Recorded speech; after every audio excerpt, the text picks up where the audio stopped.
ერთი ორი სამი ერთი ორი სამი ერთი ორი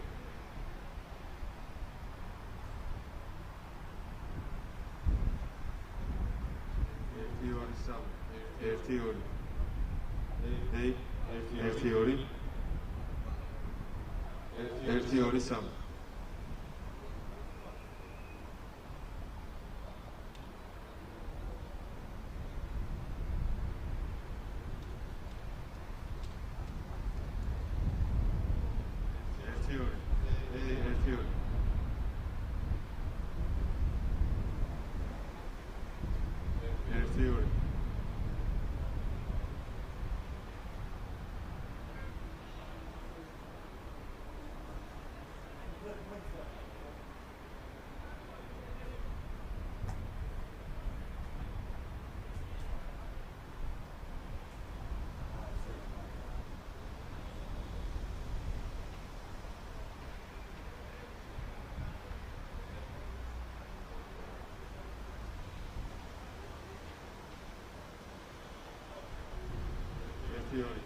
ერთი ორი სამი ერთი ორი სამი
Gio.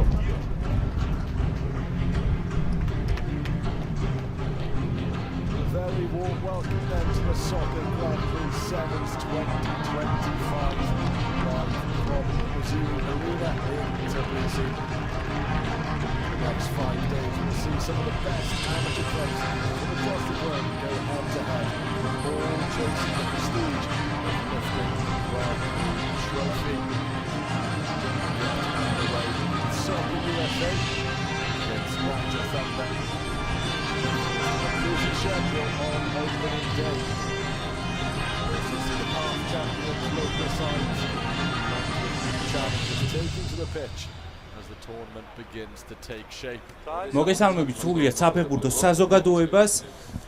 Socca Grand Prix 7 ისევ დაბრუნდა თბილისში.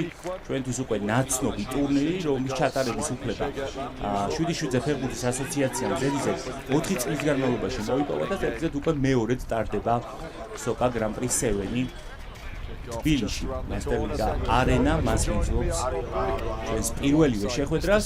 Socca USA და Niger Thunder-ი დაუპირისპირდებიან ერთმანეთს. ცოტა ვისაუბროთ ტურნირის შესახებ. 18 გუნდია, ჩვენთვის მასტერლიგისთვის ნაცნობი გუნდებიც იქნებიან, ანუ ქართული გუნდებიც იქნებიან წარმოდგენილი Socca Grand Prix 7-ზე. პირველი შეხვედრა უკვე გითხარით Socca USA და Niger Thunder-ი თქვენს ეკრანებზე მწვანე ფორმაში იქნება. ნიგერიული გუნდი თეთრ ფორმაში იქნება ამერიკული, ნახოთ როგორი გახსნას შემოგთავაზებენ გუნდები. ეცვაია ჩვენი მთავარი გენერალური სპონსორი. გახურდება ნელა ტურნირი. პირველი ტურია, პირველი მატჩია, ნახოთ როგორ წავა, ასე ვთქვათ, ფეხბურთი დაიწყეს გუნდებმა. სტომა, ასე ვთქვათ, ამერიკული გუნდის პირველივე წამებზე, მაგრამ თავადვე გამოასწორეს საკუთარი დაშვებული შეცდო. Soccer action awaits. Will come out on top. Well, we're about to find out. We're underway, as I said.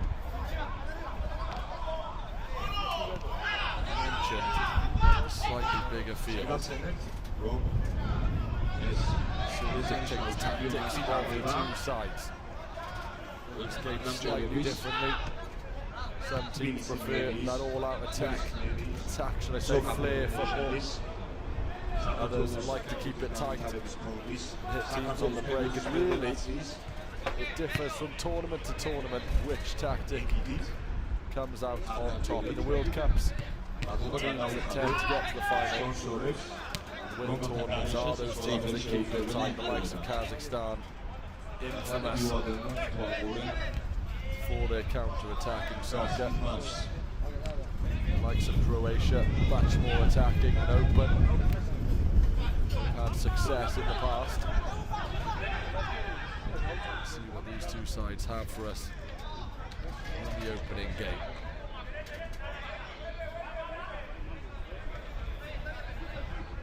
Speaking of typical soccer traits, the opening game of the tournament, typically a cagey one.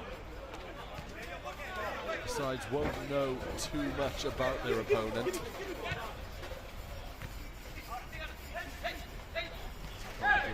Gives it away. Passes possession back to Team USA. Martinez in goal. Already taking a few touches with the ball at his feet. The long range effort comes in just over the bar. Not a bad effort at all for Vasquez. The first effort of the tournament. Saw the space ahead of him. Lets one fly. Warning signs, but nothing that Niger Thunder will be too worried about. That one gets sent straight into touch, and we will have a kick-in. If you are new to soccer, it is kick-ins rather than throw-ins.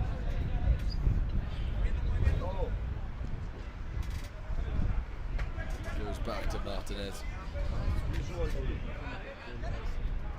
You find that the goalkeepers were good with the ball at their feet. Tend to give their sides an advantage. Niger Thunder charging down the right wing. Themselves a kick in. On the turn is Bertrand. Leaves that one off. Madabuaki.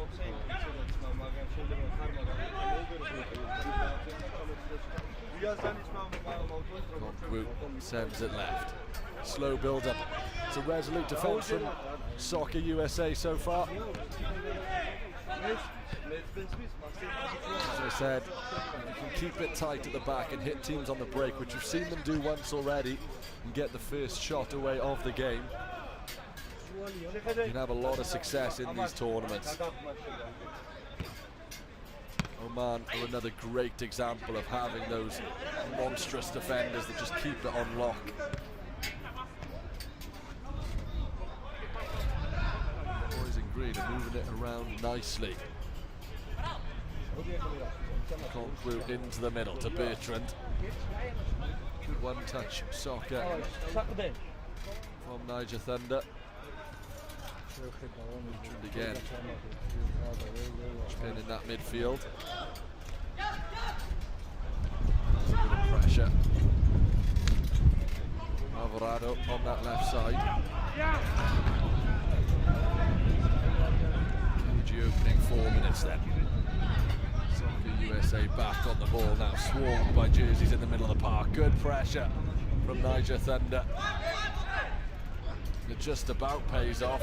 Risky soccer from Team USA. They've worked it nicely though to the edge of the box. Can they work a bit of space? That's beautiful footwork on the edge of the area. An important tackle though comes in, and an opportunity to break for Niger Thunder. Just about beat the defender, did Clifford. The ball escapes him, the captain. You can see him there. Proven to be a tricky player in the opening 5 minutes. First time really though, he's had space to turn a defender.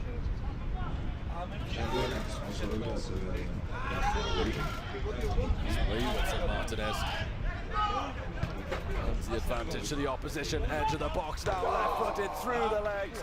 He's slotted home by the captain. We said that dangerous in the opening 5, and he scored the first goal of the tournament. Clifford makes it 1-0 to Niger Thunder against Soccer USA. And Martinez caused his side all kinds of problems there, surrendering possession. And just like that, Soccer USA are behind.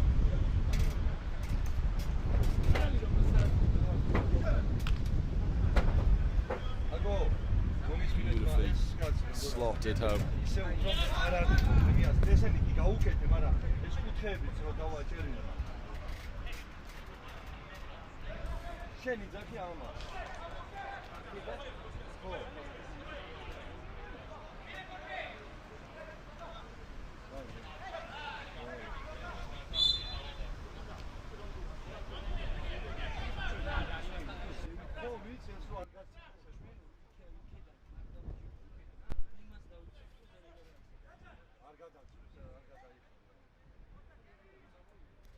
Free kick then for Soccer USA in the middle of the park.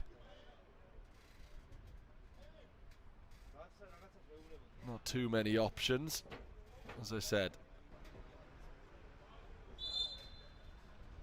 All free kicks are direct, and that's a thunderous effort, forcing a save from the keeper. There wasn't too much ahead of him. Villalobos didn't really care. Sent one flying into the area from the corner, and they've levelled it.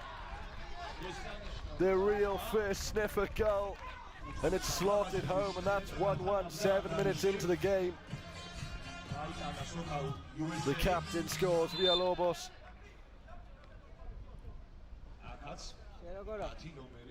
Just like that, we are back to all square. It's relentless action in soccer, that's for sure.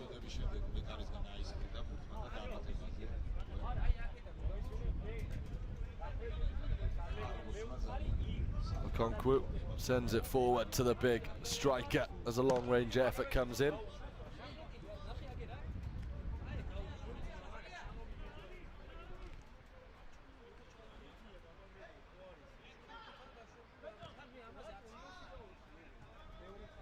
That's another tactic we see quite often in soccer, the long ball. And I think it's fair to say only a few teams manage to execute it well. Difficult in the tight spaces to control the high ball, bring it down. And whether you look to bring others into play or take on the defenders yourself, there's just such little time and space to make anything happen.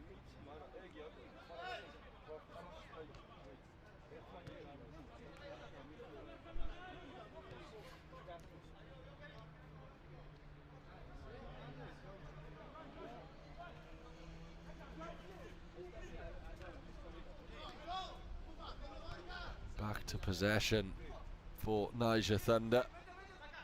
The captain crowded out in the corner, but he's done well there, Clifford, to win the ball back. It was 3 against 1 in the corner.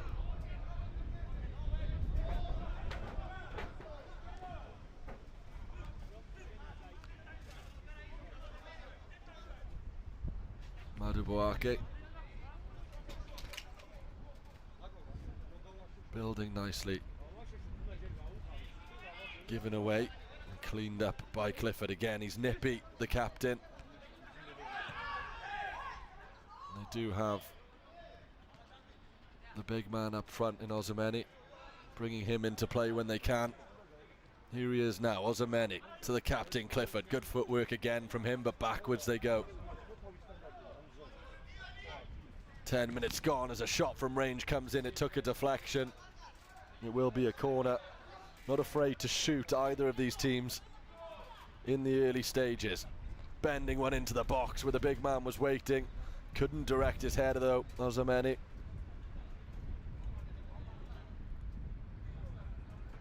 Whether you are a team who play long ball or prefer to work it into the box, it does help to have that spearhead leading your attack.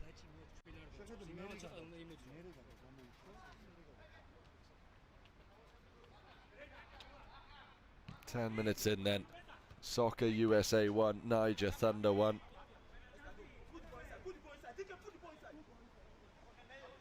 Two goals that have come from set plays. Well, one a corner, the other came from a kick-in that was surrendered rather easily by the Soccer USA goalkeeper Martinez.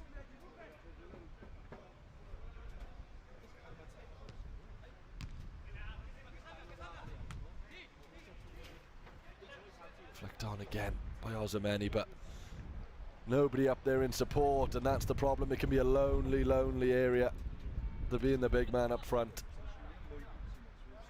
So difficult to transition with enough pace to support the lead striker. And that's if the control even comes. As I said, no time, no space up there.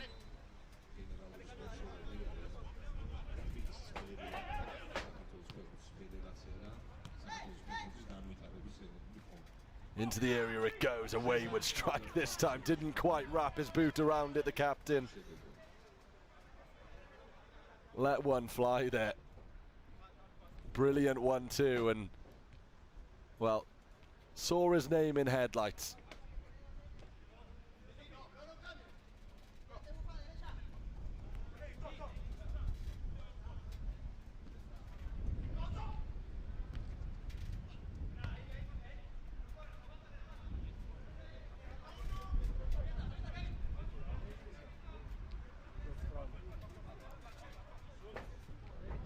Plenty of men forward then for Niger Thunder, but a resolute defence from Soccer USA.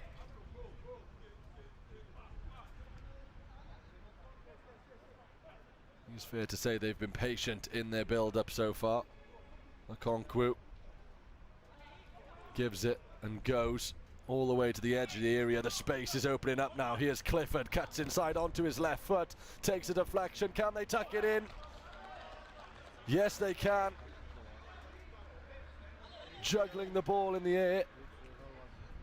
It's Niger Thunder 2, Soccer USA 1. Ayula is the player to bring it down. Beautiful skill from him. Clifford did well initially, but how about that for a touch? And in fact, it's Bertrand who slips it in.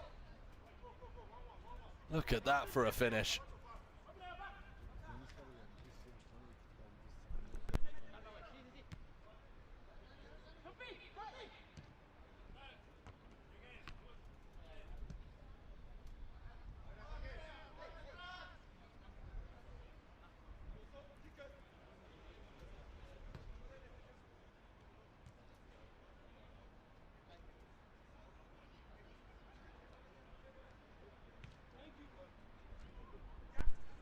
"13 minutes gone then. Niger Thunder 2, Soccer USA 1, and Clifford for Niger Thunder, the captain at the moment, is running the show.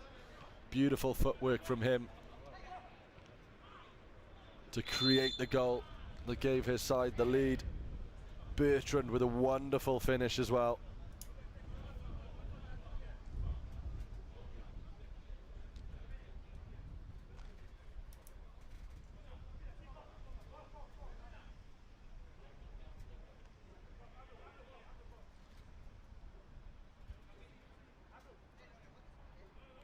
But a set piece.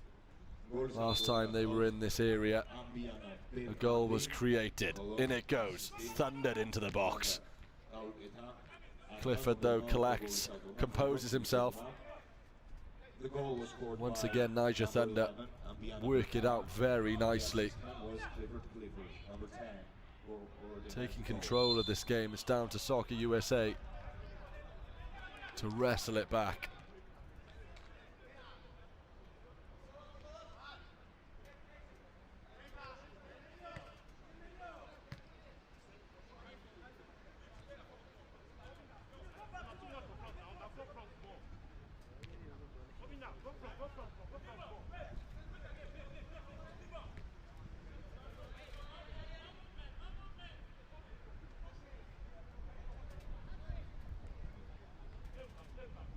Five minutes to go then in the first half of the first game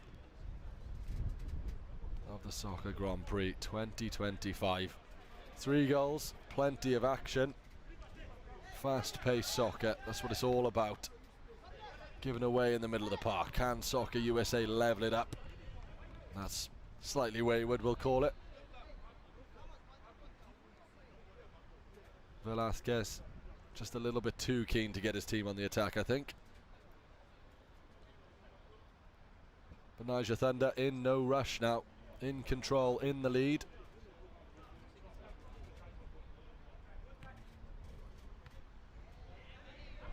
That's a heavy touch. Apologies handed out from Michael Dosu. It will remain Soccer USA's ball. This is where the opening goal came from, a kick in high in opposition territory. Can Soccer USA create something? No, it's in the hands of the goalkeeper.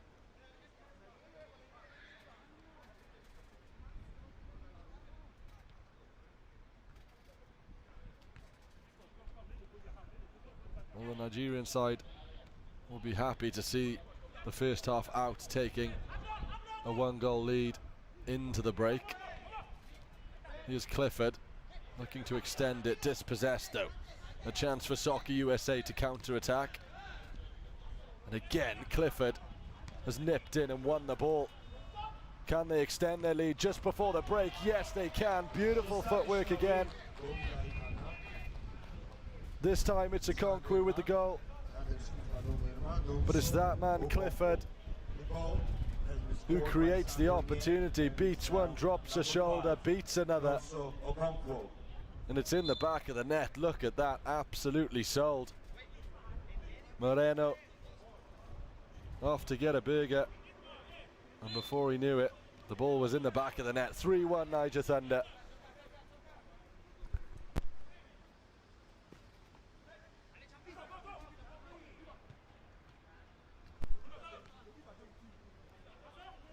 Okonkwo then, the goal scorer, smile on his face. Less than 3 minutes to go in this first half.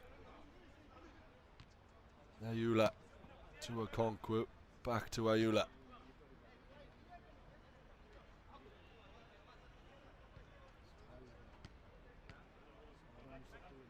Their passing really is something to behold here at Niger Thunder. They look after it so well, plenty of options, and really they forced Soccer USA just to sit in that defensive structure. Slightly heavy touch there for Ayula. And that cross just had a little bit too much on it.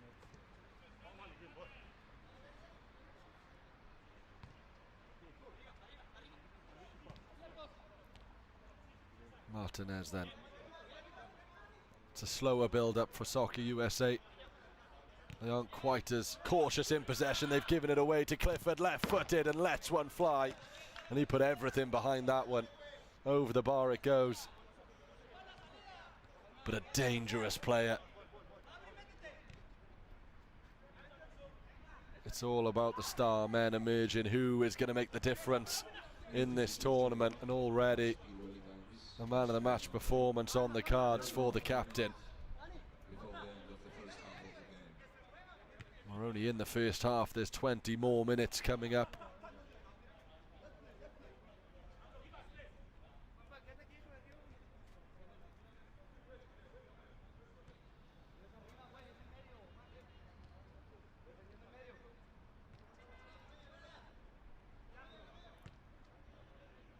Okonkwo switches the play then, just looking to see the first half out, a 2-goal advantage. And what they're doing really well, the Nigerian side, is patient build-up, confident in possession, and then all of a sudden they burst into life, usually through this man, a header down from Clifford.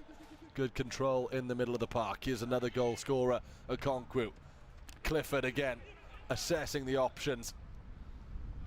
Okonkwo on his shoulder, and there's no rush for Niger Thunder.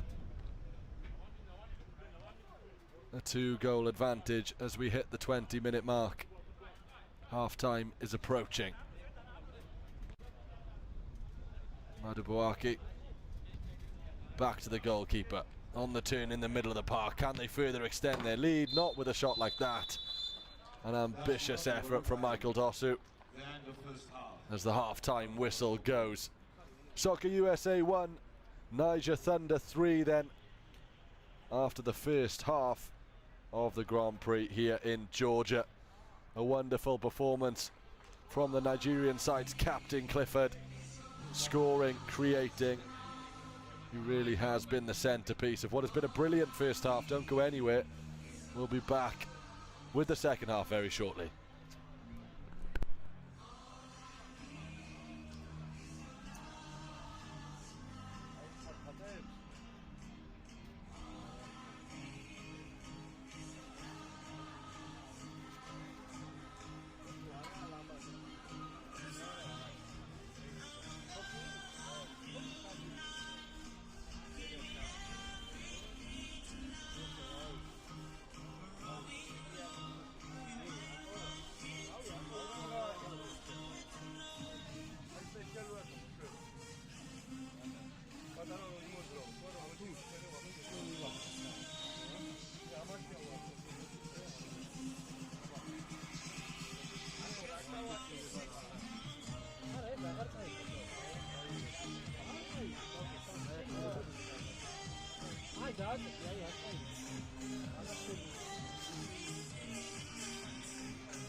Welcome back then to the second half of the soccer action here in Georgia. It's Soccer USA taking on Niger Thunder. A brilliant first half it was. The Nigerian side taking the lead after 5 minutes with the captain Clifford, who had quite a brilliant first half, really scoring the opening goal, assisting 2 more after that. Soccer USA though kept their hopes of a victory alive. Villalobos popping up to make it 1-1 in the 7th minute, but as I said, pegged back by 2 late goals in the first half. And we kick things off in the second half. It's Soccer USA 1, Niger Thunder 3. If you are just joining us, it is the Nigerians kicking from right to left in black and green, and Soccer USA from left to right in their all-white kit. Work to do then for the USA side. As for Niger Thunder, more of the same. Composed possession, and then those moments of magic from the captain, and if they can do more of that, they'll absolutely take home the victory in the opening match of the tournament. Pressure on Soccer USA's defence. Peters out though. Opportunity for Soccer USA to come forward. Appeals there for a free kick. He can't slide tackle. Ayula. Yep, that goes down as a slide tackle, I think it's fair to say. You can't slide tackle within a metre of an opponent. So free kick it is to Soccer USA. It's a long way out. Options to the right and left though. It is a direct free kick and it's not a million miles away, in fact. A yard or so right of the top corner. And Guzman fancied his chances, eyed up the target, and he wasn't far away. Much like in the first half then, early warning signs for Niger Thunder, but they won't panic. We've learned that in the first 22 minutes or so. They do tend to stay composed even when under pressure. Ayula plays a 1-2 off his opposite number, Vasquez.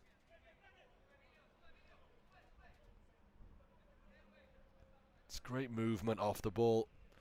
That is a trait of a good side in these tournaments where the player on the ball has options. That's a lovely touch. A heavy second. How the ball is still with the Nigerians, I'm not quite sure. They battle for absolutely everything.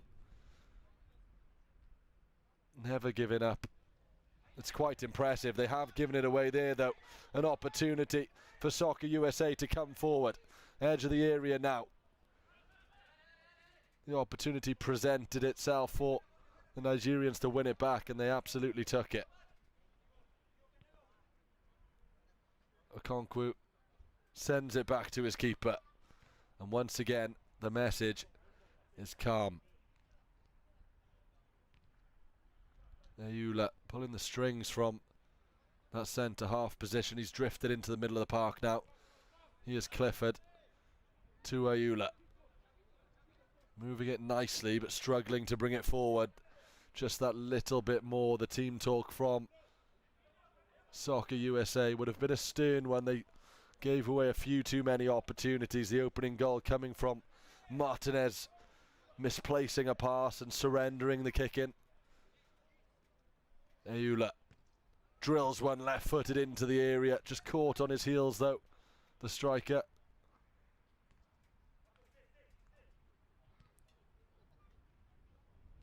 Very vocal, this Nigerian side, always looking for movement. Clifford, the orchestrator,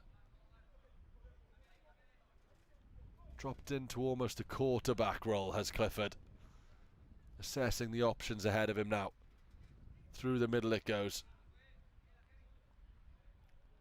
Spoke about how difficult that lone striker role is. Okonkwo taking up that position. There's a fluid formation though from the Nigerians. No one really sticking to one position. Clifford one-on-one. Finds a pass, space in the middle of the park, quickly closed up by Soccer USA. Here's Ayula. Plays the 1-2 with his captain and lays one off. A heavy challenge there from Velasquez.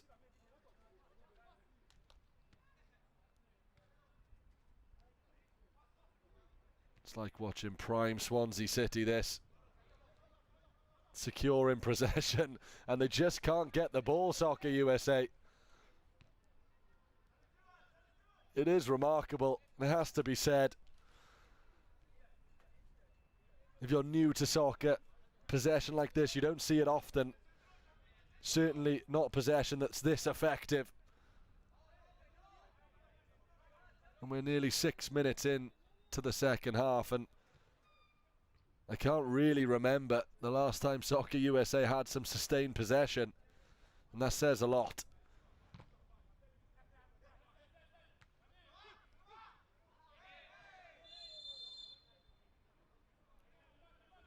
Ayula there, the first sign of panic, and it's a yellow card. Well, The referee deeming that to be preventing a goal-scoring opportunity, perhaps. Taiwo Ayula will have a 2-minute sin bin. And this an opportunity for Team USA to get themselves back in the game. A harsh yellow card they will feel. But it was an attack, it was dangerous, they did have the numbers. Lozando plays it out wide to Herrera. Herrera crosses the ball in but beats everybody. I have to do more than that. I haven't tested the goalkeeper yet.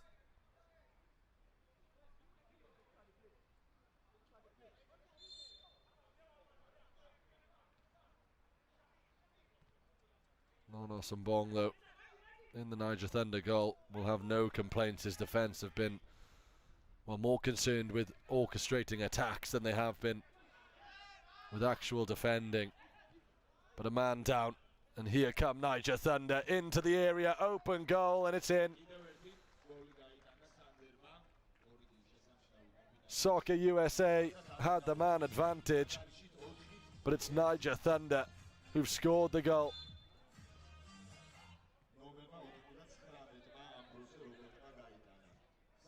Robert with the finish. Left-footed. Goalkeeper out of position. It's Soccer USA 1, Niger Thunder 4.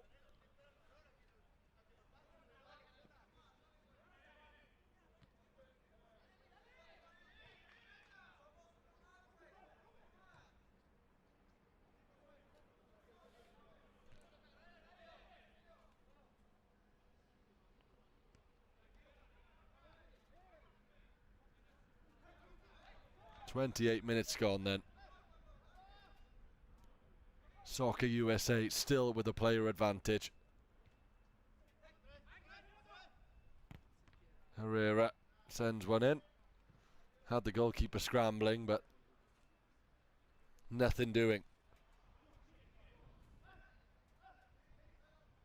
They've got work to do, Soccer USA. Pinning the Nigerians back now, right-footed, just skips past the post. An ambitious effort from Velasquez.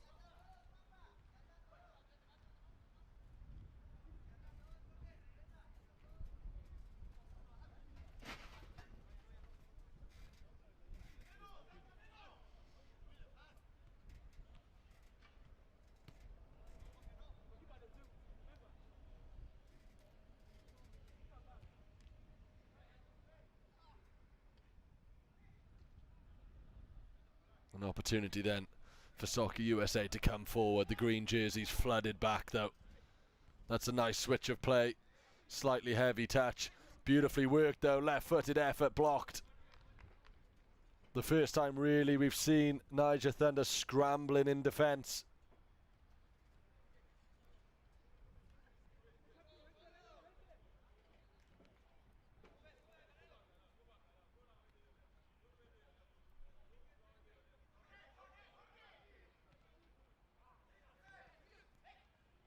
Both teams now back up to a full contingent.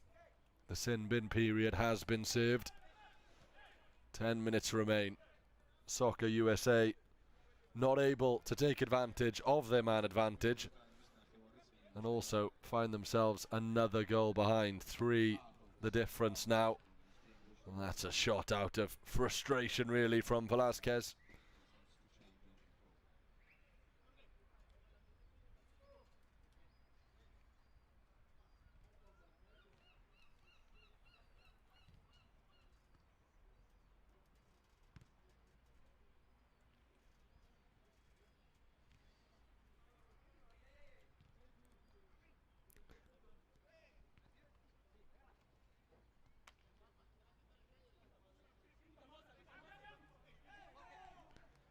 Ambrose with the kick in.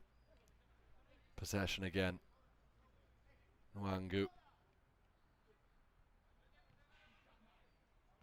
Here's Clifford. Very vocal in this quarterback role that he's taken up in the second half. Much deeper than what we saw in the first. Olajide, right-footed, sneaks one in. A fist bump from him. 5-1 now, and surely that is game, set, match to Niger Thunder.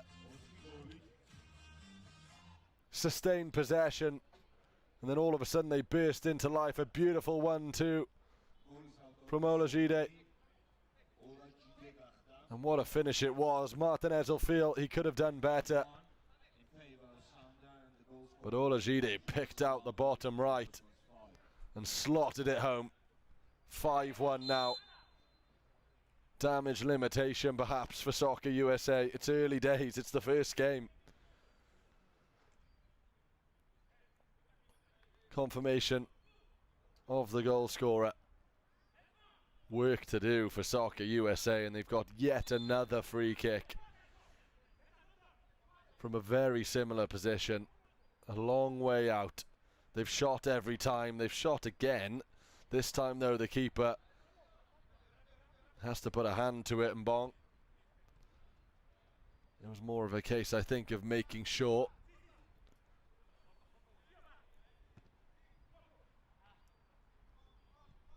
Pressure needed. And they've worked their way out of that situation rather weirdly. Right-footed effort. Wide. Mbong with the long throw. Here's Olajide. Lays it off to Ambrose and all the way back to Nonos Mbong. That's a goal from the first half. Okonkwo drops a shoulder. They've scored some magnificent goals, Niger Thunder, they really have. Olajide lays it off once again on the spin.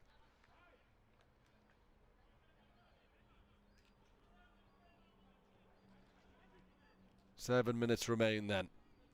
The captain for Niger Thunder, Clifford, is off. Perhaps this then the opportunity for Soccer USA to get back into the game.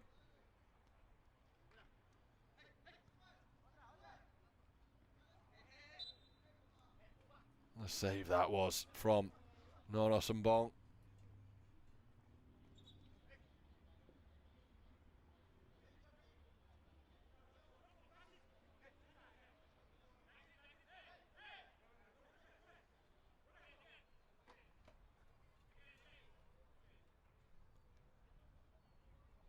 Villalobos then with a set piece opportunity. To the byline it goes, crossed in the mix again, but it's overhit.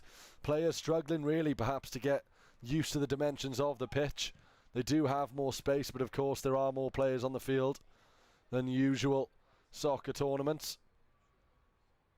That's the third or fourth cross from Soccer USA that has been overhit. Villalobos doing all he can. A venomous strike there from the left side. Again though, Nonos Mbong not needing to make a save. That's a wayward pass though from him. Villalobos, head down on the dribble. The referee's whistle goes. Another set piece. They haven't managed to make too much of it so far. They've got 5 minutes and they need 4 goals. Villalobos over the ball.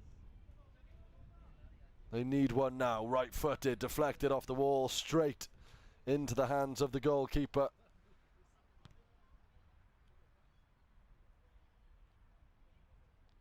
And it's back to normal operating procedure for the Nigerians. Here's Mbong. Ambrose. Back to his keeper. So very calm in possession. Just look at the soccer they are playing.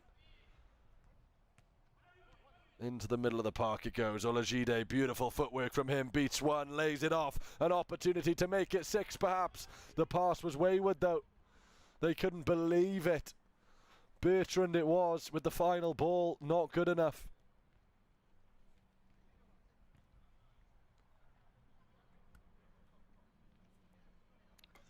They won't stress too much. They have scored 5 against a good Soccer USA side. But they could have made it 6 there. Here's Bertrand. Turns in the middle of the park. Ambrose.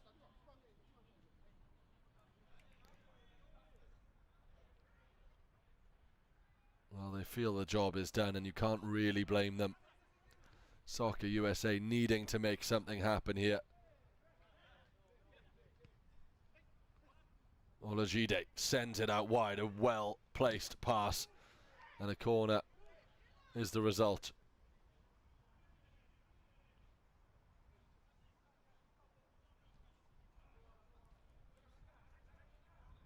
A kick in then. In fact, the referees have awarded the corner. Wasn't sure then. Back it goes. No rush. No need. They've scored 5. 3 minutes to go. It's looking very much like a win for Niger Thunder. Unless the Soccer USA side can create an all-time comeback story. But right now they've got defending to do. Michael Dosu with the latest effort for the Nigerians. And it will be a kick-in.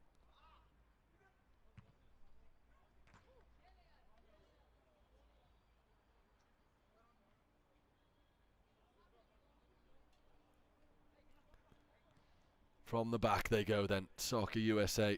They really need something here. Time fading away. Haven't really managed to trouble the keeper at all in this game. And they've given it away once more. Chibuza, the big man, back on the field. Ozameni, left-footed effort under pressure. Couldn't quite guide the ball on target. I have to say, I do enjoy seeing the tall, strong strikers charging forward. Not every side uses them. A lot of sides prefer to have those nippy players all over the park.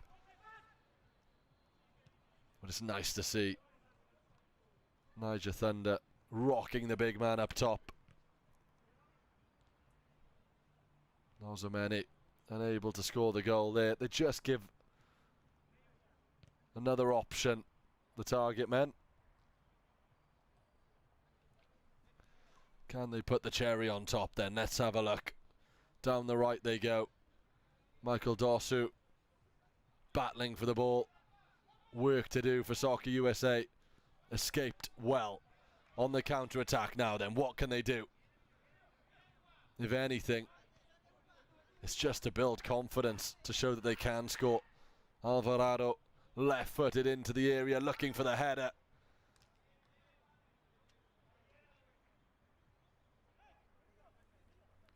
Better, certainly in terms of accuracy from that cross.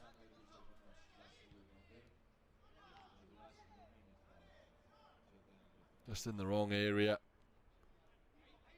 Moreno unable to guide it into the area. Here come Niger Thunder, right-footed effort. Good save from Martinez though. Corner ball.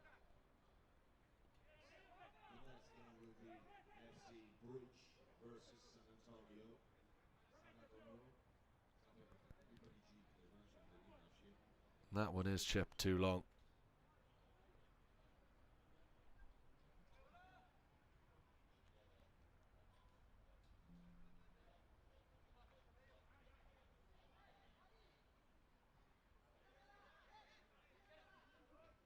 Well, regular time is up. It's Soccer USA 1, Niger Thunder 5. Plenty of goals in the opening game. Plenty of work to do for Soccer USA. But from the Nigerian point of view, job done. Perfectly executed. That is the full-time whistle. And in the opening game of the Soccer Grand Prix, it is Niger Thunder who emerge victorious. A man of the match performance from their captain. He led them to victory, did Clifford. He scored the opening goal, bagged himself 2 more assists in the first half, and really it was game over from then. Soccer USA certainly had opportunities, particularly from set pieces, but unable to capitalise even when they did go a man up after Ayula was sent to the sin bin. It was in fact Soccer USA who conceded in that period. As I said then, plenty of goals in the opening game. And there's plenty more action coming up. FC Bridge take on San Antonio coming up next. Don't go anywhere.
როგორც თქვით, ბრიჯი სანატომიოს წინააღმდეგ.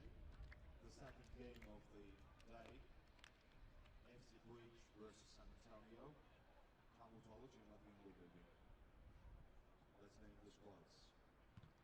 FC Bridge, დავით გურმანიძე, გიორგი, ვეშაპიძე, მიკა, ნატობიშვილი, ლაშა, ზოგაძე, გუჯა, ხარია, მესი გეცაძე, ვანო ბექაური, ივი ჩიკოვანი, გიორგი გულველაშვილი, ირაკლი ლინიაშვილი, ლაშა. Very warm welcome back. We're only one match in, and already the Soccer Grand Prix Sevens has given us goals and excitement galore. Niger Thunder came out firing in the opener, putting 5 past Soccer USA in a 5-1 victory that really set the tone for the day.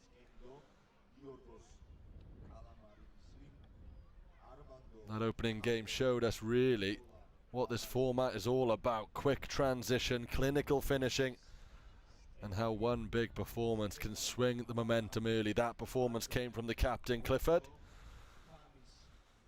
And now we shift our attention on to the second game here in Tbilisi. FC Bridge meet San Antonio. Both sides come in fresh, eager to make their mark, and will have been watching that first game very closely. The question now is, who can settle quickest? Who's going to seize that initiative? Kick-off just moments away. It is San Antonio in the red kit, kicking from left to right, and FC Bridge in the white, kicking from right to left as we are underway in this second game. As I said, the opener of the tournament, plenty of goals, plenty of action, and the first goal of the tournament came in the opening 5 minutes from the captain, from Niger Thunder's number 10, Clifford. Will we have an early goal here is the question. You do tend to find the opening games of soccer tournaments are particularly cagey.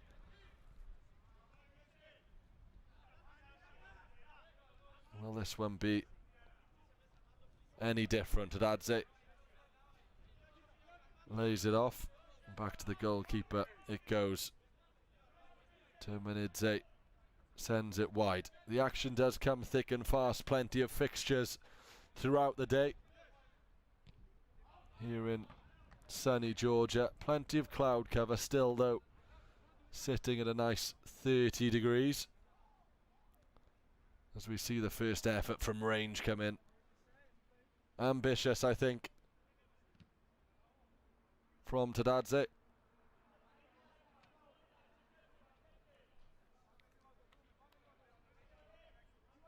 But as I said, both of these sides will have paid attention to that opening game, and Niger Thunder really did stamp their authority. Showed their capacity to score goals, defend when needed. And they played a style of possession football that really was marvellous to watch. It's easier said than done too. You can say that you aim to keep possession and build and create chances, but it's hard to do on a pitch this small. We'll see how these two sides want to play their soccer. San Antonio, the Greek side, FC Bridge from Georgia, attracting a bigger crowd, the local side.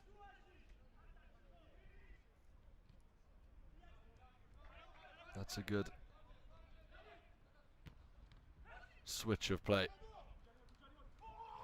Looking for the byline.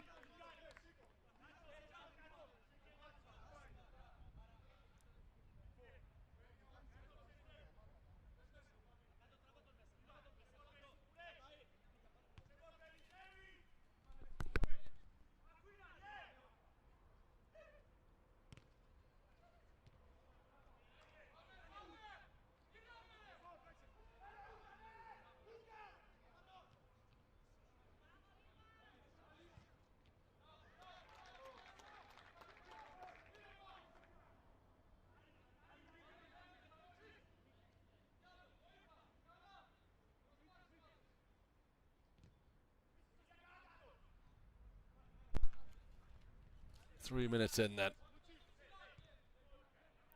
Typically a cagey affair, particularly the first 5 minutes of games on the opening day. Neither team really testing the goalkeeper an opportunity, and as I say that, the goal goes in. FC Bridge, the Georgian side, take the lead. Delighted with that one. Tumanidze ran all the way up from his own goal to celebrate. Beats one defender and slots in the goal past the next two. Rukaya with the opening goal. Little nutmegs there as well. On his way through. 4 minutes in, it's FC Bridge 1, San Antonio 0.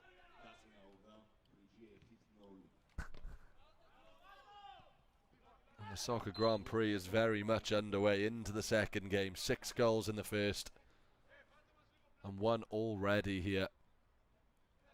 If you are just joining us, there are some slight changes. The pitch is bigger in this format, the goals larger. Should create more opportunities, more goals, more excitement. This is the place to be. 5 days of action and it's only just begun. Tadadze, into the middle of the park it goes. Down the touchline, lifted into the area. Nobody in white though to claim it.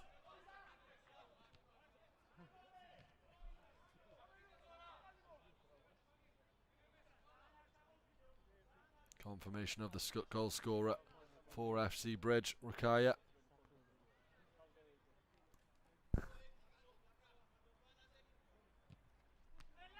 Tumanidze drills one forward, that will be a foul. Play on, says the referee, in fact. Poked forward, an opportunity for San Antonio. And it looked to be a foul in the middle of the park, but the referee's whistle does not go. Fair challenge. Labai to the captain, thunders one in, blocked nicely though. An opportunity for FC Bridge to break. Here they come. Not much space. In fact, did well to get the shot away. Klimiashvili on this left side. Puts it on to his right and just slips as he takes the shot.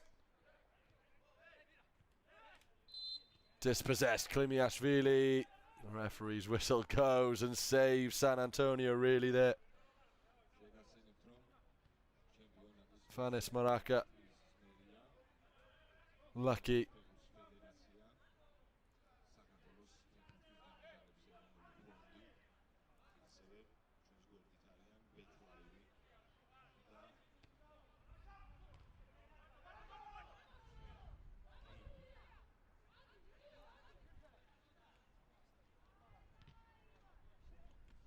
Well, plenty for the San Antonio goalkeeper to do so far. Plenty of touches in some dangerous areas. Here's Maraka. Strong runner with the ball. Looks to send in a cross. He will win a corner for his side. Tadadze already showing that he'll be a difficult man to beat in the opening 7 minutes. Was in the Georgia World Cup squad in 2023. In the Euro Cup squad this year.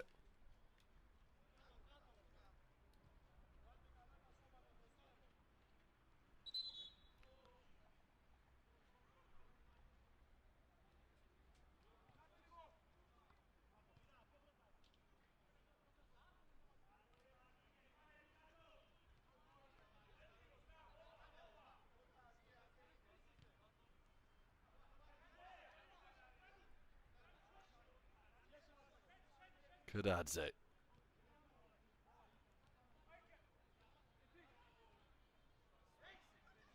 Well worked again. More work for the keeper to do. Lovely switch of play to Maraka. Heavy touch from him though. Surrenders possession. Launched from the touchline. Quick thinking. And looks as though it will be a corner. Ivanishvili did well there. Corner ball. Ivanishvili to send it in. dinks one to the middle of the area. Backwards they go. Good defending from San Antonio. Decent pressure as well. Very open this game. Neither side want to keep the ball, and that's why I was so full of praise for Niger Thunder in the opening game. Keeping possession like that, difficult to do. FC Bridge certainly having the lion's share of the possession so far as we approach the 9-minute mark.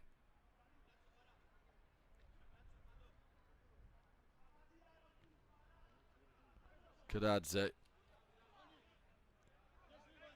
lays it off and wanders up front. Patient build up. Ganagrava. That's slightly wayward. Headed forwards towards the captain. But Rukaya was there. Much slower this game than the opener. Cagey, again, is the word that comes to mind. Corner ball, though, to San Antonio. Looking for a leveller. Yetchi unable to sneak one through.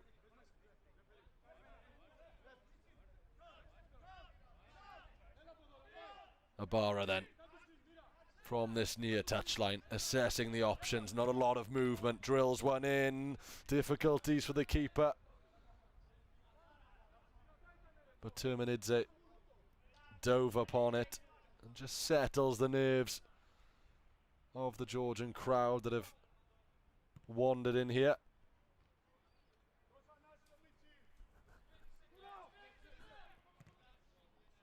Launched forward from Terminidze. That's a beautiful ball. An opportunity here to extend the lead. Took too much time though, Kadadze. Just showed too much of it to the keeper.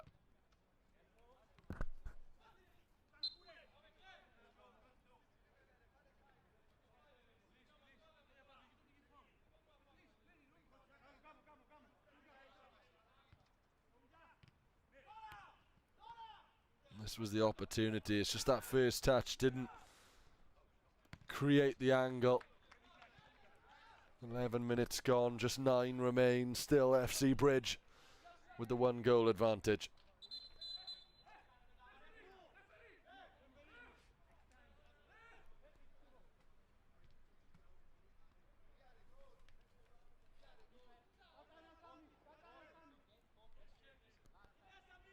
Tadadze. Accurate pass from him. Ganagrava sends it out wide. Looking to get across. Good defending in the end. Stefan Ibarra.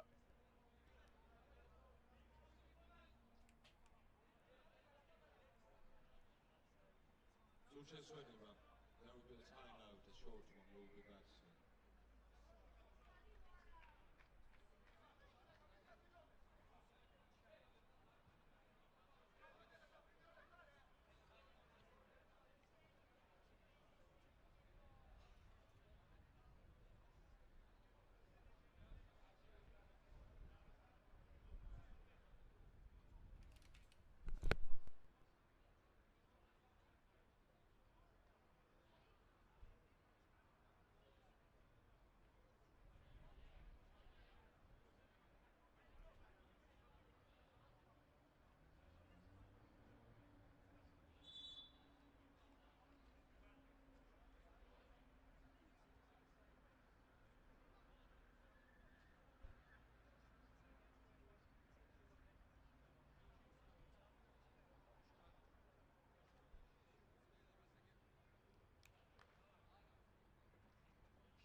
Back underway then. 8 minutes remain in this first half. San Antonio looking to get themselves back in it, but right now FC Bridge on the attack. The opportunity to counter presents itself. Can San Antonio draw level? No. Brilliant save from Tumanidze.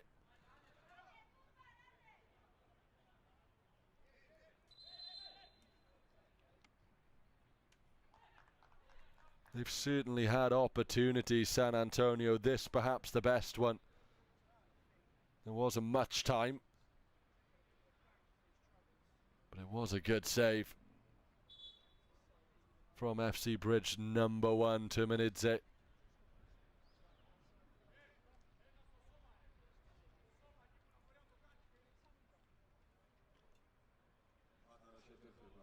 Has picked up a bit of a knock, I think, putting his body on the line there to prevent the equaliser from going in.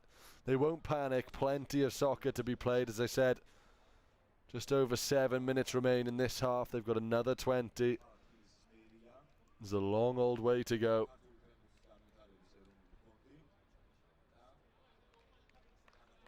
But San Antonio certainly showing they can create opportunities. You see a replay there of the footwork from Karadze.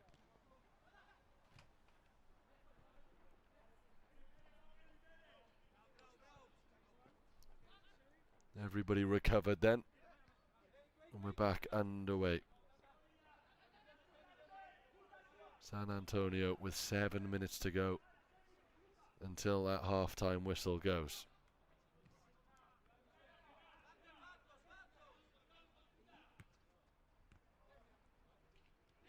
It is the second edition of the Soccer Grand Prix, should I say. Back into Prix after what was a dramatic final last year. We're in the Missouri Arena, set smack bang in the middle of Missouri Park.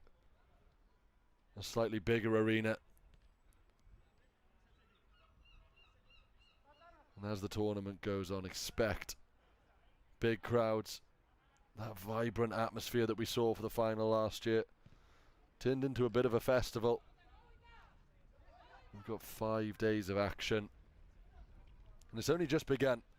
A brilliant first game. A second game that has seen an early goal go in from the Georgian side.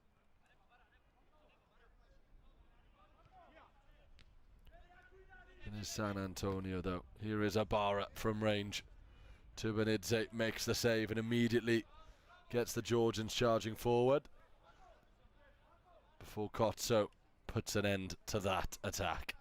You can see the fans are here. Both teams playing with a sense of urgency as well. FC Bridge will feel that one goal isn't enough. San Antonio will want to level it sooner rather than later. Opportunities for the captain, right-footed effort blocked. Better though from San Antonio. Jafiri. Here's Labai.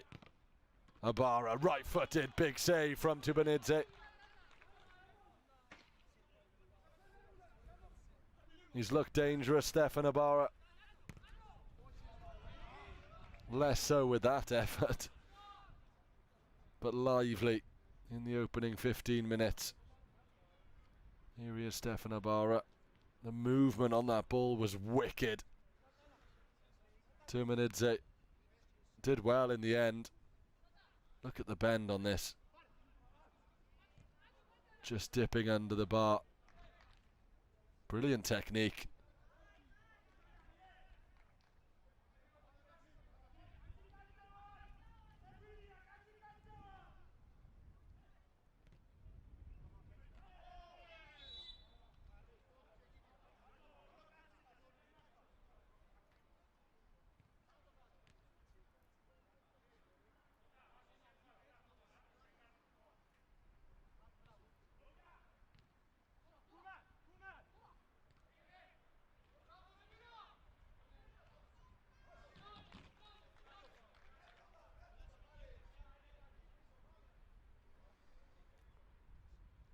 4 minutes to go then. FC Bridge 1, San Antonio 0. If you are just joining us, it is the Georgian side kicking from right to left in all white that are in the lead. San Antonio in red. The Greek side playing from left to right. A game that hasn't had many clear-cut opportunities. Although San Antonio will feel that they've done enough to be level.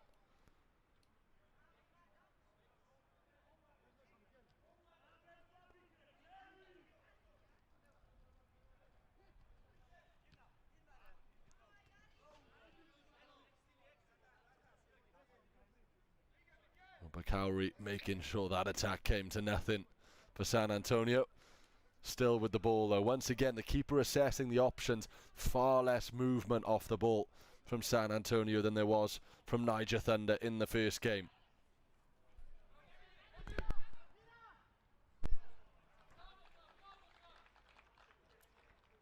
They will win themselves a corner ball though.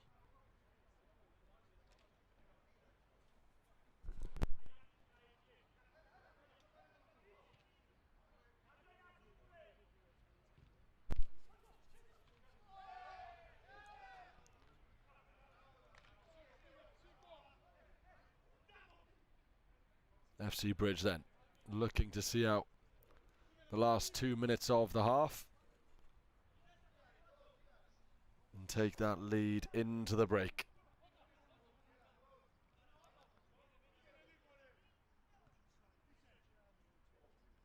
Certainly a decent support that have come to see FC Bridge so far being rewarded with that 1-goal lead and a cheeky little finish there. Not a million miles away.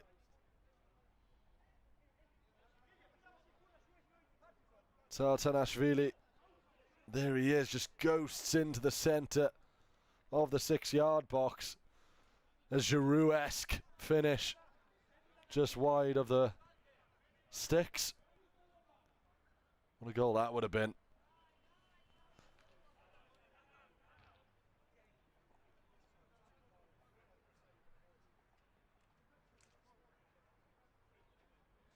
The keeper was beaten as well. All he had to do was flick it on target.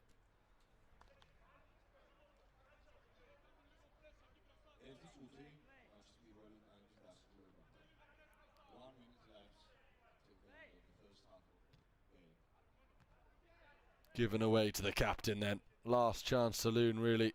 Jafiri lays it off. Gets the ball back. Is that a fair challenge? No. In fact, I think Jafiri there has just jumped onto the ball and actually given away a free kick. Not the outcome he was looking for in the last 30 seconds. They need the ball back, San Antonio, if they want to go into the break level.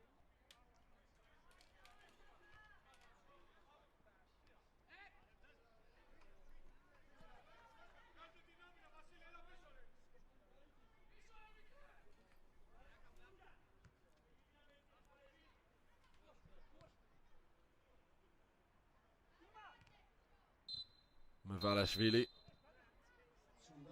sends one over the top, and that is the half-time whistle then. It is FC Bridge 1, San Antonio 0. The Georgian side lead at the break. It was an early goal and a brilliant finish that gave the Georgians the advantage. A big second half then for San Antonio in the second half. Don't go anywhere, we will be right back.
Welcome back then to the second half of action here in Tbilisi.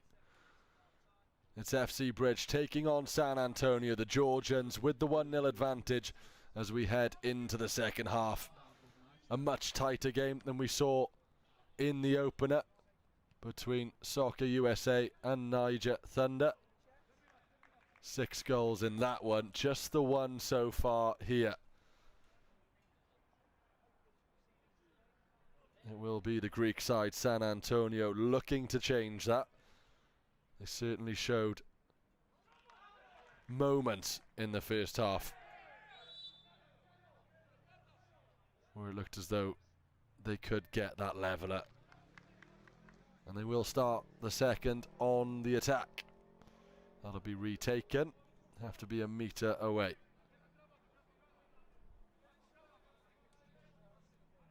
Bakauri, a one-man wall then.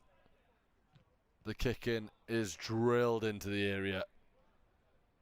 We will have a reset. Kukujanashvili. Again, drilled into the area and into the side netting. This time, keeper Tumanidze had his near post covered. Early chances, though, for San Antonio. Better that time. Not quite sure how there wasn't a touch from an FC Bridge player as that ball flew on through. Nevertheless, Tadadze will get us back underway. Here's Tumanidze again. Pressure from San Antonio forces Tadadze long. Too long, all the way through.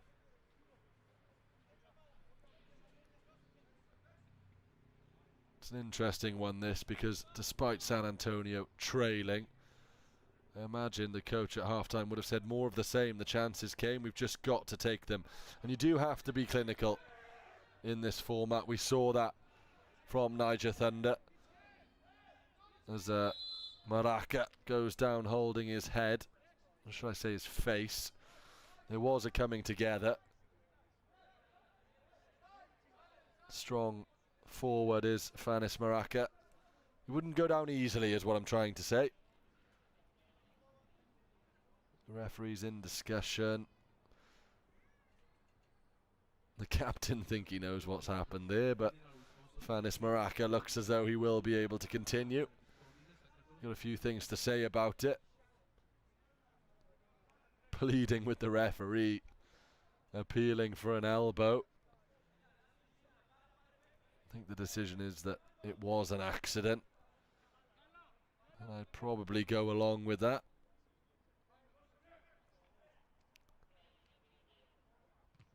Pressure again from San Antonio, this time paying off. They are certainly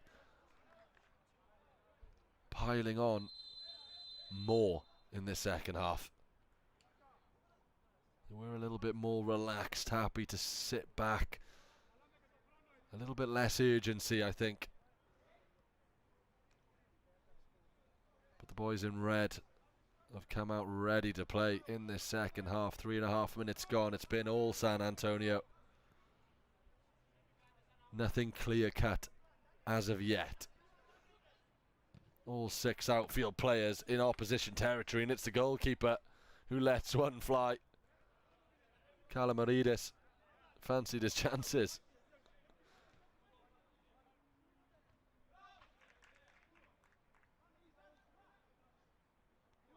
The ball flight there, very impressive. Just rose that yard or so too much. We've seen some exceptional goals from Greek goalkeepers in tournaments past. A goal from his own penalty area. Did the national side's goalkeeper score? That was back in Germany. The World Cup in Essen, and what a tournament that was. If this Grand Prix in Georgia can mirror the World Cup in Essen, we're in for a fantastic tournament, that's for sure.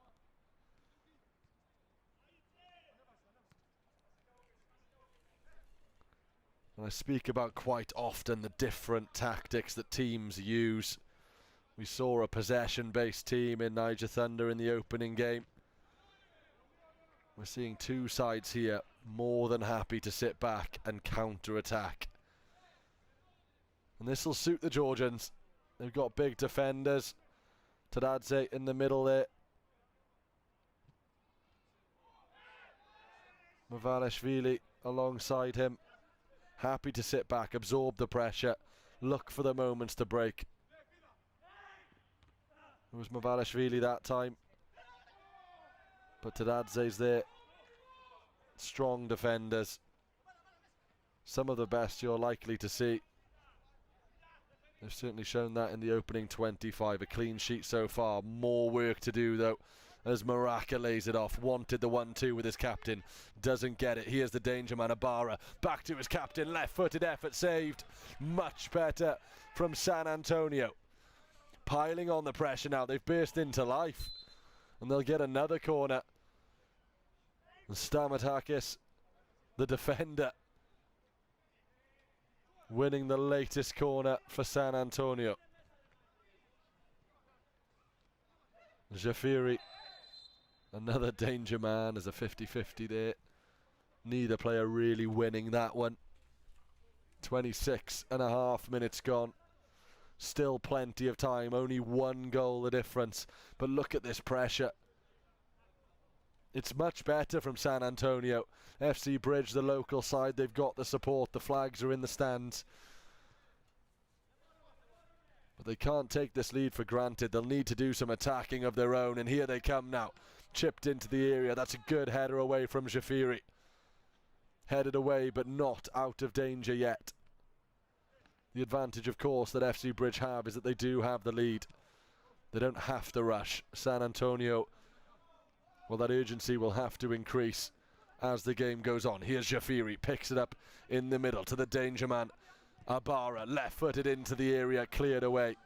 Linking up nicely now.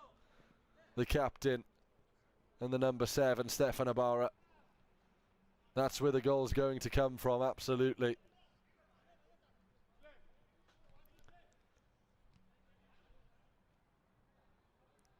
San Antonio launching it forward to Fanis Maraka. He has been the target man. He hasn't really managed to find that yard of space where he can get a shot away yet. But he does have a cannon of a strike. We saw glimpses of it in the first half. A kick in then from the right for San Antonio. Ibarra goes back to his goalkeeper. Kalamaridis from range again. Just wide. His opposite number returning the favour. Easier though for the Greek goalkeeper to deal with.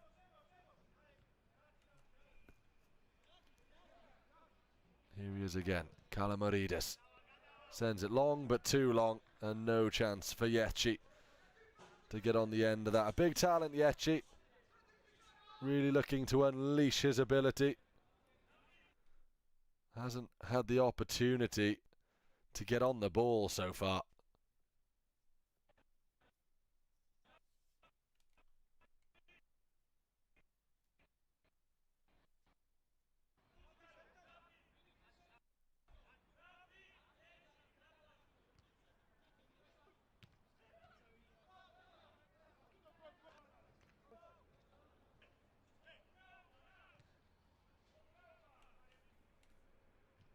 Here come the Georgians. Can they create their real first opportunity of the second half? That goes into the area with accuracy, but nobody there to get on the end of it. Napishvili on for FC Bridge then. Here he is, Napishvili, confronted with the captain. They've worked it nicely though, the Georgians, until the whistle goes. Napishvili then to Ivanishvili. Looks for the nutmeg, doesn't get it. The captain's charging forward. Maraka loses out. Kotso couldn't get there. Up the other end it goes. This is beautiful work. Rukaya, right-footed.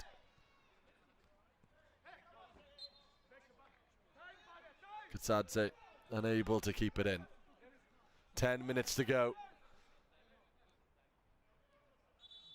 Well, the game threatens to open up now and again. But both of these sides much more comfortable defending and then counter-attacking than they are applying the pressure, it seems.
Well, after a short timeout, 10 minutes remain of this game. FC Bridge 1, San Antonio 0.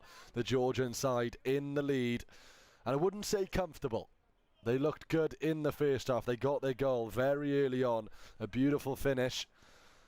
And they remained the dominant side just about in the first half. But as for the second half, San Antonio came out firing. Relentless pressure, really, from the Greeks.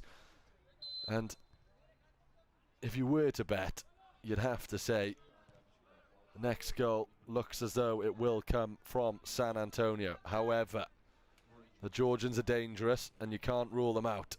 They've got the lead and that might be the key. They don't have to rush anything. San Antonio will feel they do need to as a shot comes in, and just as we say, the next goal will come from San Antonio. FC Bridge step up and slot one home. Rukaya scores. And that is now a 2-goal advantage for the Georgians. And they walked that in. The timeout was exactly what they needed from range, and Rukaya slots one. From nowhere, absolutely against the run of play. Into the side netting. No chance for Kalamaridis. And Rukaya scores. Now FC Bridge will be comfortable. I said it there, against the run of play, and that is a fact.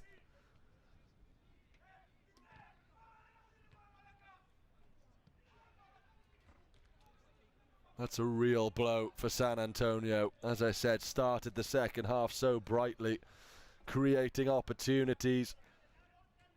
Jaferi and Ibarra linking up nicely, chances being created.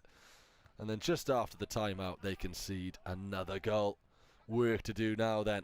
Here is Fanis Maraka charging into the area, appeals for a free kick, and he will get one.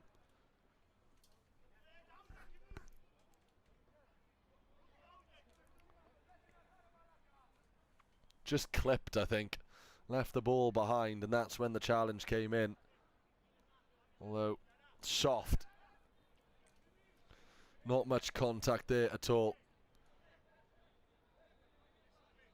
Well, they're going to score the opening goal of the tournament for San Antonio. Now is the time to do it. Jafiri right-footed, big save from the keeper though. Turmanidze stood strong.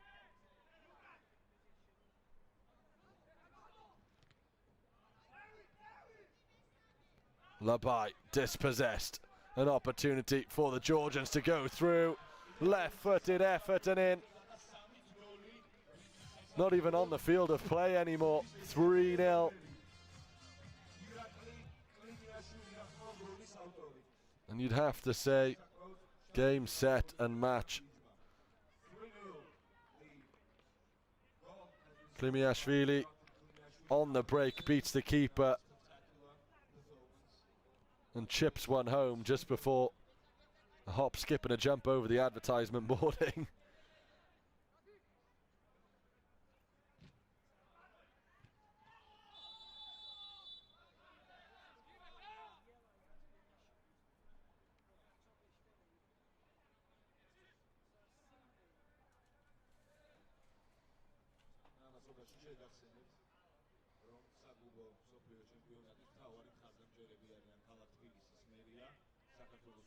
Well,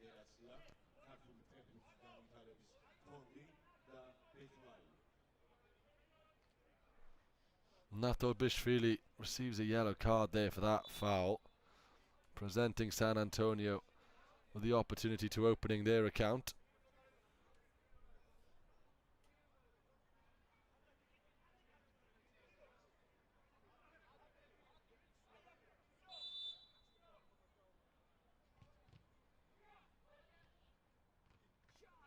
Beautiful header in there, another good save from Tumanidze. It was Stamatakis with the header.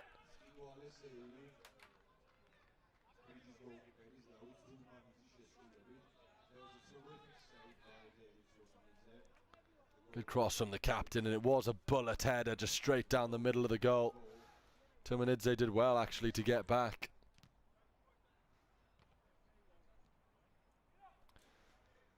Three goals the deficit. San Antonio certainly need to do something quickly. And the game more and more suiting the Georgians as they like to keep it tight and counter-attack.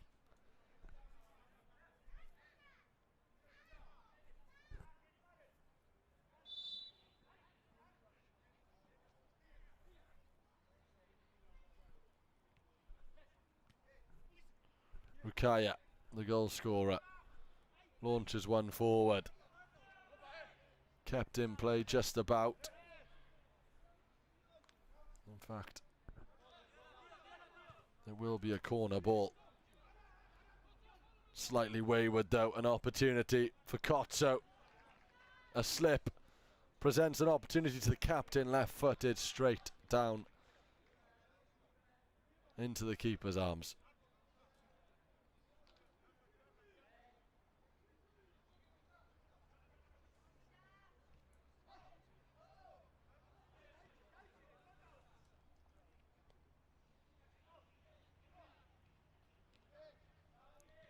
Building from the back once again, the Georgians. FC Bridge, a complete performance from them, a clean sheet. Here's the goal scorer, Rukaya, switching the play nicely. An opportunity to perhaps get a fourth, and it wasn't a bad ball actually. They crossed the face of the goal, just nobody there, didn't match the run with the cross. Abara to Jafiri, back to the goalkeeper, Kalamaridis. He sends it long, all the way through to his opposite number. Tumanidze sends it forward. And how on earth have they kept the ball in play? Well, they haven't. Kick in to San Antonio. 3 minutes remain, time ticking away. A goal a minute. That's what they need, San Antonio. They've launched it forward here, but can't quite keep it in. Stamatakis did his best.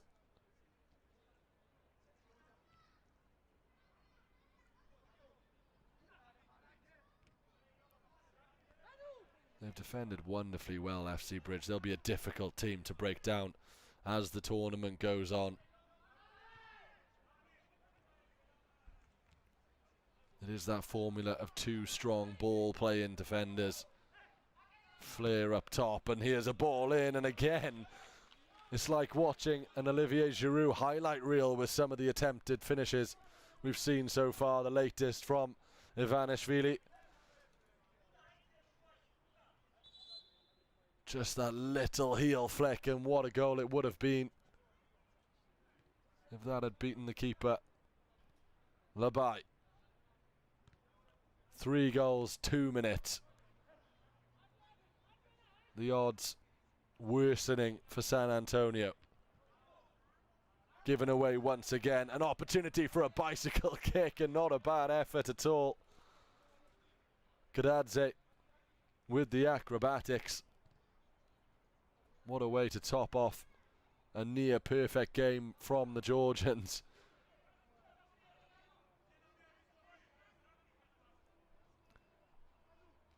Running into danger, Kanugrava.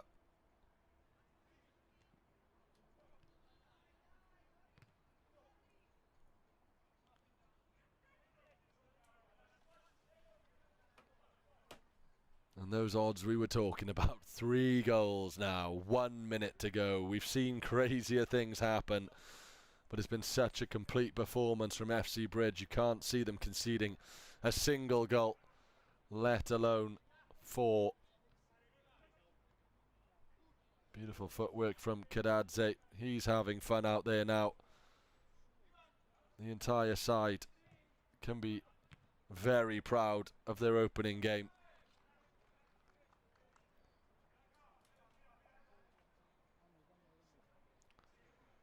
Can San Antonio get a goal is the question.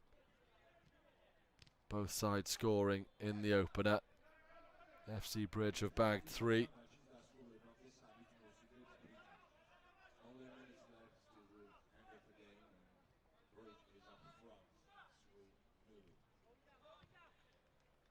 Happy to play this one out though, I think. FC Bridge.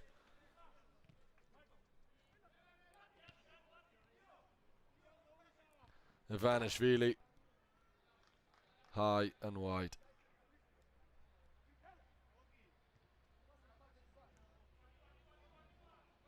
Labai. Switching the play nicely. Can they get their goal? They don't have many opportunities left. In fact, that might have been the last opportunity. Still play continues. Kadadze. Beautiful footwork from him. Can they add the cherry on the top to a beautiful performance? Again, Kadadze looks to get it back. Intercepted this time. A chance for San Antonio to score their first goal. Surely pulled wide by the captain, Jafiri. That was it. There's always one more chance, but they didn't take it. Full time in the second game of the day. FC Bridge 3, San Antonio 0. The Georgians emerge victorious. A comprehensive performance from them with some real moments of brilliance. Rukaya's finish that made it 2-0. That was the goal that really sealed the deal. Plenty more action to come. What a start to the tournament we have had. Mr. Soccer himself, Dan Shaw, will be taking over shortly to guide you through this afternoon's action. Don't go anywhere. Plenty more games to come.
განსაკუთრებით მესამე მატჩი მსოფლიო ჩემპიონატისა კავკასიის ავტო იმპორტი მლედი პერსპექტივინი.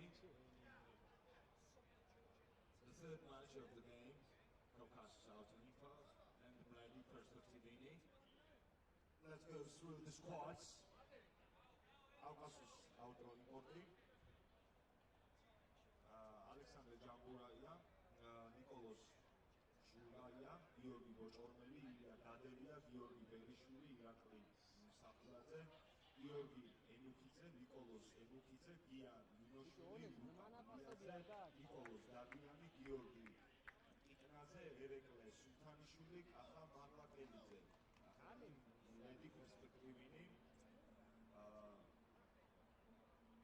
Rostislav Borini, Vitali Lastinka, Volodymyr Ostavchuk, Oleksandr Sebeli, Valentin Lukyaniki, Miroslav Nemeshi, Denis Ilyashko, Anton Akmani, Vladislav Khainasi, Mikhailo Amshinetsi, Nikola See, he puts it over the bar. Early warning perhaps for Czech side in blue.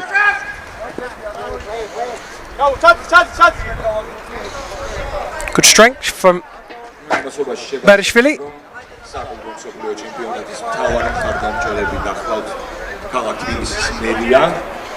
You can't quite see it on your screen, but the reason we haven't got back underway is because there's a boot that needs relacing.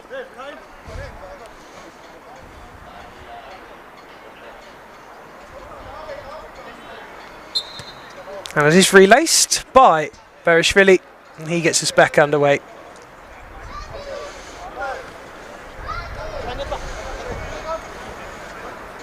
Nowhere to go, and so the Georgians go backwards and go long, trying to find the head of Georgi Enikidze, who played in the Soccer Euro Cup in 2024. He's got 14 goals and 6 assists in the Bet Live season so far. And there he is again, and he will look to pull the trigger. It takes a couple of deflections in blue and will go out for the corner.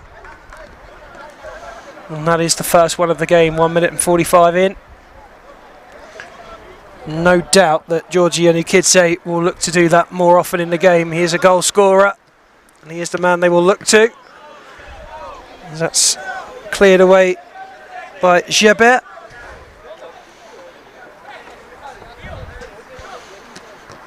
Headed away by Parhinya.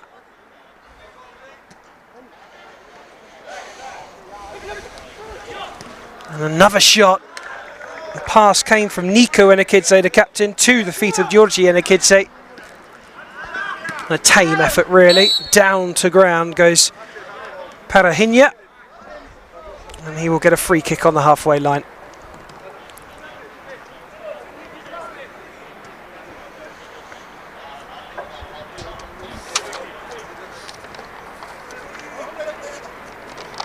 It's the third game of today. Niger Thunder won by 5-1 earlier against Soccer USA, and FC Bridge of Georgia in the previous game winning by 3-0 over Greece's San Antonio, and that shot come from Geber wide of the post.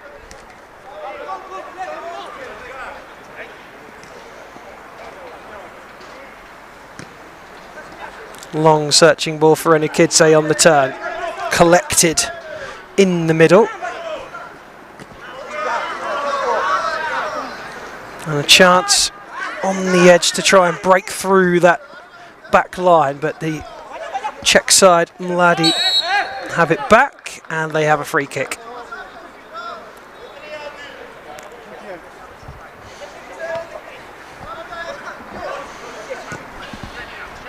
Ostafchuk goes long, lovely touch from Nemes. Taken away though, space in the centre for Berishvili.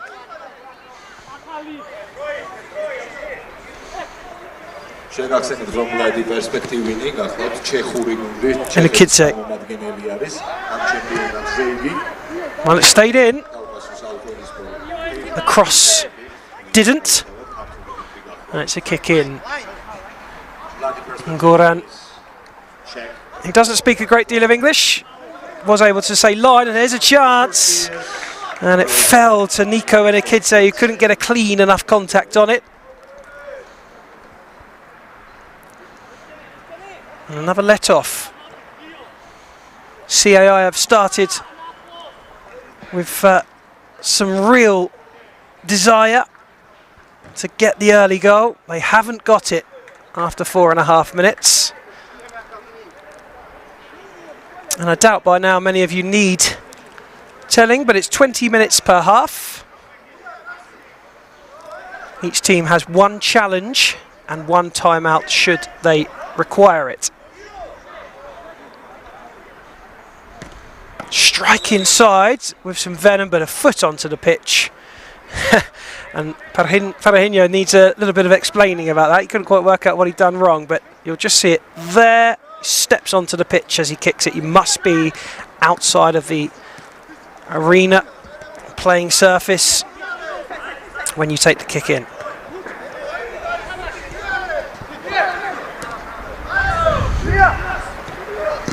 Into the area, cleared away. Lovely chest down, couldn't quite get past his man Nico Enikidze, but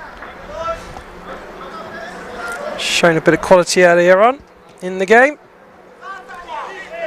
Shebe coming away, couldn't feed that into the path of Nemes.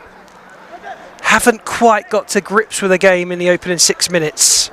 Mladi could do with just a little bit more feel for the ball at the moment as Bliadze goes back. Kotjanic. Oh, and that is a trip. And it's not been seen, and play on, and a strike is a good one from Shebe. Referee right to allow the play to continue. Fired shot was pushed wide. By the goalkeeper. Saved from the inevitable goal. And there's another chance. Well, Mladi knocking at the door in the last minute or so. They wanted a corner for that, and they didn't get it.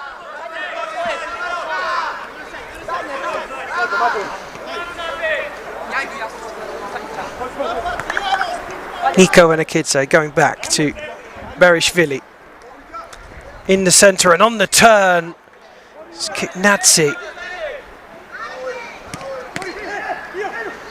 There's Georgi Kiknadze, and that takes a toe of the captain Borin, and out of play. Corner.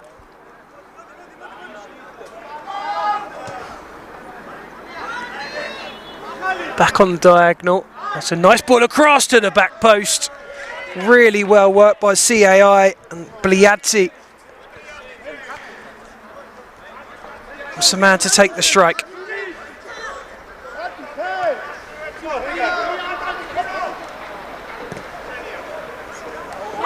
And a bit of space in the area. Couldn't quite set himself properly, Nemes, for the strike. CAI get away with it. CAI ringing the changes completely. All 6 outfield players being swapped out.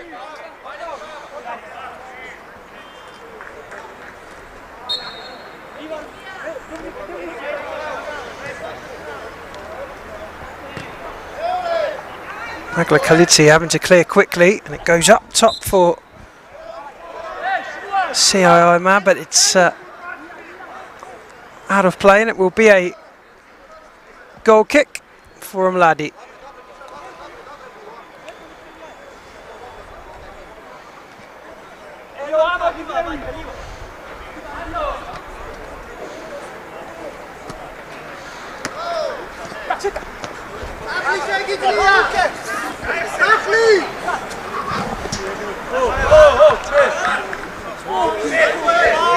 Kick in for Mladi.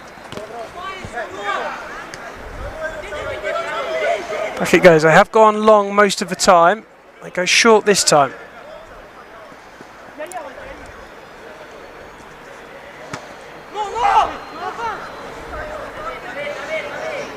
Respectively putting the pressure on, and they've won themselves a kick-in for their efforts. A little toe poke over and wide, and that will be a goal kick. So almost halfway through the first half and yet to get that first goal. CAI have probably played the better football, but Mladi have had a couple of really good chances. And at the other end, here come CAI, and it's just played to the back post. Now, turning to the referee and asking for a free kick, but he's played the advantage. CAI weren't happy either. The referee letting them know exactly what his thinking was there, and as per usual, I think the referee is correct.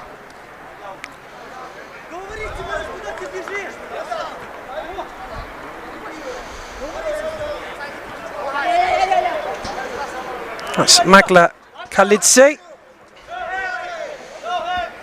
Sakaradze playing it through and cleared. I think it was Borin who got the final touch. Magla Khalidze.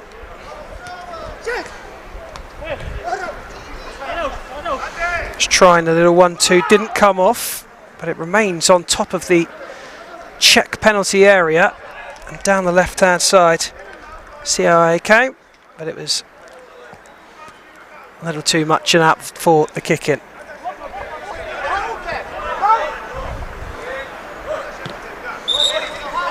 And again, a foot on the pitch. You do tend to see that most on day one. Players tend to learn pretty quickly. And they have to.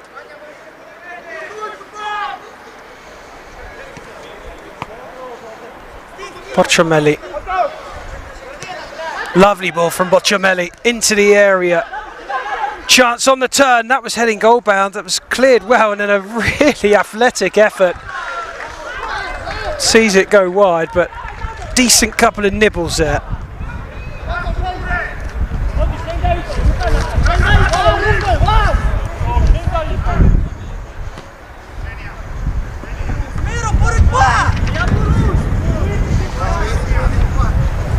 In for Mladi Perspektivni.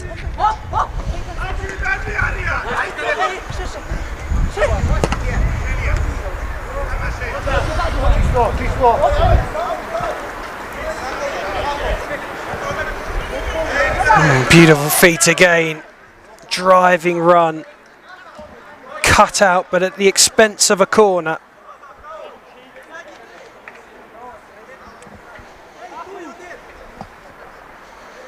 It's been an interesting game. Two very different sides playing very different ways, but ultimately neither have been able to register yet.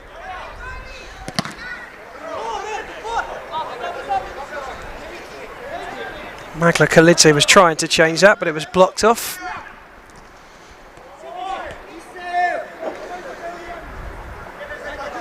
Got a nice style about them. CAI, the way they stroke the ball around. They need that goal. It was Ninoshvili on the turn.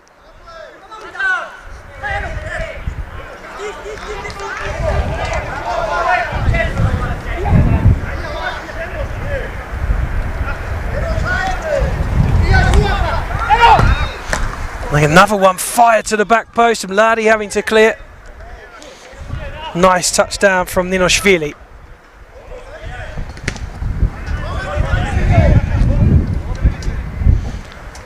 And once again, 5 minutes after they made a complete change, CAI are going to do it again. There's also a couple of changes for Mladi.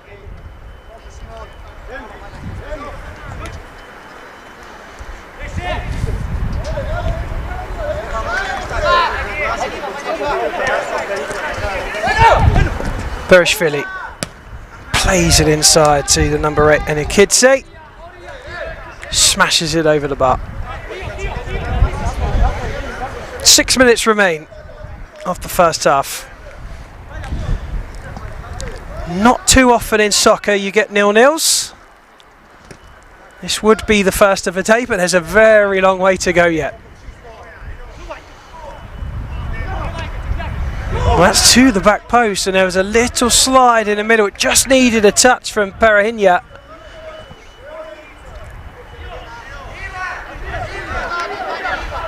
Just there.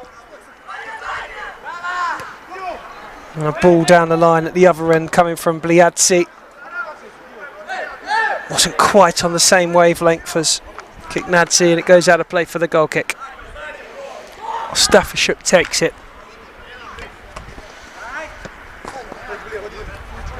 Out it goes from Siebe.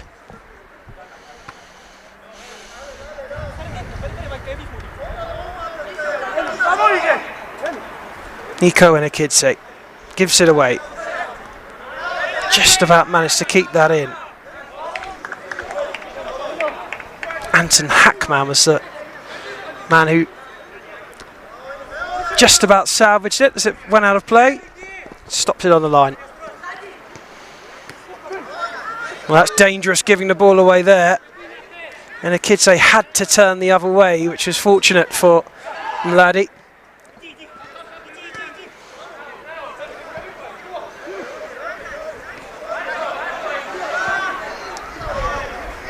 And the shot from range goes wide. Well, it was worth an effort. He had time and he had space. There, Berishvili couldn't hit the target.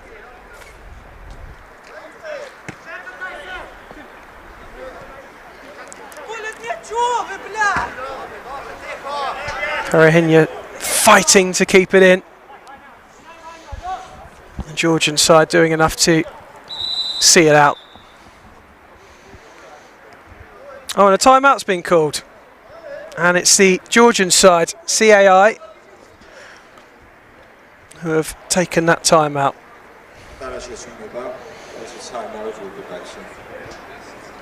And there's the new stand, which has been remodelled from last year. It was basically an ongoing slope from those first 3 rows you could see beforehand, but it'd been flattened down, and you now have those 2 tiers. And the top of the 3 tiers is for the VIPs. And as you look to your left-hand side there, in that corner is the entrance for those VIPs and the players' entrance, and they will come through where there are canopies where the players will change, and also some of the VIPs can mix and mingle. And there's refreshments outside, and if they should wish, they could take a minute stroll further down and find an absolutely stunning park in the heart of Tbilisi. The match has resumed. It's goalless draw, as it is. The goal that has to be scored.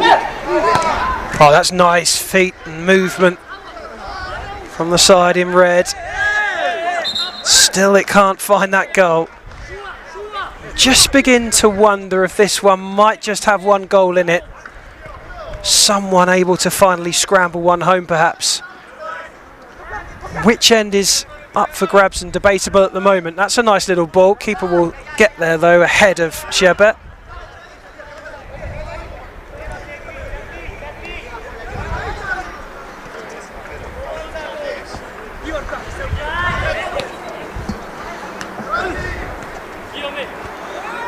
Berishvili.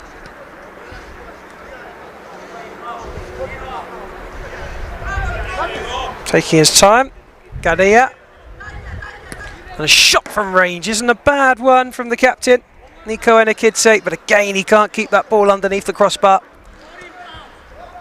He's been left frustrated a few times. He's had chances, he's had time and space like that, yet to convert. Staffer shook away, flicked on by Namesh, but gathered in the middle, and here's another chance for the captain, And this time he makes no mistake. Nico Enukidze, who once again found himself with time and space, this time a little closer to goal outside the area. And he just had to pick his spot and rolls it into the bottom left corner. There he is again, just too much space. He didn't take the lever off it. He just nestled it away into that bottom corner. And CAI, as it stands, will now have a half-time lead. No more drive. Now the team from Czechia to respond. And Enukidze being forced back by the Serbian ref. And stood over it is Sheber. Will he just try and smash one into the box? He does. And I think that took a red leg. Referee doesn't know. And it will be a CAI kick in. Minute or so to go. Did have that stoppage for the timeout.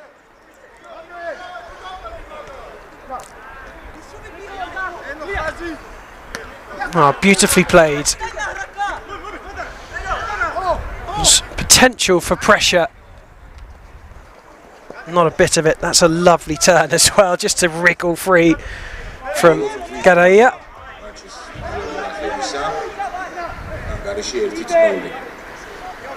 The first half of the match is Stroking it around nicely now. Until that moment anyway.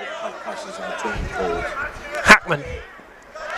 Nicked by Georgi Enukidze, but a free kick is given. They didn't like that, the Georgians. Smile from Simon, the referee.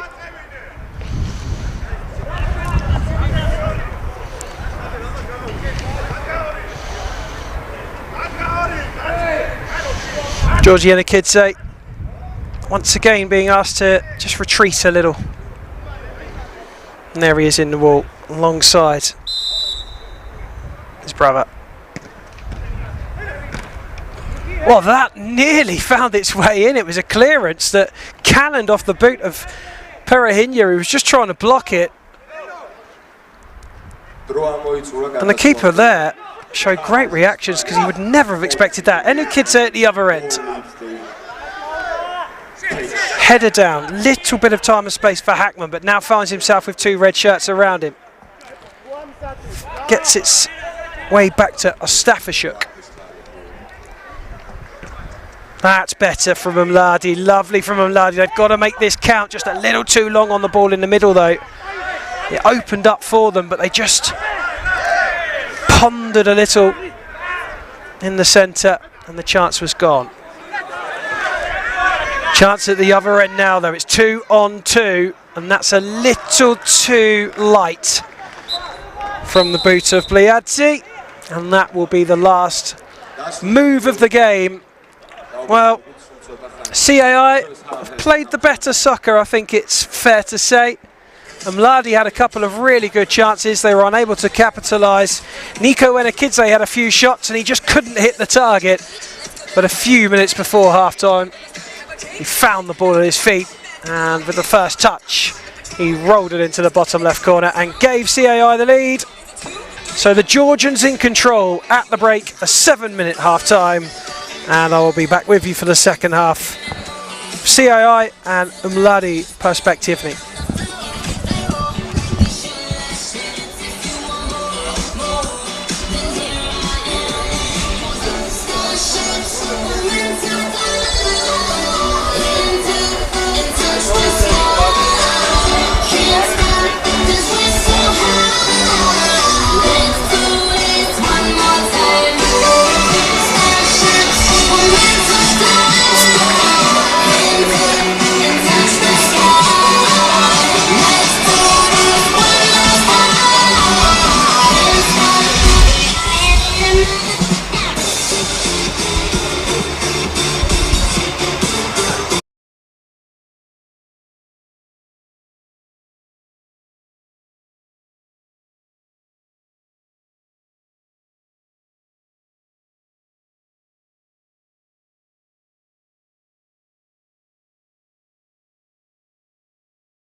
Kostas!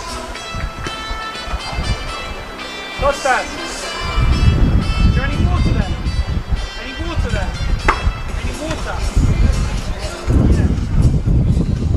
Yeah. There's a fridge in this room. This room here, there's a fridge. Please. Oh,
Which one?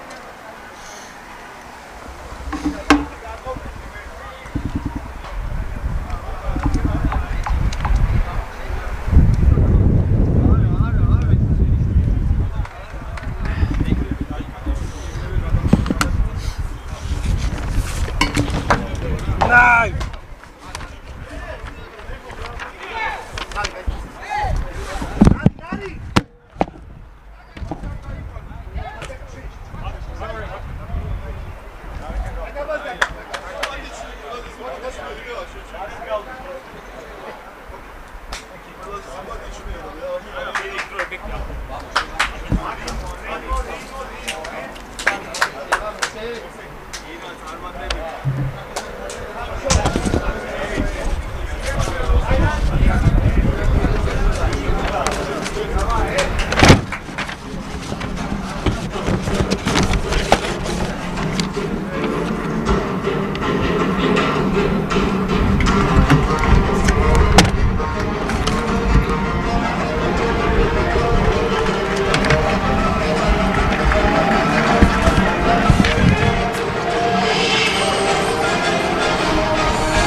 Group D action for you now, Intersport.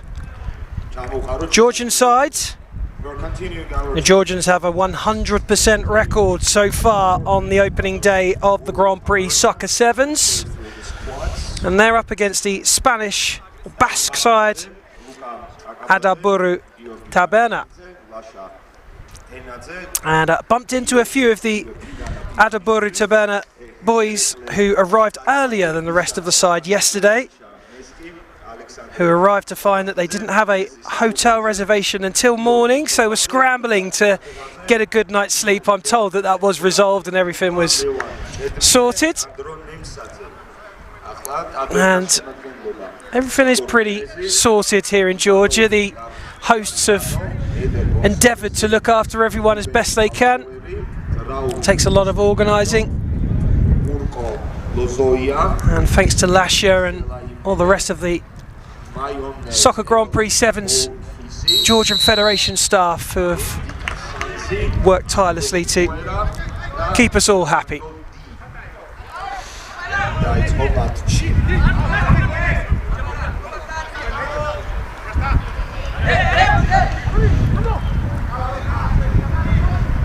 sent a little wide there, Riffy.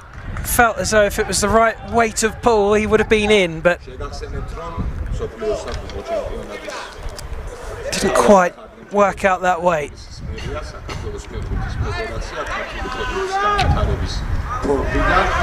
And if you're not aware, Intersport in black, Taberner in gold.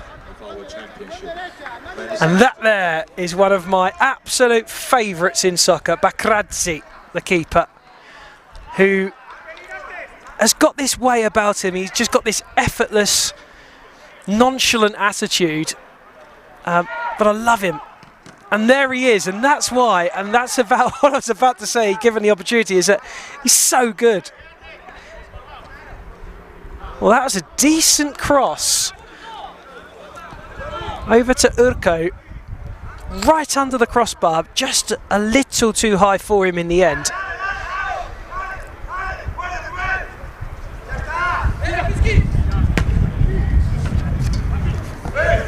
And there is Bakradze.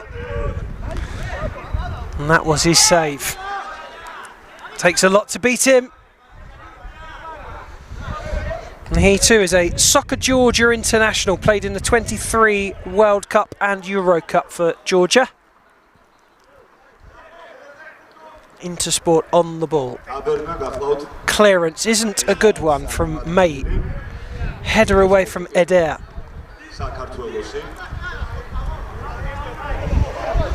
We'll give Tanadzi the kick in. Scoop towards the edge. Good defending from May. The winner of 7-7 championship. Spin from Tanadzi.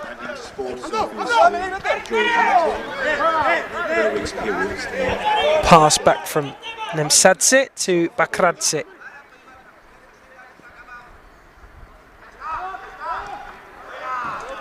Well, better safe than sorry. As Bakradze puts it out for the kick in.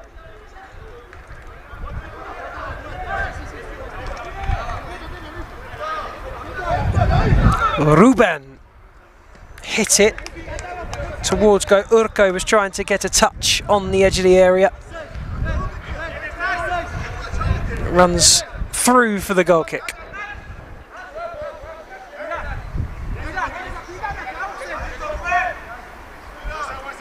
Bakradze goes long. Up towards Feranishvili. And on the ball for a second at least, as the ball goes back to Narim Anidze. Oh, lovely bit of skill there to drive forward. Still he goes, given away though to the foot of Rifi. Shows some intent there, didn't he, as he strode forward at pace. First touch for Igor, the captain and goalkeeper in the sky blue.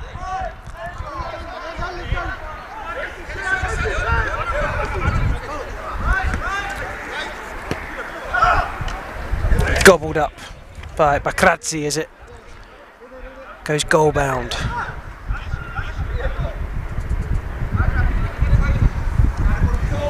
Bowled forward for Feranishvili, and Igor will claim. Feranishvili up top, played out in the German amateur leagues. Time's gone by, he's got 15 goals and 5 assists in the BetLive League this season. Intersport, the 2022 Georgian Local League champions. They also won the Tbilisi City Hall Cup in 2023. And they're on the same points as FC Bridge and Tbilisi City Hall in the BetLive League, which is almost at an end in terms of scheduled fixtures. They will then take the top sides, who will go into essentially what then becomes a cup, and the knockout rounds to determine who are champions for 2025.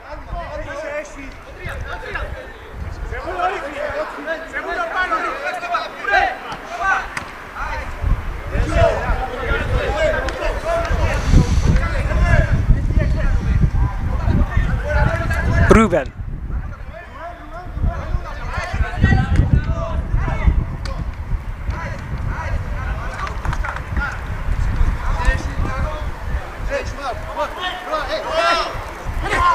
And that is Ruben, 46 years old.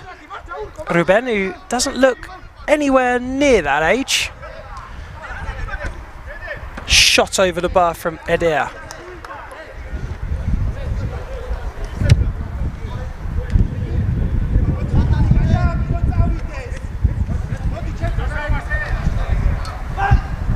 Well, the name was put on it by May, but he was denied the header. Urko working hard to retain it, Riffy turning. May trying to feed it back down the channel, but blocked out well by Nemsadze. Strike from Riffy was poor. He had probably a better option to his left-hand side as Urko made the run and was screaming for it. And he let him know on certain terms that he felt that ball should have gone to him.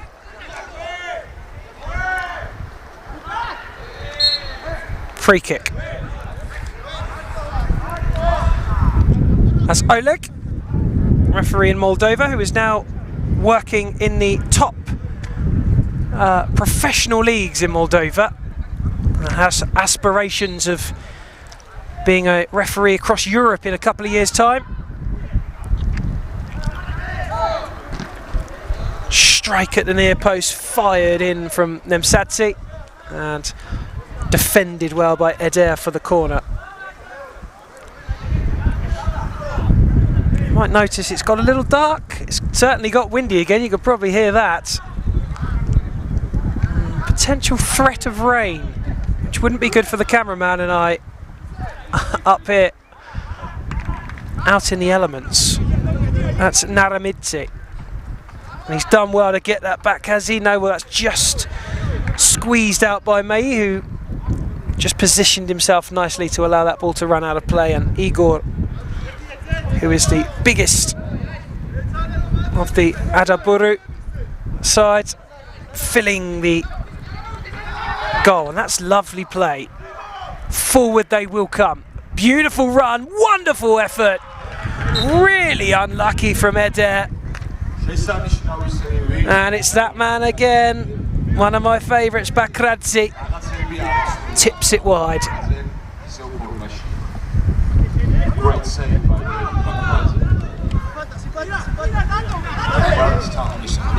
Oh wow, good strength shown by Feranishvili.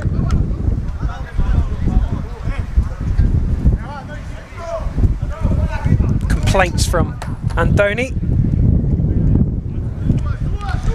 He felt that the strength was too much, but looked fair from where I was. Ruben to Eder.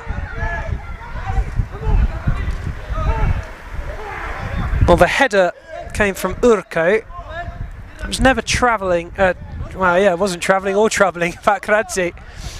But encouraging, I think, from Adaburu Tabaner is that they have struck the ball around nicely. They've made some good shapes.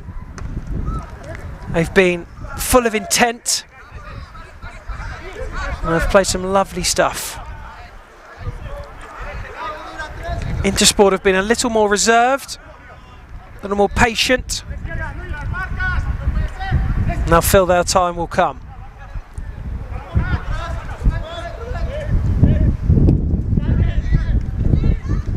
Well, that's a nice interchange, and there's the first goal for Intersport. Bide their time they did.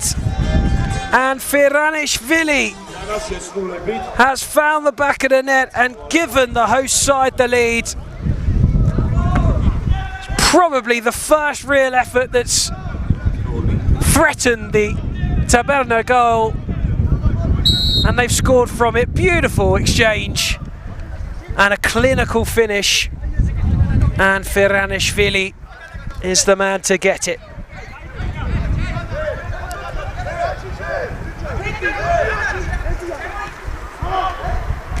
Oh, that's beautiful play again from Adaburu Tabaner.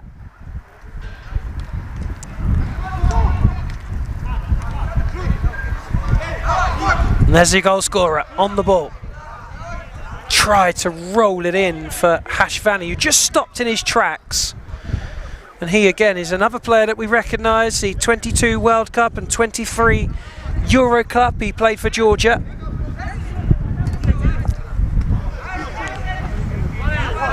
Robust challenge from Narimanidze. And a turn and shot, which took a deflection. And that will be Intersport's ball.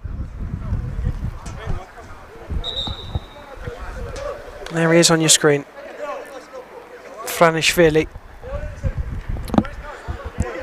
The man who has made all the difference so far.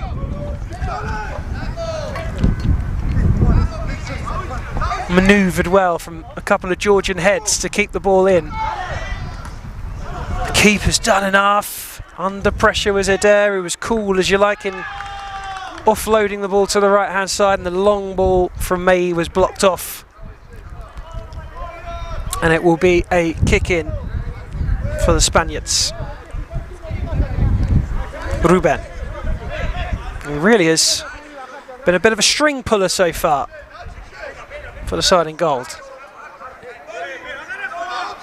Adair feeds it across nicely. Back at his feet now. Into the area. Lovely play and unlucky. Really should have been finishing that, Ruben. It was fed in perfectly for him from Fair.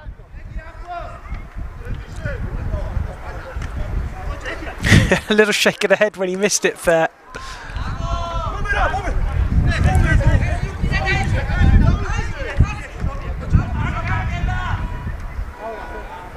Kratzi. Long searching ball, chested away by May. And a nice interchange with Ruben, who has it now. Now May again. Adair back out for Ruben.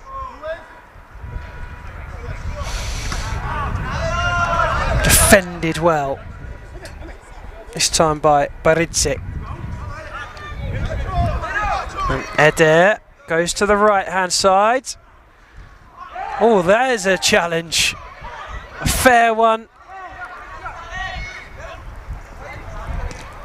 And there's a lovely ball through, and that's really good keeping from Igor. There's that big challenge. He went absolutely flying, didn't he?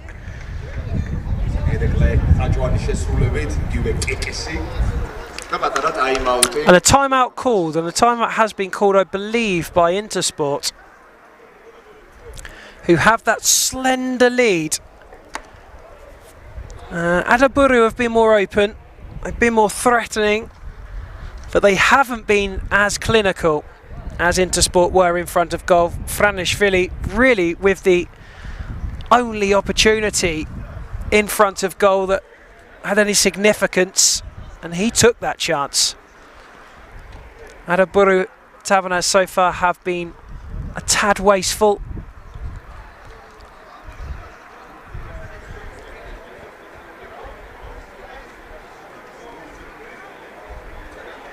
Conversation aplenty in the Intersport bench.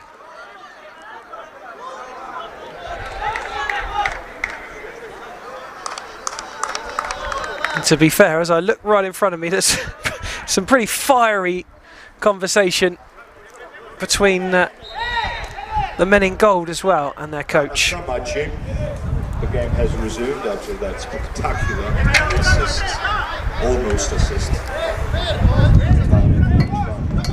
Hashvani with the corner, fizzed into Fair, who wasn't expecting that at the near post.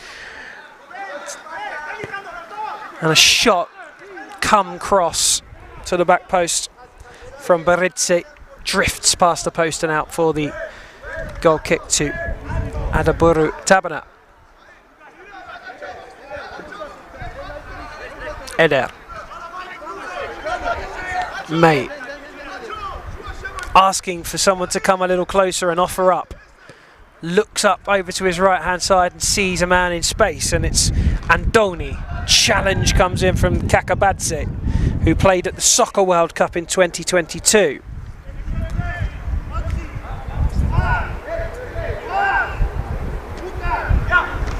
Oh, and another chance begging for a finish that did not come. May there with the header, and you could see him just drifting on the edge, and he doesn't hit the target. Is that going to be the problem for Adaburu, is finding the back of the net?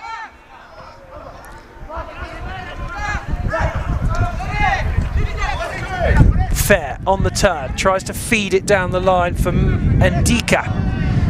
He battles with Narimanidze, but he battles a little too hard. And a free kick is given. Into the final 5 minutes almost of the first half.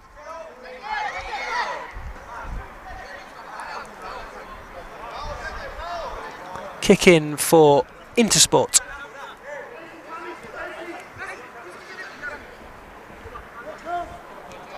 Tenadze going backwards. Narimanidze gets it back and has space. Narimanidze looks up and finds his man to the back post. Good save by Igor, and just about cleared away in time. Into the face of Ndika.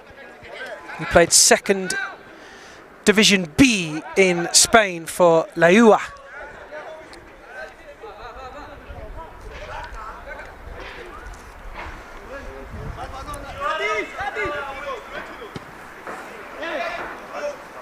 A little bit too much of an ask. So the pass went long from Tenadze. And a foot on the pitch will mean that kick in is overturned, and it will now be Intersport's chance, and it's a decent area, and it's Hachfani who will be the man to take it. He goes backwards. Narimanidze. Up to the big goal scorer. Gets past his man, and there was a big opportunity for Tenadze, who just had to get a solid contact on it. Instead, it just kind of scuffs his boot and continues to move away from goal. Eder being hurried. Igor giving it away to Narimanidze. Now Tenadze.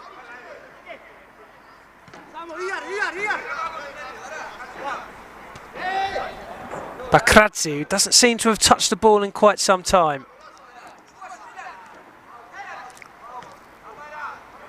Get another touch. Lofts it into the air. Wasn't the best of connections, but it may well just work out. That was really good, strong, aggressive play from Feranishvili. He's penalised for it, and I think he can feel a little unlucky about that. Kostas Koutsianos, the Greek referee, awarding the free kick.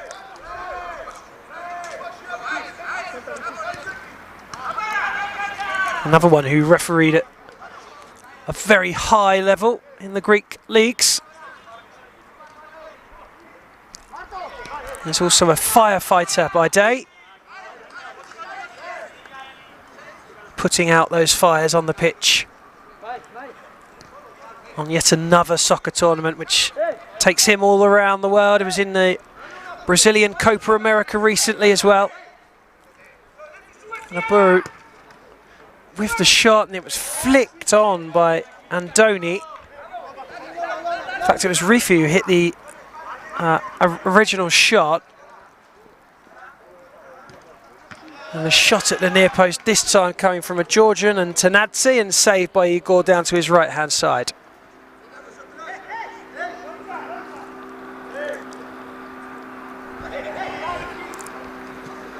Clipped to the back post, chested down beautifully, and somehow that stays out.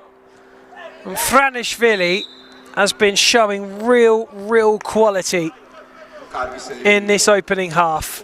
Lovely chest down, and Igor did just enough.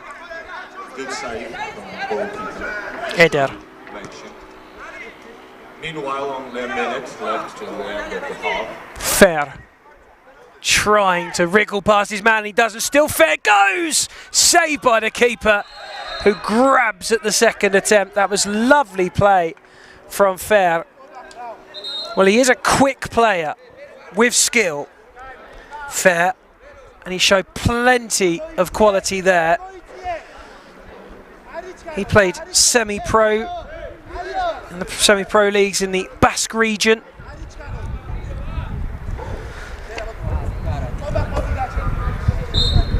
And we're ready to go again with less than a minute of regulation time in the first half.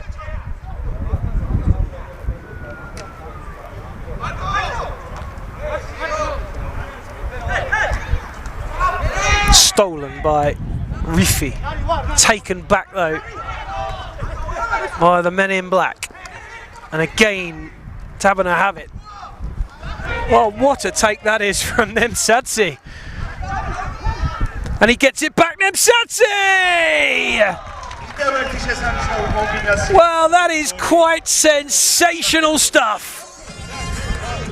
Nemsadze, who had absolutely no right to get that ball back, did fantastic work to steal the ball. He carried on that run and planted it in the bottom corner, and that is quality from Nemsadze.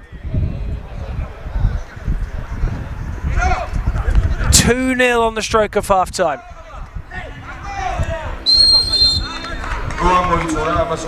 Free kick for Adarabu Tabana. The time has expired and it's till the interruption. Kostas Kousianos laying down the law as he does.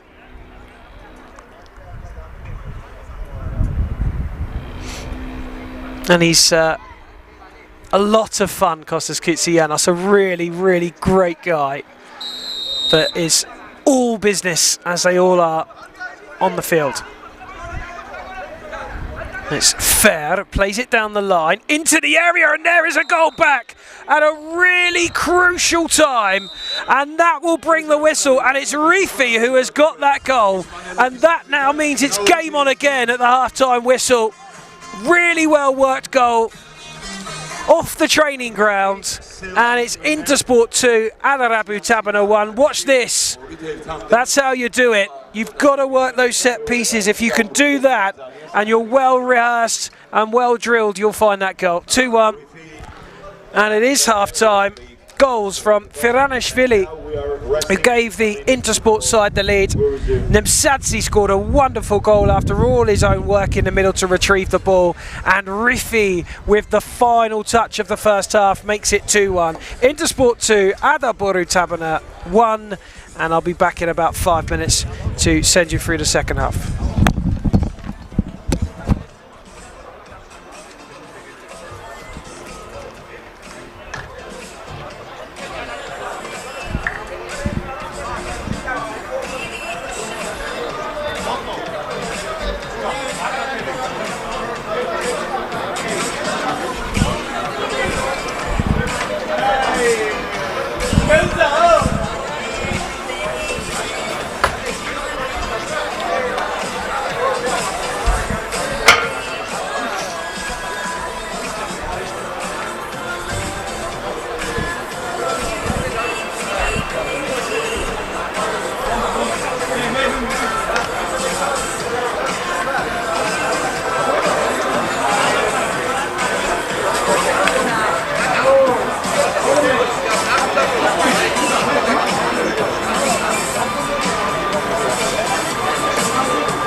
Thank you.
Last night I went to the Sky Bar.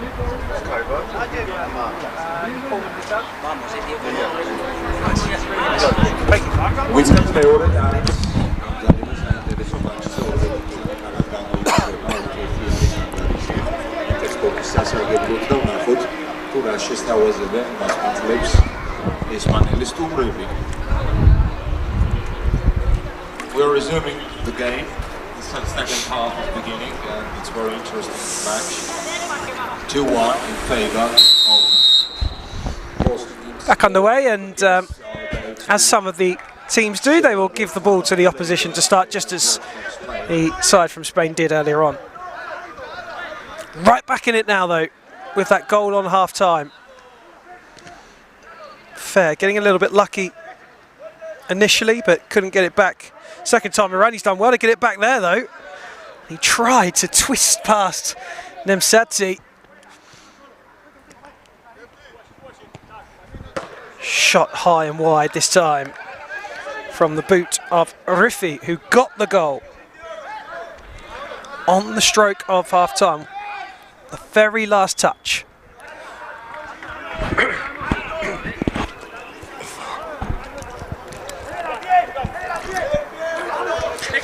Apologies if you can hear me coughing away, there's no cough button here.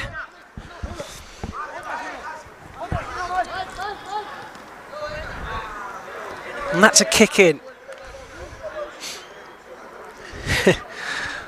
Throw in symbolised by Narimanidze, but I think he meant the kick in. He's been playing this game long enough.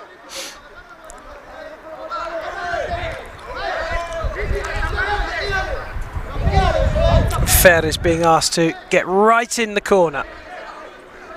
Made difficult by that corner flag, which has taken a tumble. Header on, wasn't far wide from Rifi. He was in the mood now.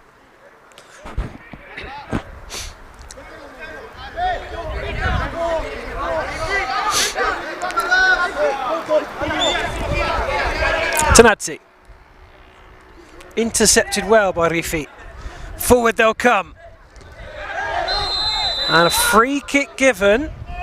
And Dika was making his way goalwards. And he was stopped in his tracks illegally. Just got the burst on there, didn't he? And that is a foul. I think that's the right decision again from the Moldovan referee. Just gave him a little nudge. A couple of interested parties in this one. Are they going to go for goal, or will we see another worked set piece as we did at the end of the first half to pull it back to 2-1? It's rolled into the path of Andoni off of a black backside. Back it goes to May. Cross to Adair.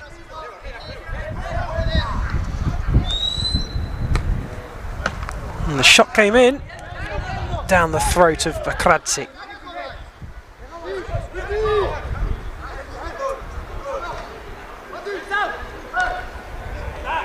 Nemsadze making a nuisance of himself again, but the golden side have got it. And this time the shot of Rifi is over.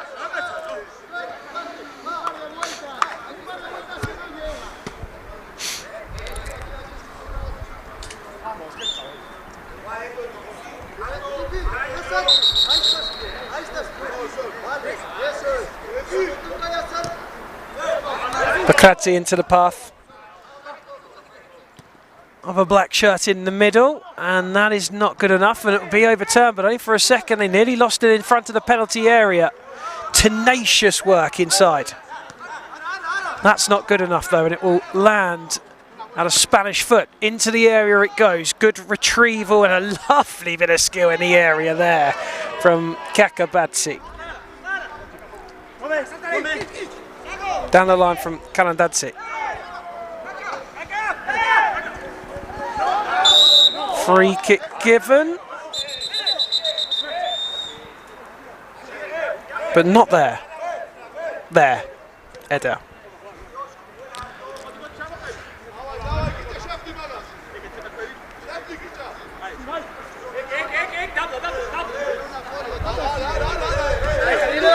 And there is Eder again. Looking to go across to Riffy. A little bit too far ahead of him.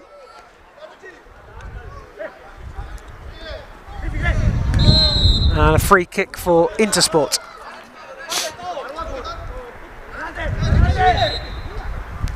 Well, they've taken it quickly and they'll get on with it, and Igor came out to smash through everybody there. And the main victim of it was his own player, mate.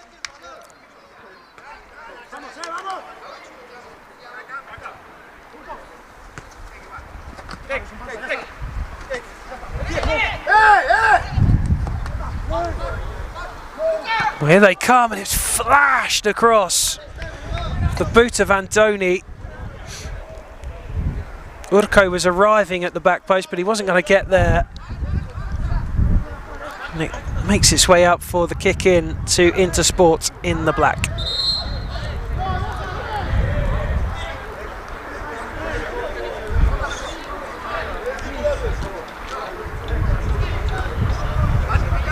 Header away will lead to another kick in, this time for Hashvani to take.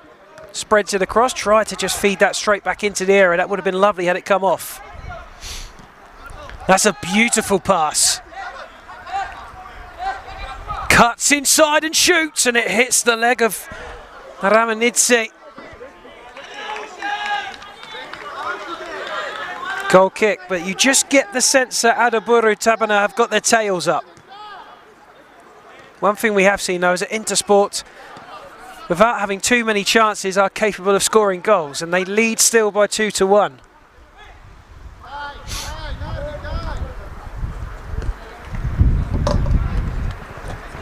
Up goes a long ball, looking for Frianishvili. Nice turn, and a free kick given for the earlier tug by Tanadze. Ruben into the area, played across. On the volley was Eder. And out it goes. Kick in which Eder will take to Andika. Into the path of Eder again, away from the area. On the turn is Kakabadze. Down to ground goes Kakabadze, but still we go, and into the area, this time for Adaburu Tabana, but only for the briefest of moments. And that has to be a free kick, it is. Well, I don't get much more obvious than that.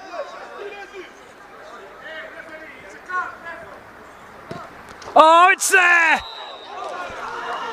Andoni fizzing it past Bakradze, who dived to his right-hand side. And Intersport, who had a 2-0 lead after 19 minutes, are back level after 28. Adaburu Tabana have done what they needed to do. Can they go one better and find a third and take the lead for the first time now? You certainly feel as though they have the impetus now. A timeout being called. And it's interesting because the goal came from a little bit of complaining and screaming at the Moldovan referee about their desire for a yellow card. And they just kind of, it almost seemed as though the game had lulled. And that allowed a little bit of space and time for Andoni to unload on the Intersport goal. And he did not miss. 2-2 is the score. Intersport, who were in control, now look like they're under the cosh. It's the most interesting and two-sided. And that man there who's about to get us off and running again, Nemsadze, has looked like the most dangerous player. They're going to need him now.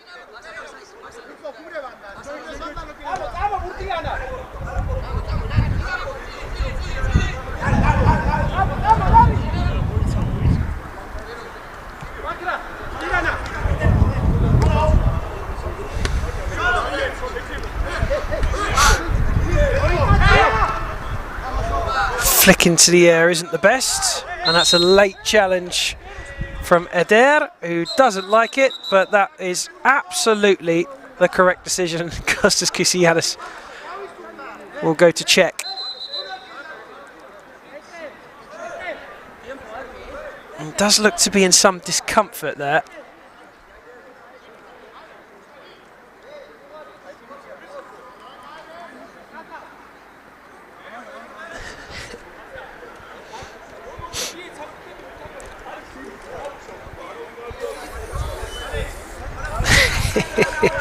You just see Kostas Kousianis, the referee, for a brief moment just shaking his head in the way that he does, only he does, to control and calm the situation and explain. And he's 100% right. His decision was correct. Referees so far today having a very good day at it, and it's very, very rare that you say otherwise.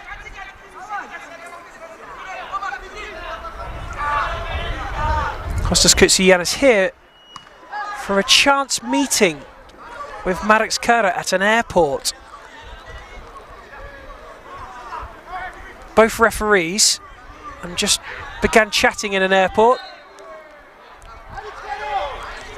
and Kostas Kousianis then became aware of soccer. He had a look into it and was invited to be a part of the World Cup in Crete, his home nation, and doesn't look back.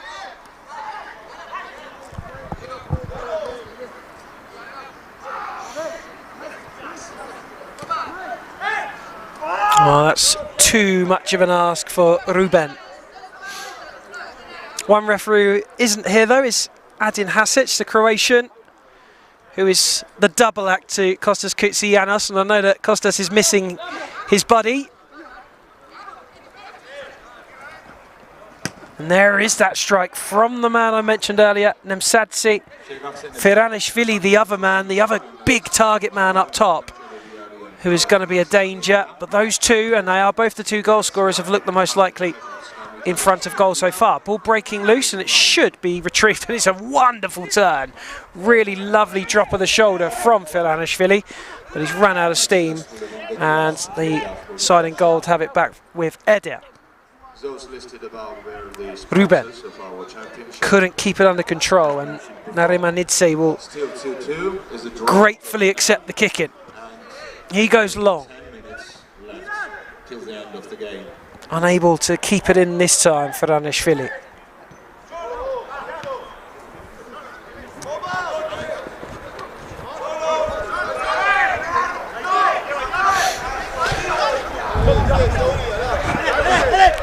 Eder with time. Spread across to May.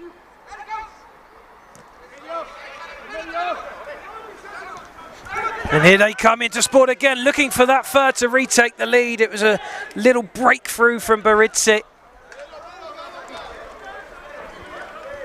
Leads to a goal kick, which Igor will take and give to Eder. Just for a second there, if that ball had gone across, it was going in, and it was going to be 3-2 again. But as it stands, we're level.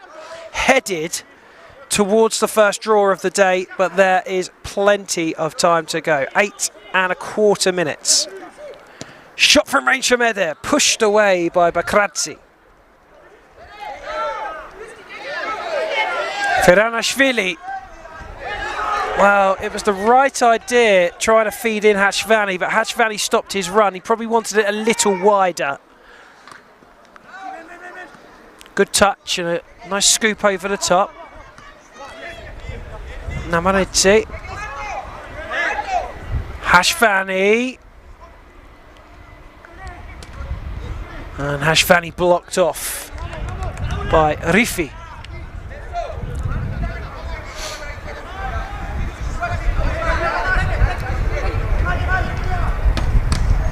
Cutback was to Nemsadze. He didn't strike it as well as he has done in previous attempts. Nicely played, back out to the left-hand side. Ruben didn't get that clearance right.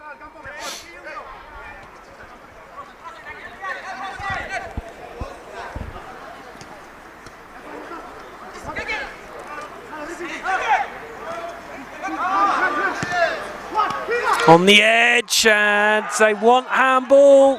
They're not going to get it. They might use their challenge card. They do. There's a frantic wave from the bench to challenge that.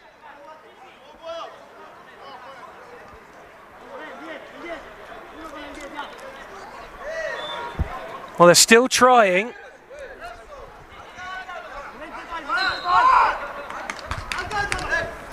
They won't be allowed. And a header saved well by Igor. Franishvili again.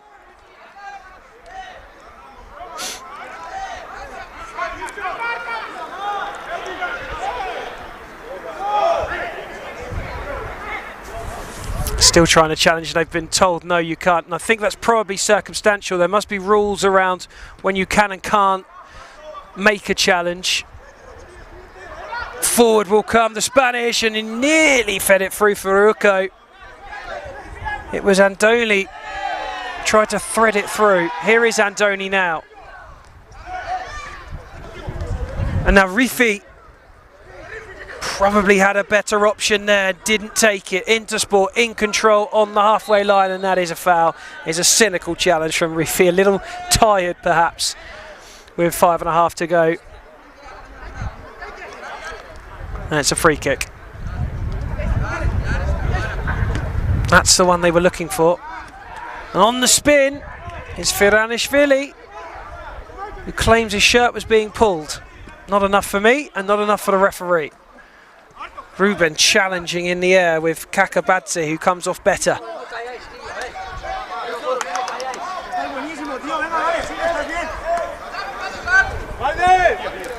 There is Kakabadze. Over to the right-hand side it goes.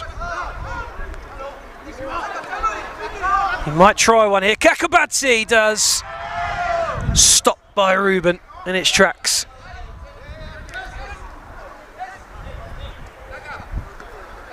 He'll have it again though, Kakabadze. That is handball this time against May.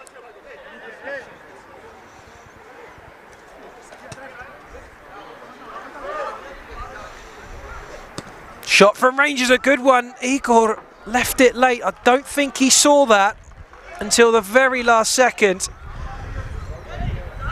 Had to react quickly. Just try to slide it past there, Kakabadze, but it was good defending. There is that effort. It might even have taken a touch, but here come Intersport again, and that is a save from the very top draw from Igor. It's been busy in the last couple of minutes. Timeout called. And it's called by Adaburu Tabana. So a conversation to be had about the last 3.5 minutes. Break.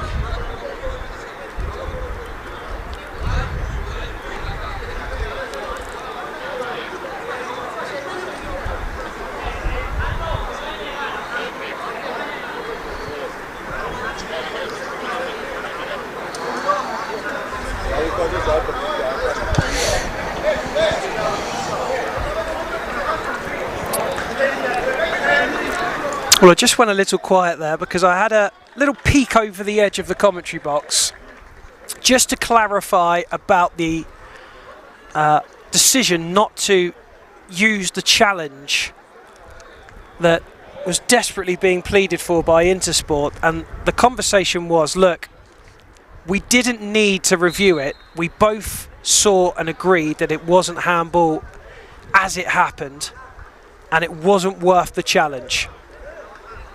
So technically, my understanding is that they still could have used that challenge, but the referees deemed that it wasn't worth it, and it was legal, it wasn't a handball, and we should just get on with the game.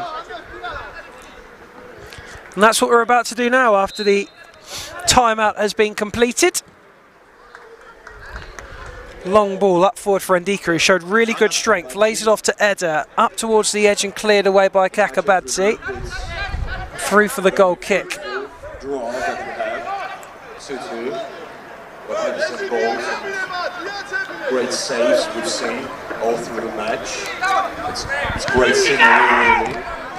Let's see what happens. Eder out wide, strike at the near post from Andoni, and it's that man Bakradze who spreads himself to keep the third goal at bay, and it remains 2-2. I love him.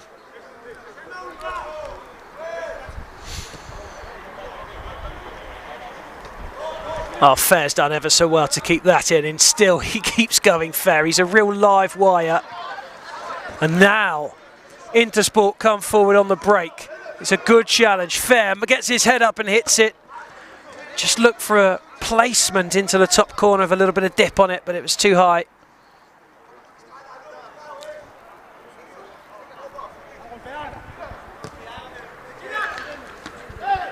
Challenge one in the air by Eder. Ndika flicks it over the top for Andoni. Narimanidze under pressure. Just about got rid of that, and they will come down the left-hand side. Wow, that's a challenge that has become a shot, and Igor luckily was alert. Would have been a shame if a game was won in that kind of manner. Kick in taken, space on the edge, saved, and he was sleeping a little there, Narimanidze, because Ndika was sneaking up behind him. And they've just about got away with that, Intersport. They're hanging on a touch. Kakabadze to Beridze. Hachvani.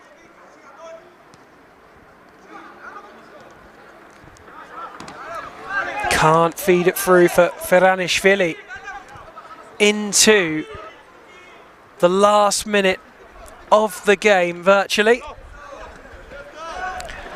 And it's still 2-2. Intersport with a 2-0 lead. Pulled back from a half-time goal scored by Rifi, and Andoni making it 2-2. There is time for a third, but only at one end, you feel.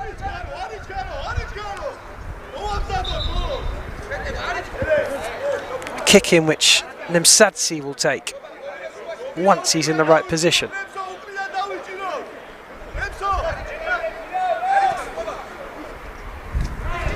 Feranishvili. So, yeah, it was Feranishvili making a nuisance of himself, and here's a chance, and what a save! It's not over yet! It's off the post and into the hands of Igor. Great saves by Spanish goalkeeper now. Up into the air it goes. And looked like handball, they've claimed it, they haven't got it. That's brilliant, brilliant play from Kakabadze. Another lovely touch up top as well from Hachvani, and Feranishvili has his effort saved, and here come Adaboru Tabana into the penalty area, onto the edge and fired over by Ruben. That was a golden opportunity for the side in the gold kits. They might have to settle for silver now, because there's not going to be a win for either side, it would seem. But the whistle has not yet gone, and there might just be one more chance, you know. Tula left for Andoni. He might have to go it alone. He can't get past Naremanidze. Another chance maybe. Out though comes Bakradze.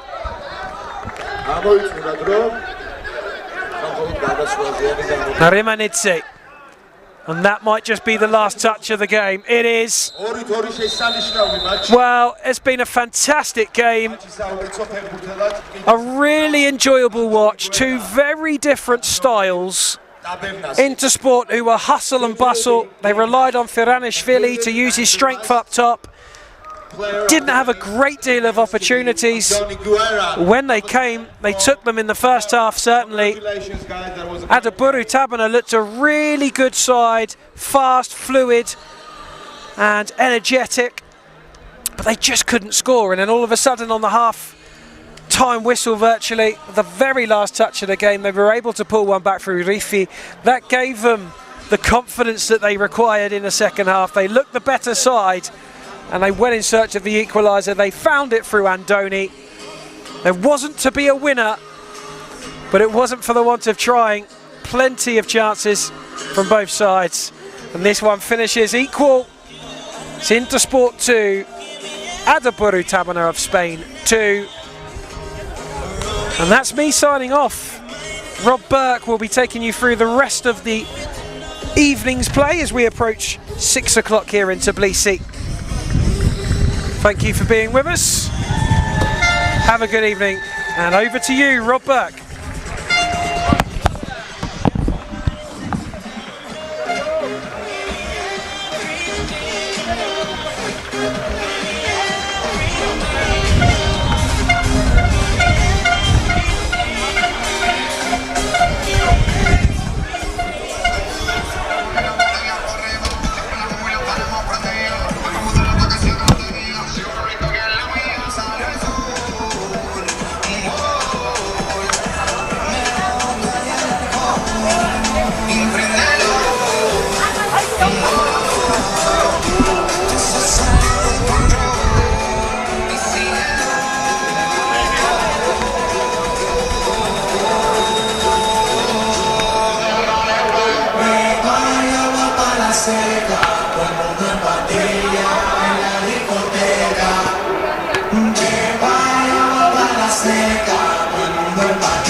ეს ვინმე შემოვთ. ეს ინვიტერ კომენტატორი მორჩა დღეს მუშაობა, მოღვაწეობას.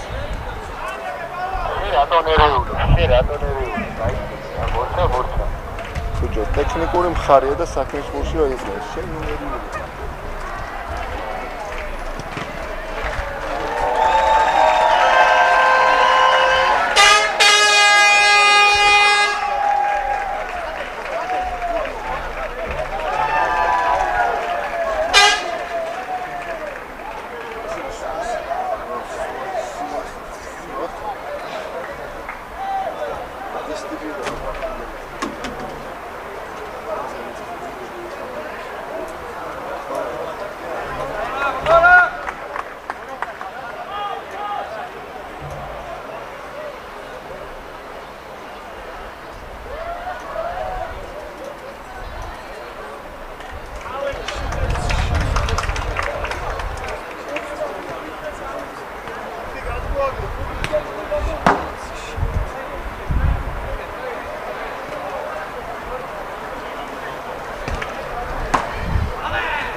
მატჩი ვაგზელის ჩემპიონატს ავტოსი Real Panthers წინააღმდეგ.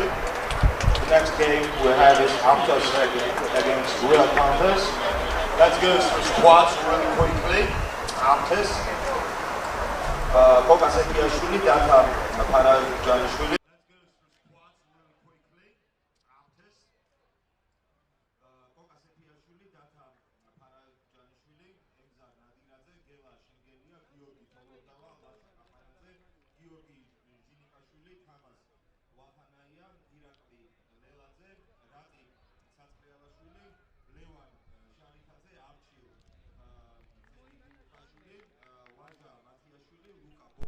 Day one of the Soccer Grand Prix Sevens is rolling on here in Tbilisi. We've already had a busy schedule. Niger Thunder open with a 5-1 win. CAI impressed with a 4-0 victory. We've seen goals, drama, and even a draw in the mix as well. Like I said, there's been several other matches played today already, and the standard has been set high across the park. Now, it's time for Aptos against Real Panthers, two teams who will both be eager to put down their marker and show what they're about this year. If you are just joining us, it will be Real Panthers kicking from left to right in this first half, and Aptos from right to left in all white. The Georgian side in the white. The Portuguese in the lovely purple jersey. And we are back underway. Dan Shaw doing a brilliant job covering the previous two games, the last of which ended in a 2-2 draw, the first draw of the tournament. What will we see here? An early shot is the answer. 20 seconds in, and Aptos have the first effort at goal. Leladze down the right-hand side lets one fly. The excitement builds and builds as you get into a tournament, and the seven-a-side format is certainly bringing plenty of action and plenty of goals as well. We did mention that the larger pitch, the larger goal, could invite a higher level of activity, and it absolutely has done that. Excited to see what these two sides can do in their inaugural game of the tournament.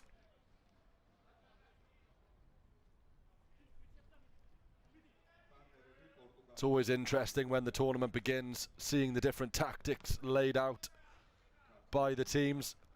I mentioned before that typically the teams that go far in tournaments are the teams that can keep it tight at the back and counter-attack effectively. We've seen a few sides do that so far. A real standout with Niger Thunder, possession-based team, clinical, and a real standout so far, I think. So, how will this one unfold? That's the question. The Georgian side, of course, a fan favourite now. You can see in the stand just across from me, plenty of supporters for Aptos. The Royal Panthers won't take too much notice. They've got a job to do as well. They'll have their eye on the trophy, as will everyone. It really is an open field. Last year's winners return, of course, but it's anyone's game.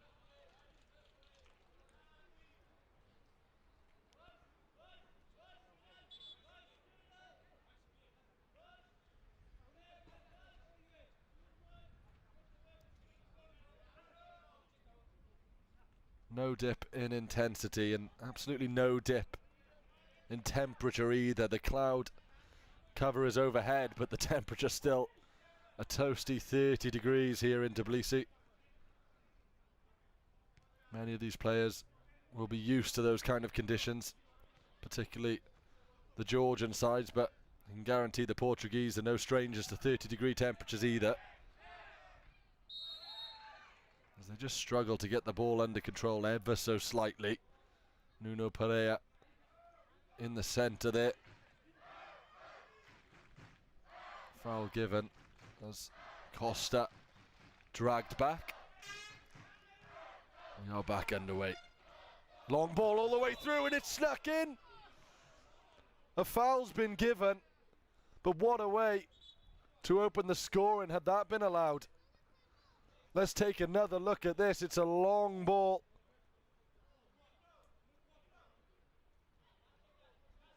Well, Royal Panthers will feel they've got a shout there to have that one allowed.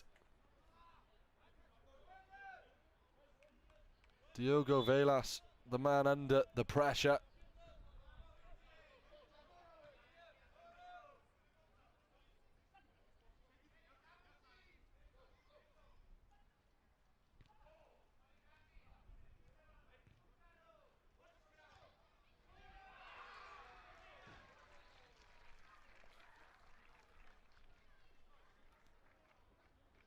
Well, that would have been some goal had it crept in and been allowed. Fortunately, from an Aptos point of view, there was a foul in the area and the goal didn't stand. We've got a couple of issues here for the man in net for the Portuguese side. Does appear to be a head injury.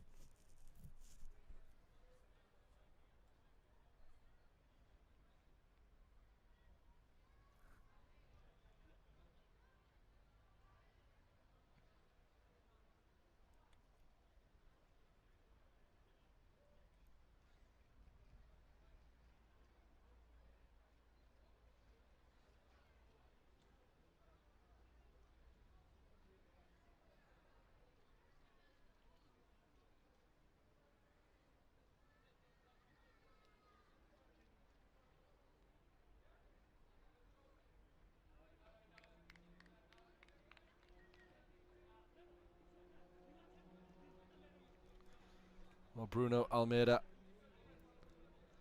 back on his feet. Does look as though he'll play on after a bit of a whack.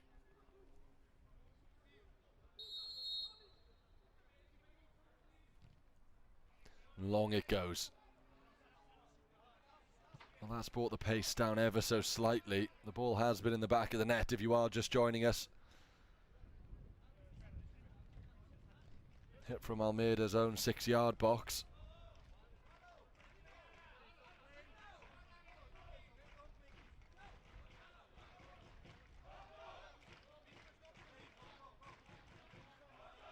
The kick into the area then, pounced upon by the goalkeeper. And a calm 1-2. Sees it collected. 5 minutes gone then, Aptos 0, Real Panthers 0. In the Tbilisi heat. Toledava. Ginikashvili. That's a good ball towards the byline. Just bobbles out of play though, unable to get it under control, Aladze.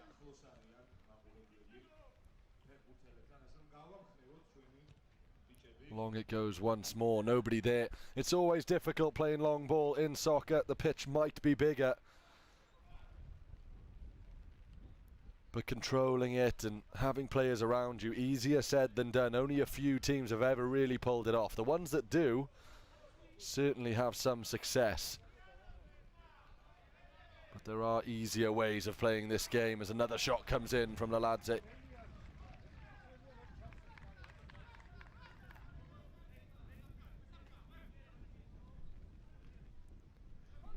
Here is that man again, a lovely turn. Dispossessed though, and a chance for Panthers to counter-attack. No nonsense defending though. Madaradze making sure that one flies into touch. And we'll get back underway. The ball at the feet of Toledava. Toledava, right-footed over the bar. Saw his opportunity, a yard of space, that's all it was. He had Bruno Almeida slightly worried for a second. At full stretch.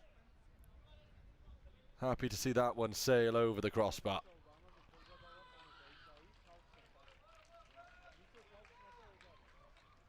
Toledava again. Switching the play out wide, pulling the strings from the quarterback position. Options ahead of him. Ginikashvili looks for the 1-2. Ginikashvili onto his right foot.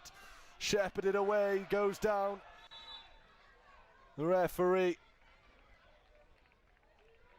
deems it to be a free kick the way of Real Panthers.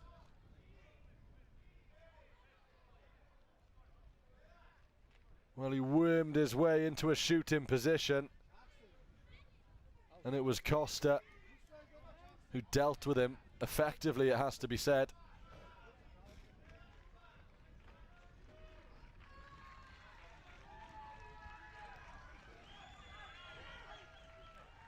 Back into play, Laladze all the way through, it took a touch and that's one.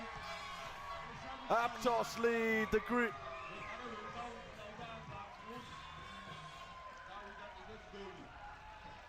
Matiashvili with the final touch. The Georgian side lead.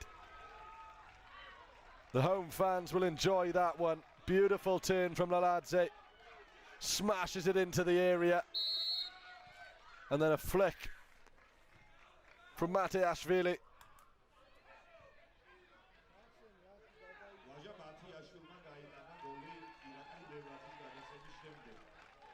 Aptos is up 1-0. The goal scorer was Matiashvili. There is the opening goal then. They've looked good value. Another cross comes in. Toledava with the delivery. This game opening up ever so slightly now. That's what a goal will do.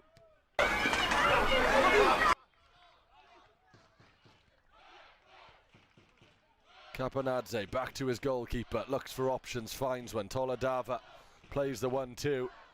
And long it goes. Too long though.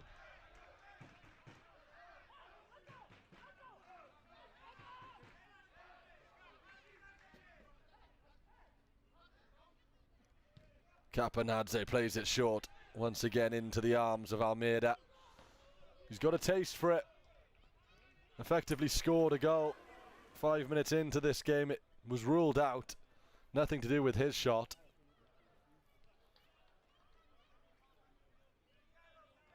His head, though, will constantly be on the lookout for opportunities to lob one over his opposite number. Aptos moving it nicely again.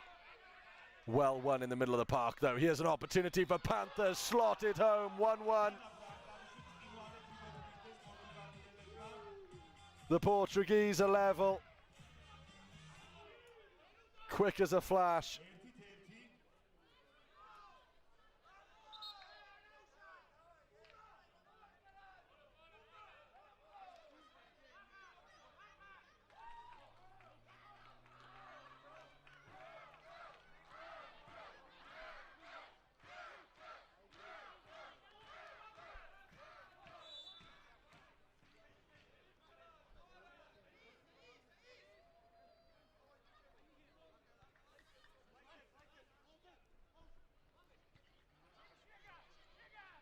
All square then, 10 minutes into the game.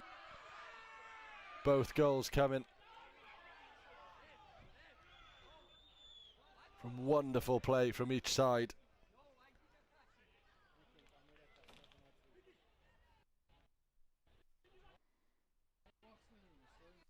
Number 11 in the 11th minute.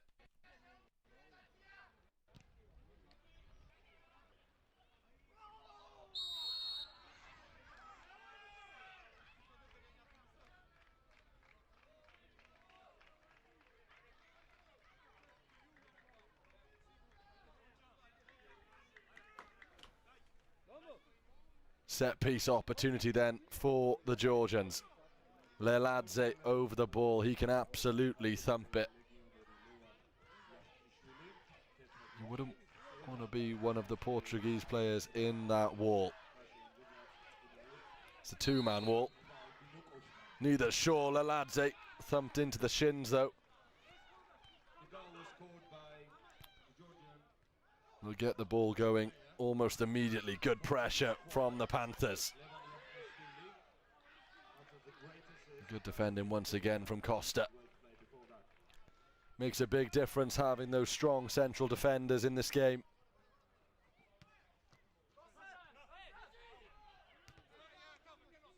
Well, 12 minutes in and the game's being played at a right old pace here. It's end-to-end stuff really. Both teams coming away with a goal for their efforts so far.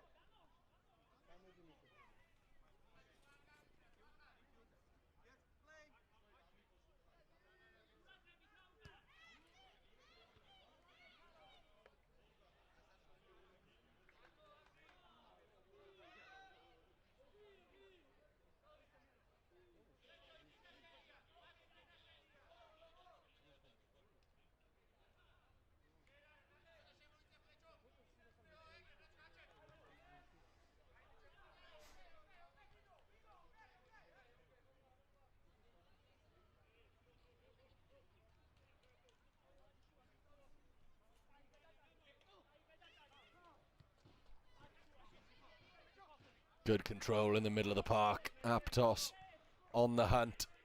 That pass is wayward though. It will be a kick in to the Panthers. The equaliser did mute the crowd momentarily. Back in the spirit of things though, as they do support Aptos once more. Very heavy home support here.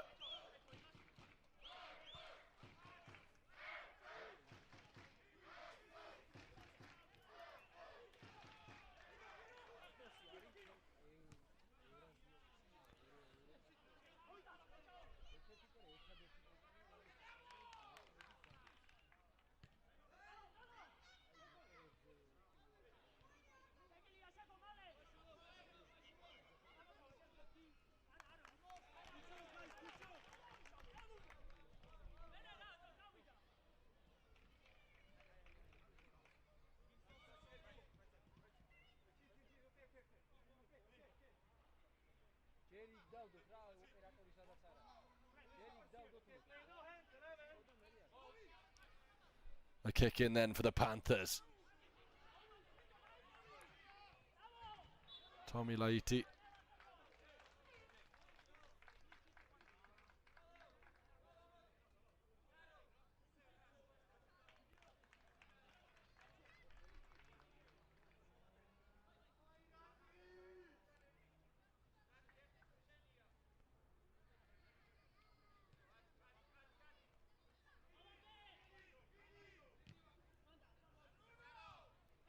"15 minutes gone then. Aptos 1, Real Panthers 1.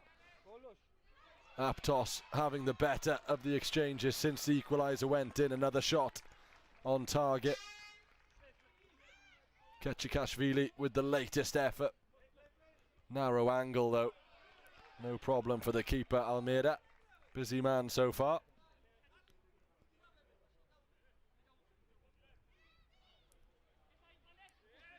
Feely then with the kick in to the goal scorer. Edge of the area. Just lost where he was on the pitch, I think. Under some serious pressure. And Aptos back in possession. Heavy challenge in the middle of the park though. Play continues. Here is the goal scorer looking to bundle his way through and does win a free kick. Appeals from the Aptos players asking the question, where was ours? Nevertheless, it is Real Panthers with a set-piece opportunity in a relatively dangerous position. You don't want to be too close in. All set pieces are direct, remember. And chances are Thomas Laite will thump this one. From the set piece then, Laite along the ground into the area, flicked on. It's messy in there. There will be a Portuguese kick in. All kinds of issues there. It wasn't the pace. The low ball caught the defenders out. They managed to scramble it away and it stays 1-1. Growing into this game, Real Panthers. Ball forward from Costa. Intercepted though, and Aptos will just try and calm things down if they can. They're hungry, the Panthers. That's a good ball though. Looking for a yard of space now, Aptos.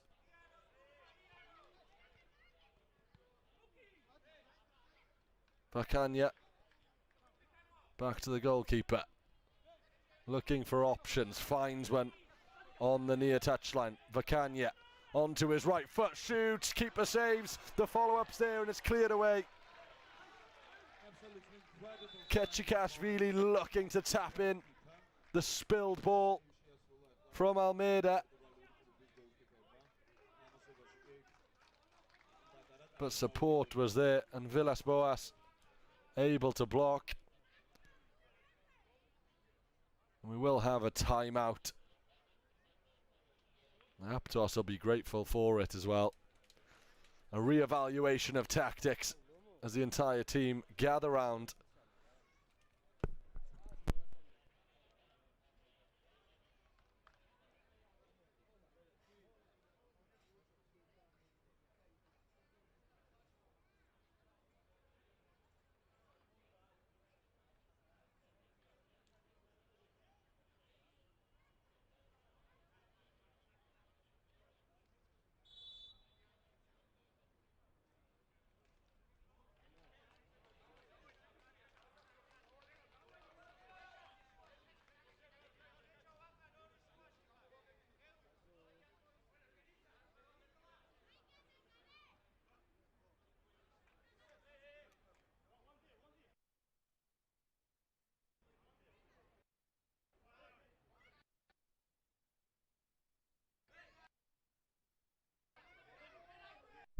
Back underway then, corner ball for Aptos.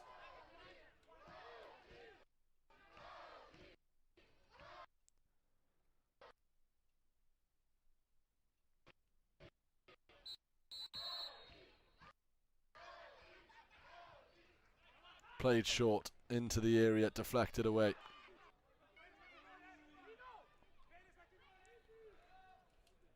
Just over 2 minutes to go then in the first half, all square as it stands. Is there a goal to give one of these sides a lead before half time? It would be a perfect opportunity.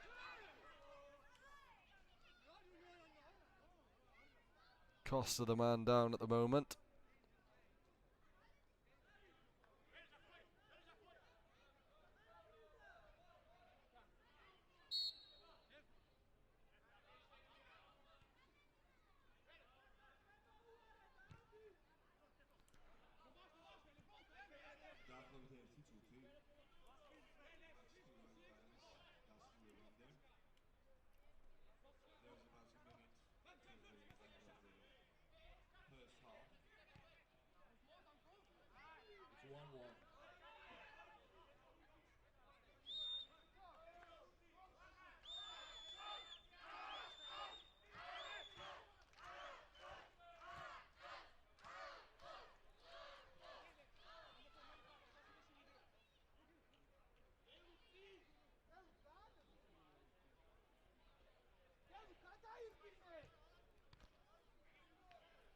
Last few moments then of the first half.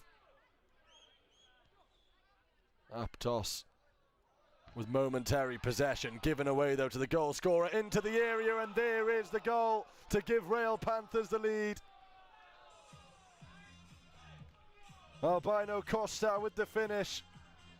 He spent most of the game defending and pops up in the right area to give the Panthers that precious lead as we head to the break. Goal scorer turned provider, and a wonderful finish to match a great pass. 1 goal and an assist for that man. 2-1.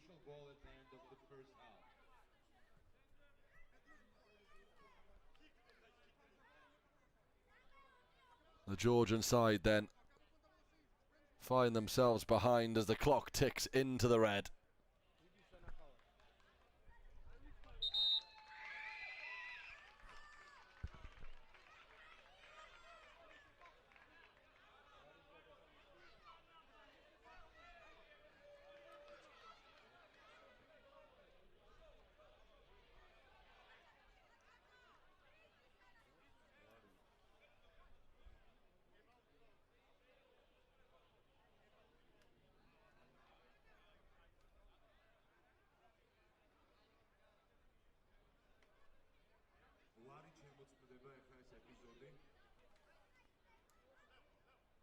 It will be checked on VAR, and then we will confirm whether it was goal.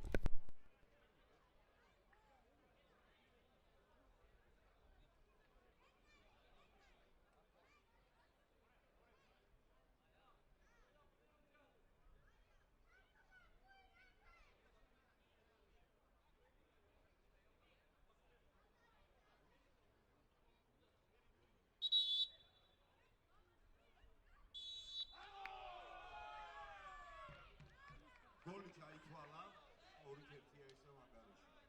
That's the situation. The goal has been confirmed and solidified.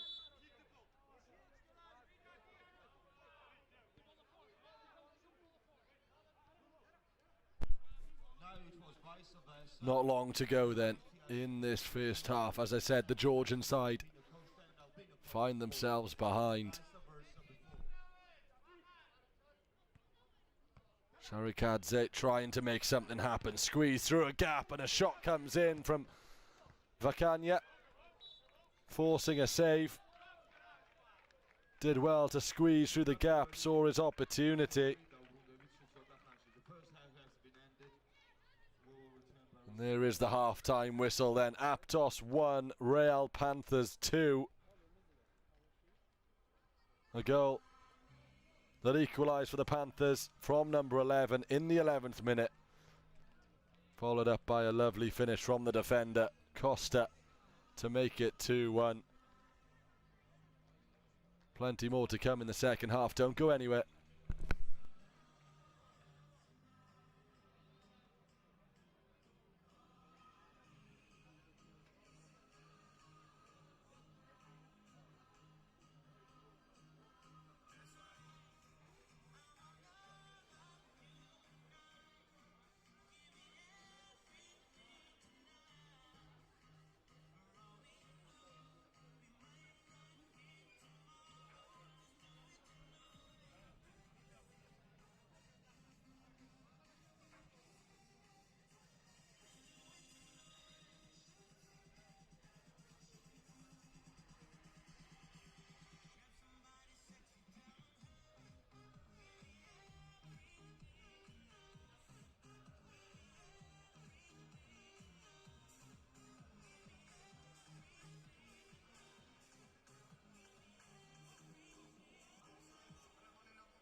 Welcome back then to the second half here in Tbilisi.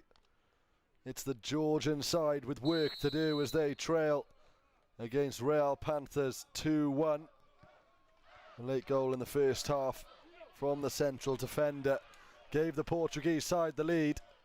Plenty of soccer to be played though, and the home fans will certainly be hoping that Aptos can find the net at least a few more times before that final whistle goes. If Real Panthers have their way though,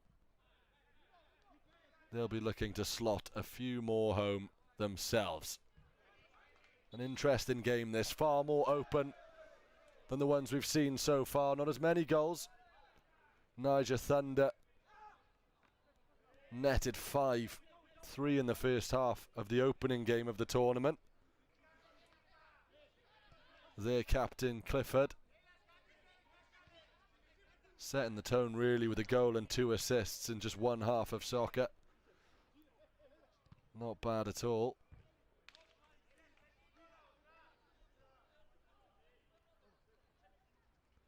Kalikashvili. Nadaradze spreads the play wide. That's a good pass to the byline, into the area it goes, cleared off the line. Magnificent defending. How big might that turn out to be when the full-time whistle goes? Chipped into the area, there's a save, and at the back post was Laladze. Sends it sky high. Gives a thumbs up to his teammate.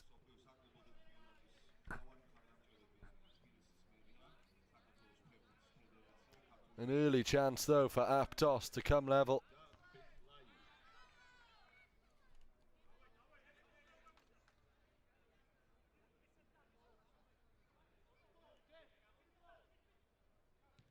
The stage is absolutely set here for the Georgians to make a comeback. Opportunities are plenty in the first half. No doubt though they'll have some defending to do, much like they are right now. That's a long ball. Headed away with authority as Feely goes down under a challenge.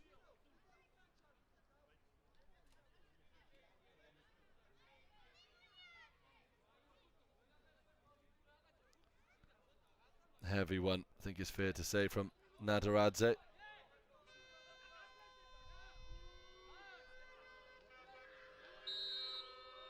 Ruben Villas-Boas, right-footed, looking to curl one into the bottom corner. White jerseys in the way though, and a chance for Aptos to come forward. Flicked into the middle of the park. This is very well worked, an opportunity, and they've done it.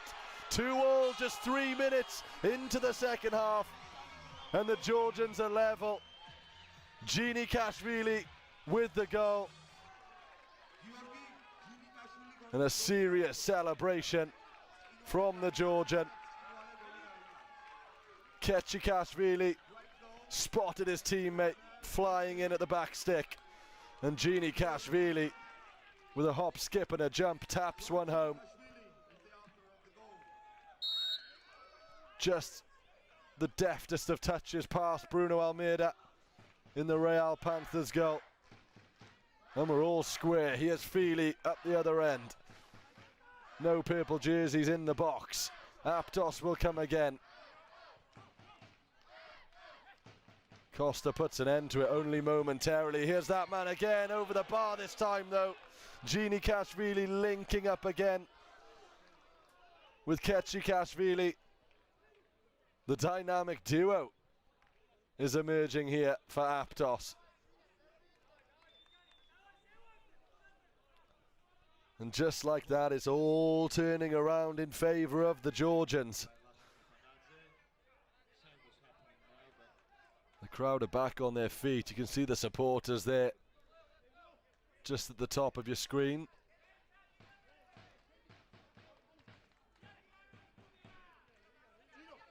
Nadaradze into the area once more. Couldn't quite get it under control. Kalikashvili. Scrambling for it though, Kelikashvili still with the ball at his feet. Until then, that's a beautiful bit of play. Here come Real Panthers, sits one down, an opportunity blocked. End-to-end stuff, by far the most open game we've seen so far. Aptos will come once again. Kelikashvili looking to switch the play. Goal scorer, turning provider, or at least that's what they hoped.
.27 minutes gone then. Aptos 2, Real Panthers 2. The Georgian side getting themselves back into the game with a Kelikashvili goal.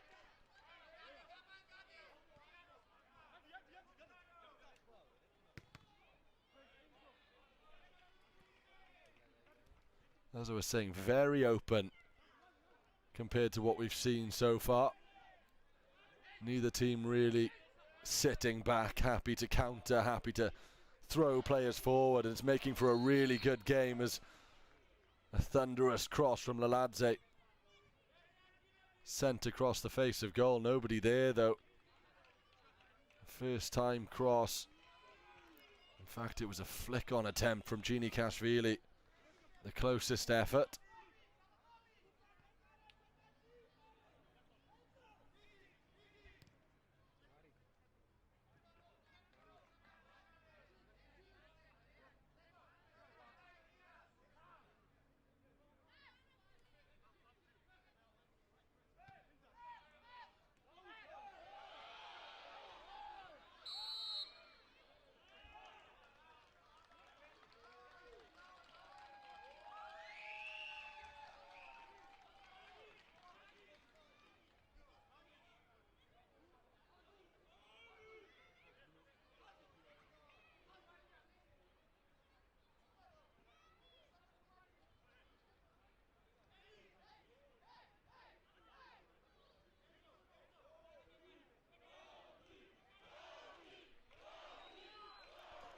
Kelikashvili then over the set piece. Tight to the edge of the area, picks out a corner and slots it home, and the Georgians have the lead. A brilliant start to this second half, orchestrated by that man Kelikashvili. Scored the leveller just after the half-time began. A brilliant finish. Nothing the defenders could do about that. It's Aptos 3, Real Panthers 2.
10 minutes to go then. Aptos 3, Real Panthers 0. We said a turnaround wasn't out of the realms of possibility. Can they see it through? That's the question. Of course, the Panthers will have something to say about it. They've played some good stuff, the Portuguese side. There's been clinical finishing and really a man of the match performance from Gini Kashvili.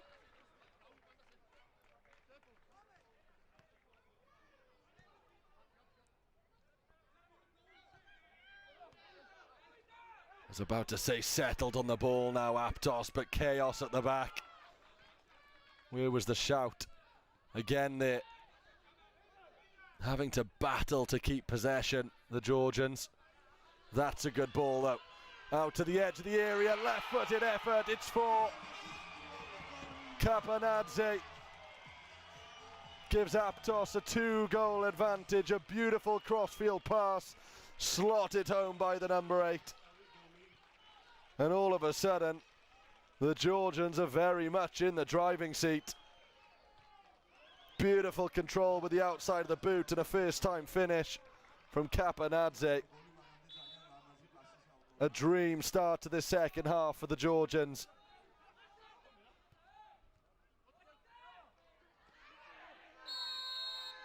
Real Panthers then with work to do. Confirmation of Kapanadze, the goal scorer there.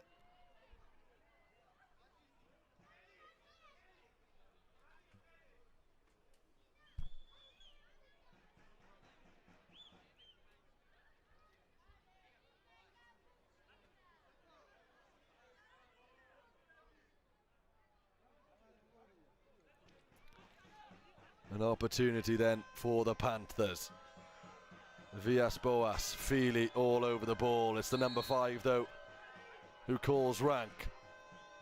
Right-footed effort, pinballs off the wall and cleared away.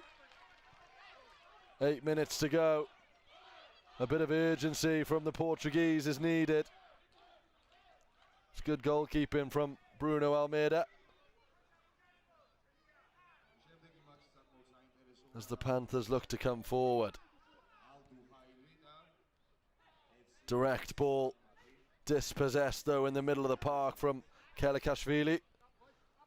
Another lovely switch of play, plenty of bodies over on this right hand side, that's where the danger is. Nadaradze loses out though. Serious press from Real Panthers.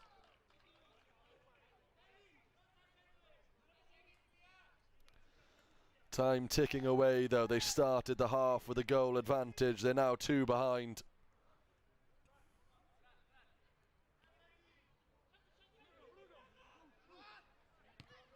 It was the Real Panthers who won the Football Sevens Royal Tournament in 2022. The Summer Football Cup winners in 2023 and 25. So they're no strangers to success, Real Panthers, but they've got work to do. Nadaradze back to the goalkeeper and they'll come forward once again. This is where the danger has been all game, on the right hand side. Switch now and a shot comes in, deflected away, but Toledava fancied his chances on his right foot there, and it will be a kick in. Kapanadze lurking at the back stick. But Aptos much calmer now with that 2-goal lead. Pressure from the Panthers. Can they pull one back? Yes, they can. That's 2. A brace for their number 11. And it isn't too little too late either. Plenty of time.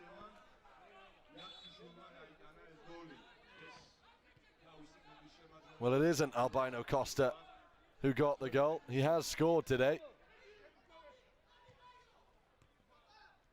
Brilliant work though.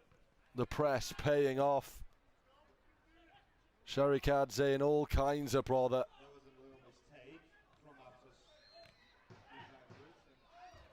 Aptos 4, Real Panthers 3 then with 5 minutes to go.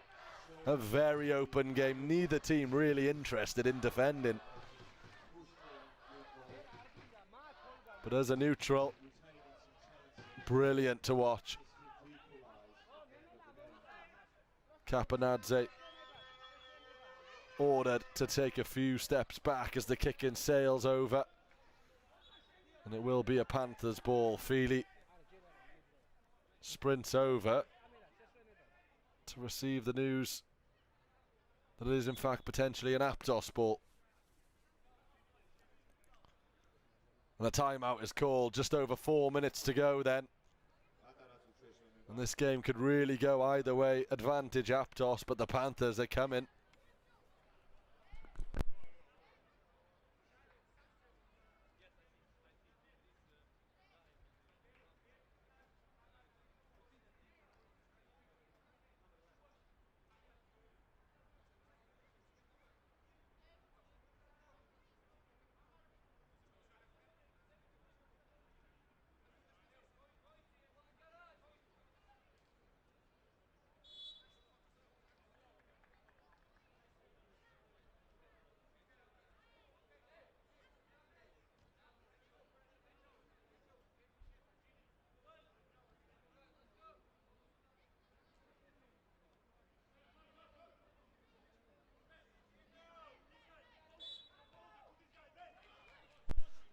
Back underway then. Aptos 4, Real Panthers 3.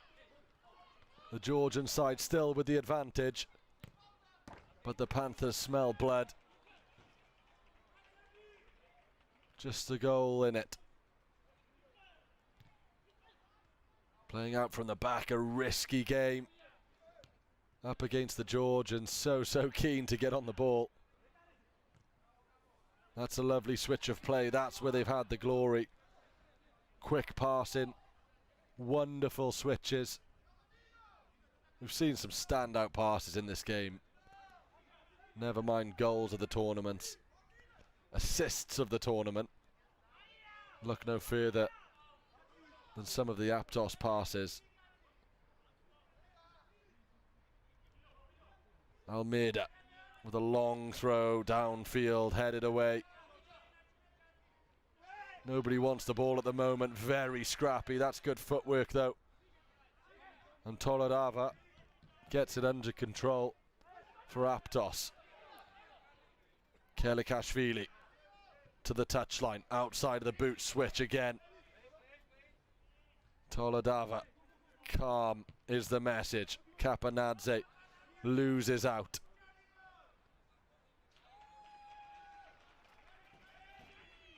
And he made sure to atone for his error there, Caponadze.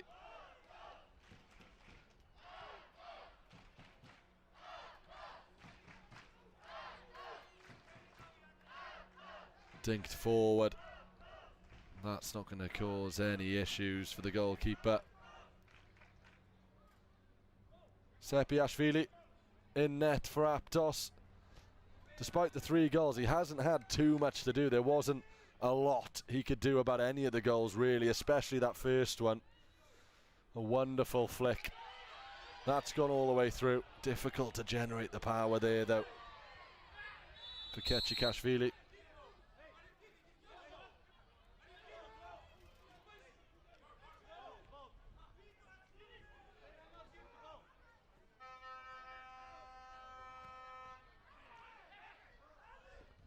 Laite loses out. Play continues. Aptos on the charge. Can they seal the deal? A left-footed effort. Scrambled away.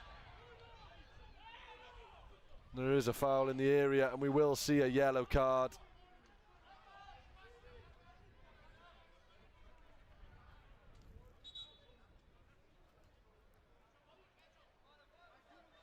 Well,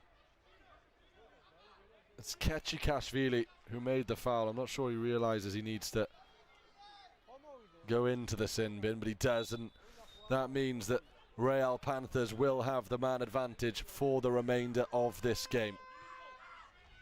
Thomas Laite on the ball now in the centre circle, looking for options, doesn't see any. Much more movement now off the ball for the Panthers.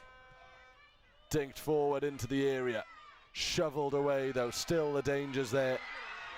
Thumped up into the evening sky, and all the way back it goes, and Laite will track back and collect. They're moving it much quicker now, the Panthers. A left-footed effort comes in, looking to bend it into the top corner. He's got one already today, Albino Costa.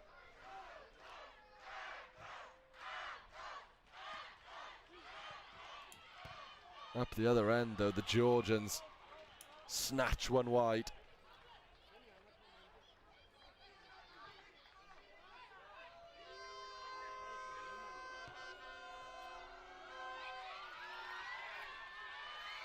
Here come Aptos once again, just looking to make sure there's space on the edge of the area. This would seal the deal. There's the yard, good save, still an opportunity, cleared away.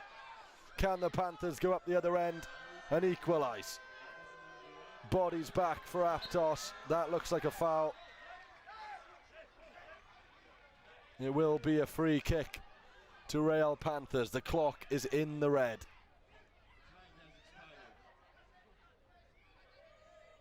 Very physical, Capanadze.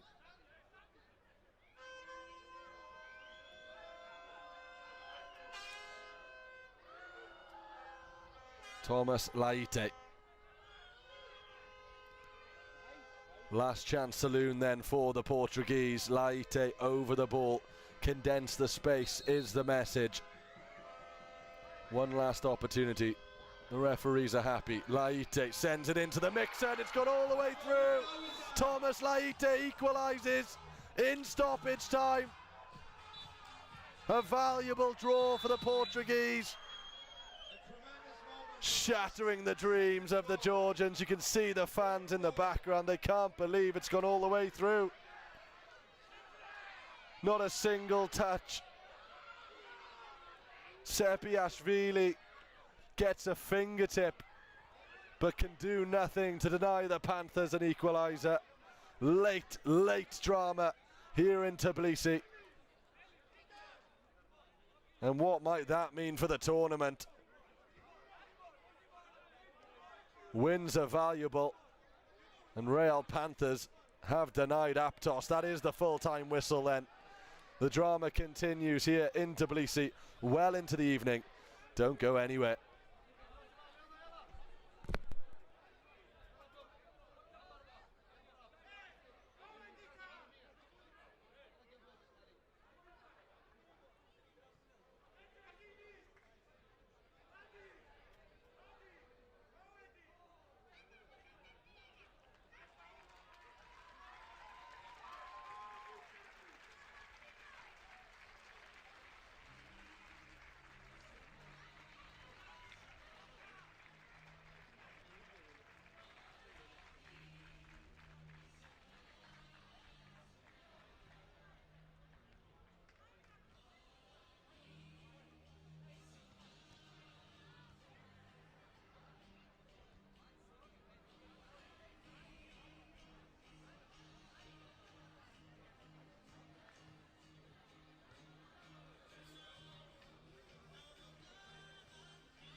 გვაქვს ცენტრალური მატჩი ფაქტობრივად, რადგან ერთმანეთს ახლა დაუფინისპირდებიან სოკა ფეხბურთის მსოფლიო ჩემპიონები, უდიდესი ნაწილი მათი ალ-დუჰაილის შემადგენლობაში და ასევე 14 ჩემპიონი ამ კონკრეტული საკლუბო ჩემპიონატის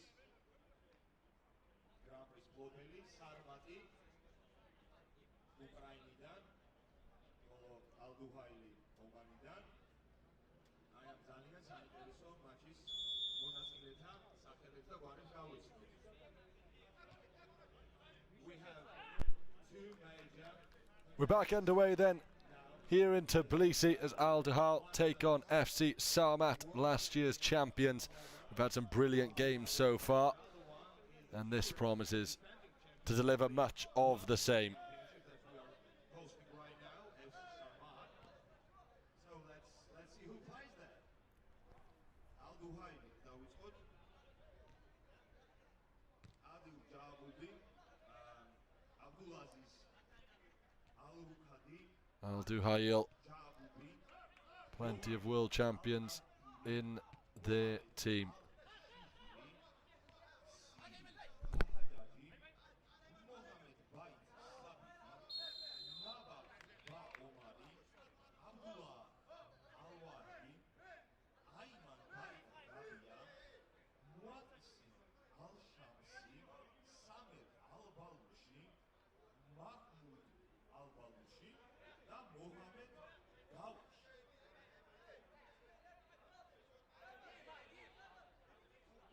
ახლა სარმატ Sviatoslav Markanichi, Oleksiy Kazakov, Dmitro Klochko, Nikola Kodaski, Viktor Panteleychuk, Serhiy Uvchuki, Maxim Solonyak, Not a bad effort at all there from the set piece for Sarmat. They'll be looking to retain their title.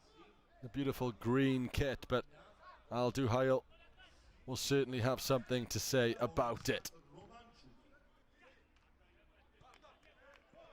Pantelechuk, the danger man on the right wing for Sarmat. Mohamed, the big man up top for Al Duhail. Worked nicely.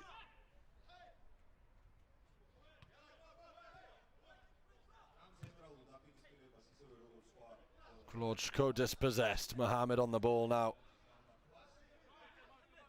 for the side from Oman.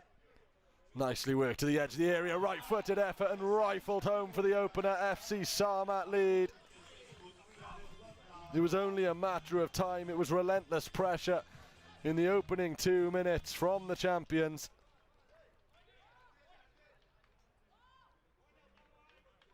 Really nicely worked on the edge of the area.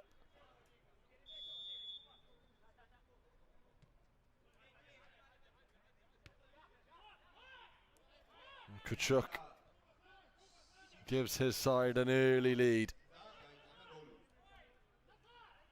You can't rule out Al Duhail.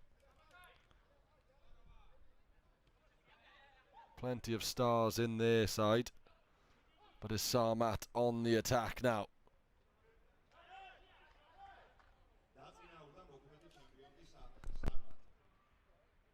A really nice goal has been scored very soon in the game. Fourth minute. Vikas Ichinava, number 18, was spectacular in this moment. Turned around, kicked it in the close corner, and it was a goal. So a juicy start. Solonina into the area, but into the arms of the goalkeeper Abdulaziz.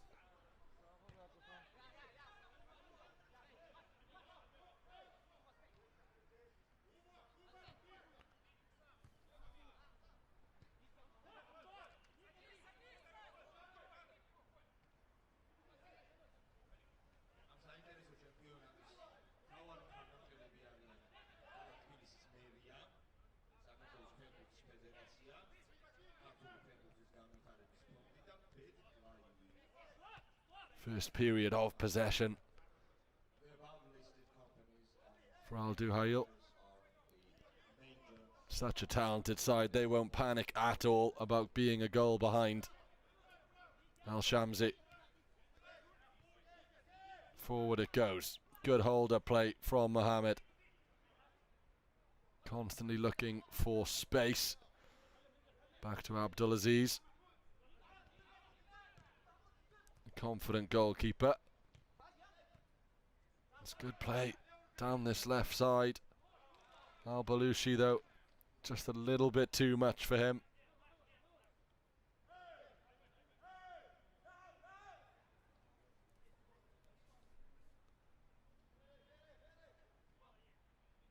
We've had some great games so far. It's been an awesome opening day of the Grand Prix here in Tbilisi. The first game we saw Niger Thunder make a real statement, beating Soccer USA 5-1. FC Bridge followed up with a confident 3-0 win over San Antonio.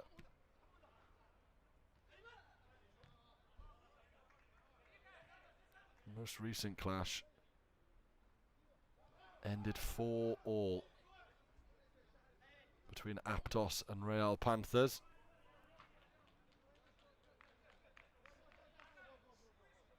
A last-minute equalise from the Portuguese.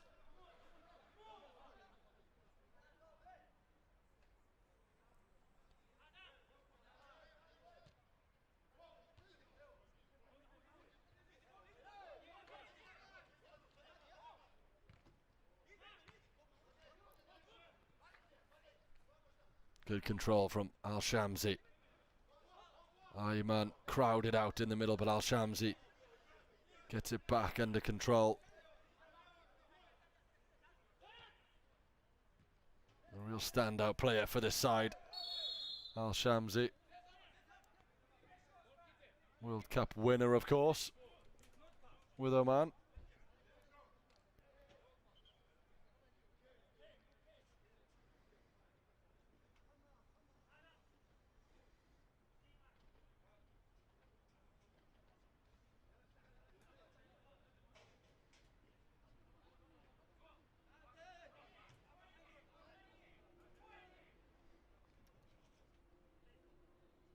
Set piece opportunity then for the team from Oman. Played short to the superstar, right-footed effort over the top. It did take a deflection.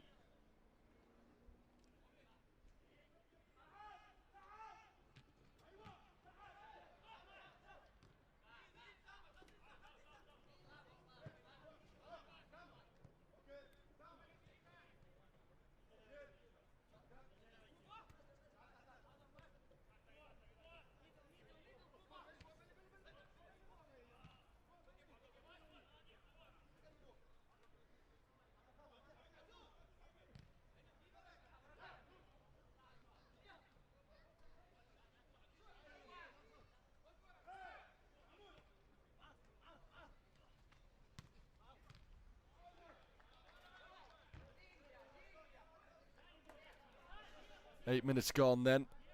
This one slightly more cagey. Certainly more cagey than the previous game that we saw. Aptos and Real Panthers playing an open style of soccer, I think is fair to say. These sides far more effective in their defence and cautious with how they attack as well. Plenty of superstars on the field. As we see a replay of that brilliant save by Abdulaziz. Corner ball though for the side from Oman. Whipped in and the keeper got a touch there, celebrates the save. And who can blame him? Markanic in net for Sarmat. Corner played short again, this time the delivery blocked. Al Shamsi helps the ball on his way back to Abdulaziz. And Mohammed just couldn't quite control. Let's take a look at this effort again. It is a big save. It was creeping in, I think. Markanic.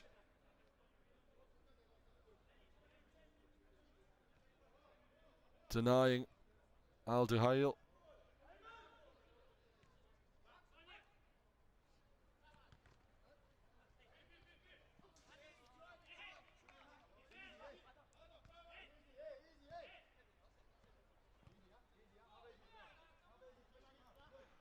Abdulaziz. 10 minutes gone. Al-Duhail. 1 goal down. FC Sarmat in the driver's seat as it stands, and taking a bit of a risk there, Abdulaziz.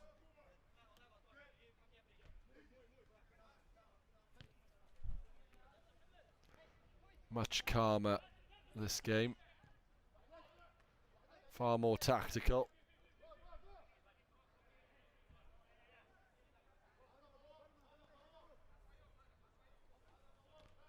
Well, as we head into the evening, the sun beginning to set. The temperature, though, dropping only slightly. A toasty 28-degree evening here in Tbilisi. But before the night is over, the temperature will drop substantially, and there are absolutely teams who will benefit from that more than others. The home sides, of course, will be perfectly comfortable with the temperatures here in the capital.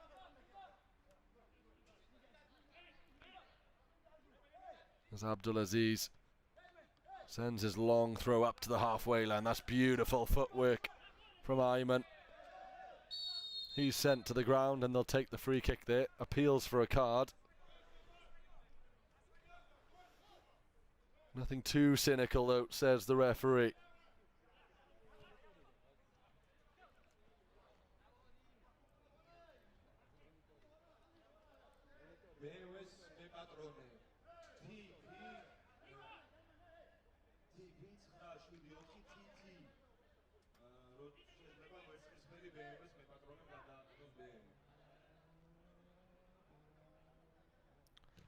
Markanic then goes long, looking for the target man.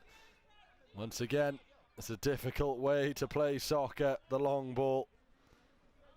Condensed space, far less room to control the ball. 8 minutes remain. Al-Duhail still trail. They are showing signs of settling into the game, though. Against last year's champions, it's a tough opening fixture for the side from Oman. They'll absolutely back themselves, though, with several World Cup winners in the squad.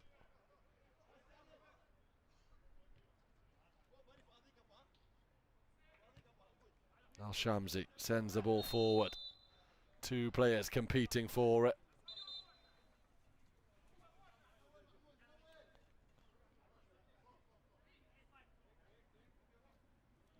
The decision goes the way of FC Sarmat.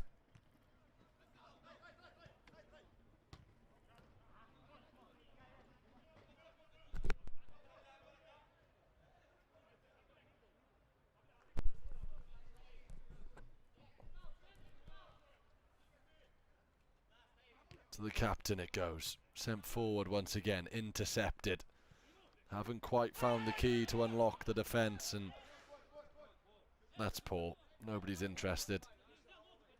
Didn't get kicked in the head. Al-Balushi asking the question. But I'd have to say, we'll take a look at the replay here, but I'm pretty sure Al-Balushi didn't touch him, and he didn't. I'd like to see that, but you can understand in a game like this, when it's this tight, a free kick there would have been beneficial. The referees, eagle-eyed, nothing doing. Abdulaziz.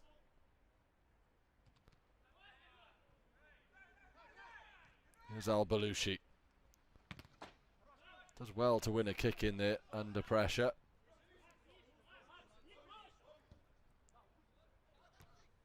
Here's Kachuk, who already has a goal, the only goal in the game. That's a nice switch of play. Chipped forward to the goal scorer. Abdulaziz, though, looking to get things back underway as quickly as possible.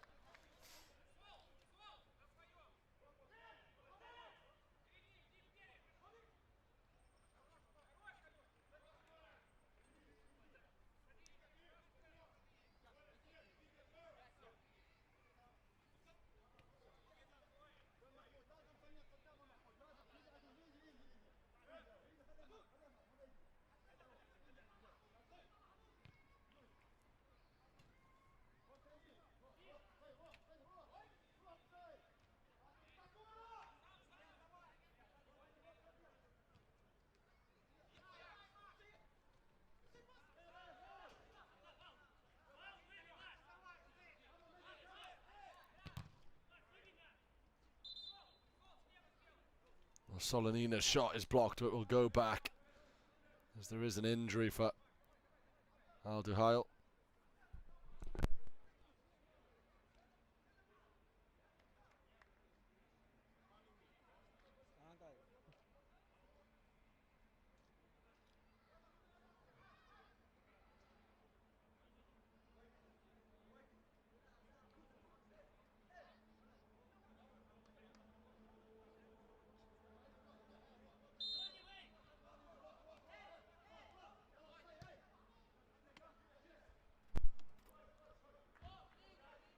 Back underway then. 4 minutes to go in this first half. It is FC Sarmat with the 1 goal advantage. How big would another be now as we approach half time? The kick in from the far touchline. Wasteful in the end. And Al-Shiri will receive the ball and get things back underway.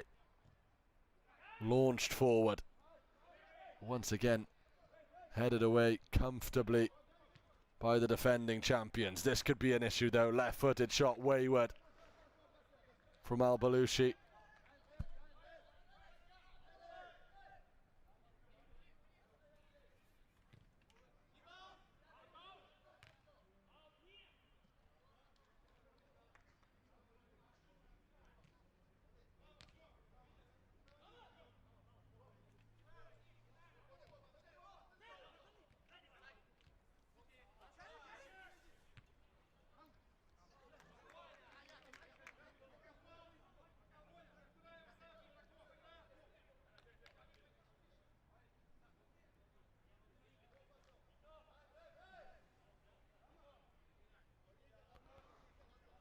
Pantelichuk will get us back underway. Lofted forward. Heavy touch though provides the opportunity to clear, but only as far as a green jersey. Edge of the area now. FC Sarmat looking dangerous. Beautiful footwork building. And the shot isn't far wide. Appeals for a corner ball. Granted by the referee.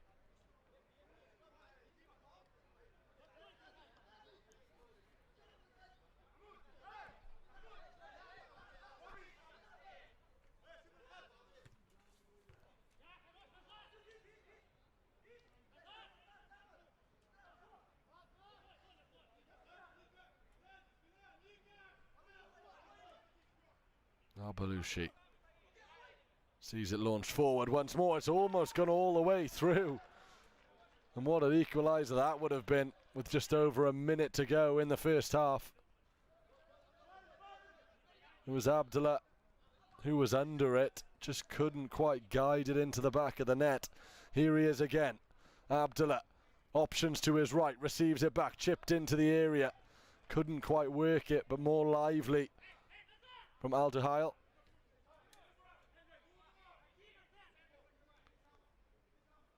Al-Balushi on the halfway line, back to Abdulaziz. Aside from a man building momentum as we enter the last minute of the half. They'll have some defending to do now though, of which they do very well with the help of Al-Balushi.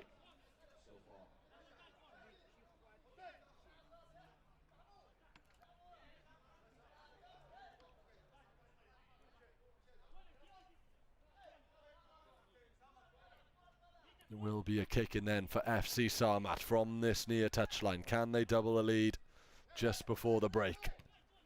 Into the area it goes. The shot was there, but an immediate block.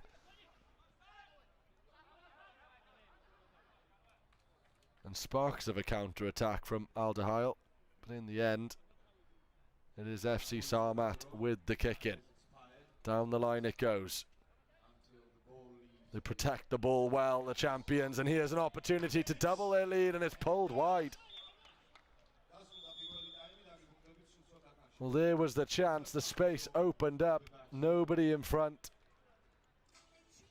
and it was just dragged by Zelenka.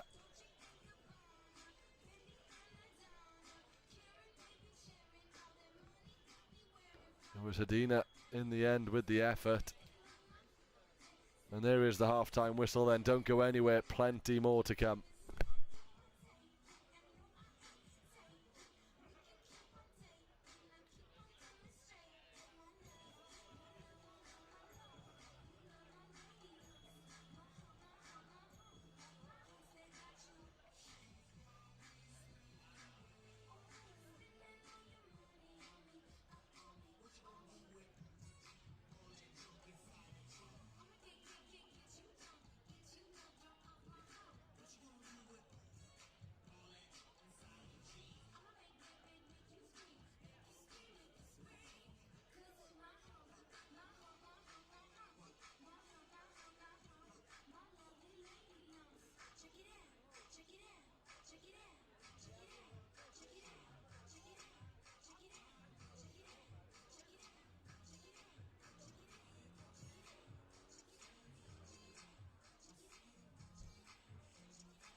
We are back underway then as the evening games continue here in Tbilisi.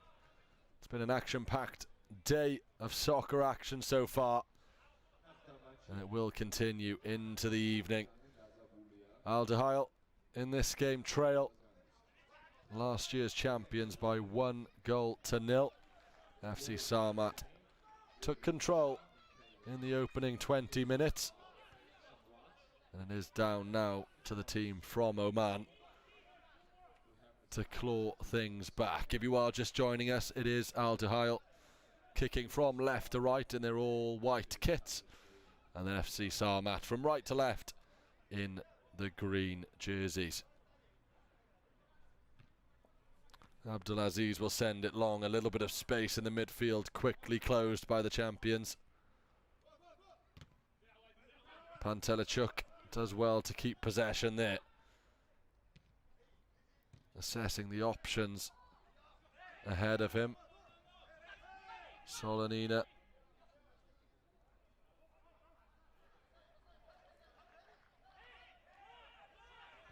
It is Kachuk's goal that separates these two sides. A well-taken goal it was, but nothing else really clear-cut in that first half.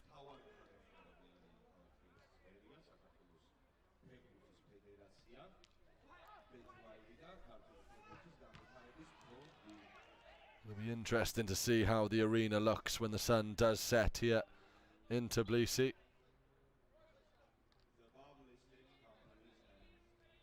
A slightly bigger pitch with slightly bigger goals, 7-a-side dimensions. The home support for the Georgian sides in the tournament have been big and plenty loud. Got 5 days of action. Group stages followed by the knockouts and then the final, which will take place on Sunday. 18 teams across the globe.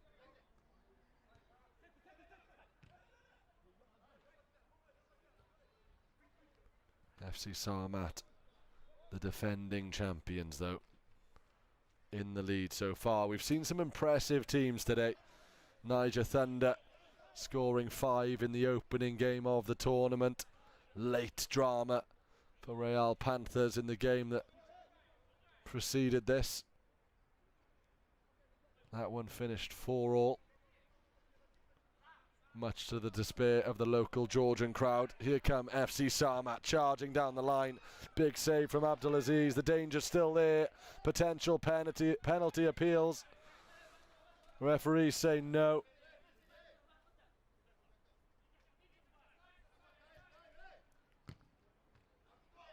Long range effort not dealt with.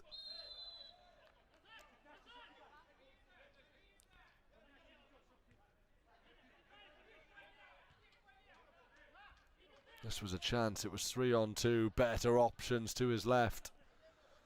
Elected to shoot. High on confidence after that run. Who can blame him?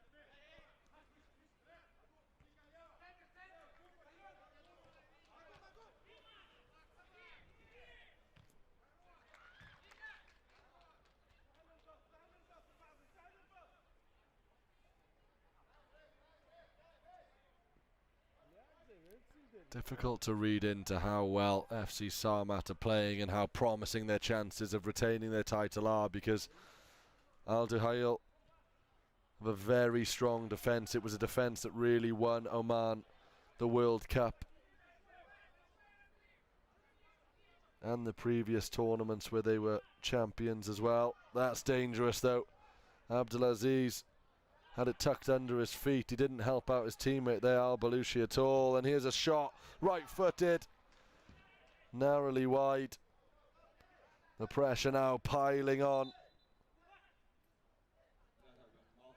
from the Czech side.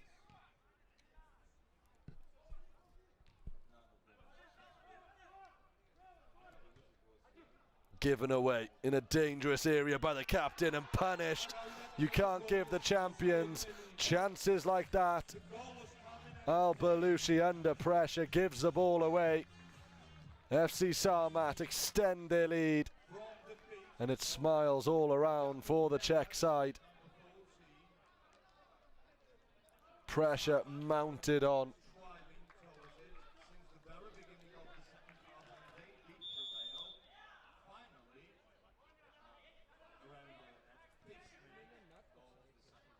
The deficit extended.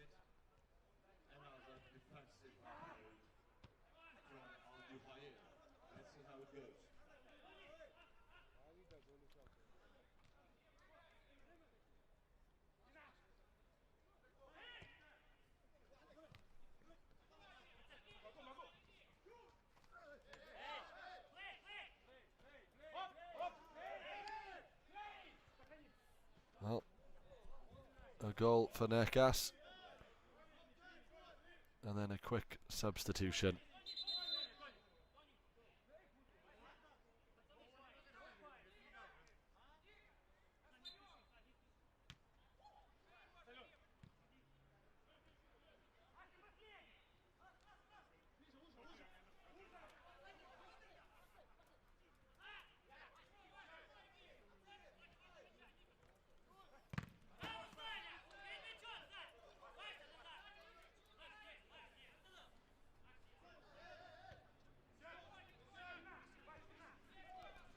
Alduhail looking to work their way in.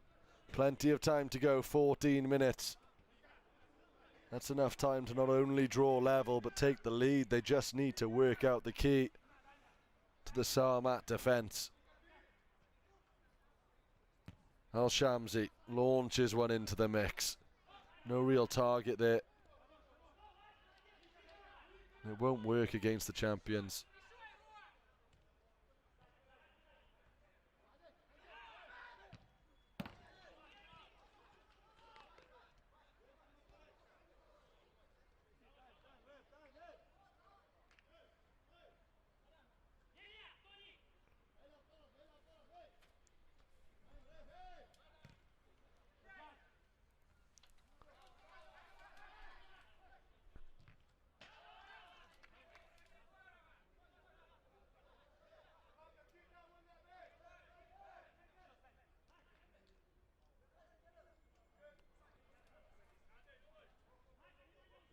A kick in then for FC Sarmat over on the far side.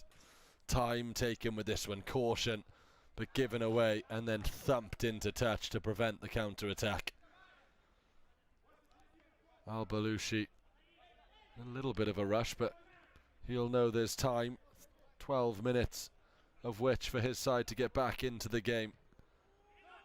Chips one forward, nobody there. There's only so much Mohammed can do leading the line. I've said it before, I'll say it again, it's a difficult task controlling the long ball in this format of the game.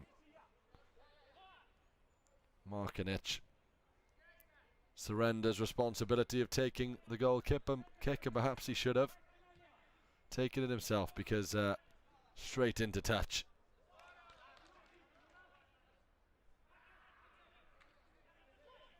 Here's Al-Balushi once more. Almost toe pokes it into the middle of the park. That's the issue at the moment for Alduhail. They're not really picking their passes. They're kind of throwing it all up there and seeing what sticks. And at the moment, not very much is sticking. And they'll have even more defending to do as we approach the last 10 minutes. Corner ball then to FC Sarmat. Abdulaziz barking instructions drilled into the area. Only white jerseys there for the second ball. And FC Sarmat will keep their opposition pinned in their own half for now.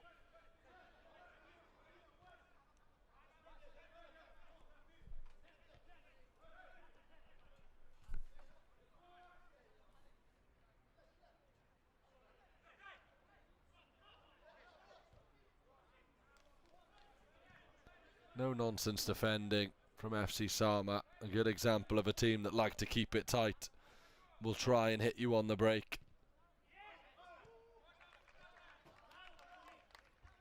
Of course, the best side in the world at that, not so long ago, was Kazakhstan. World Cup champions in Germany not so long ago.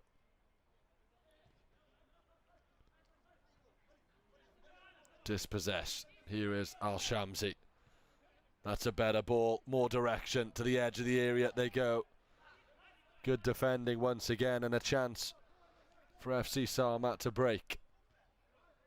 Almost denied that opportunity. Play continues, and in the end it was a foul. Ayman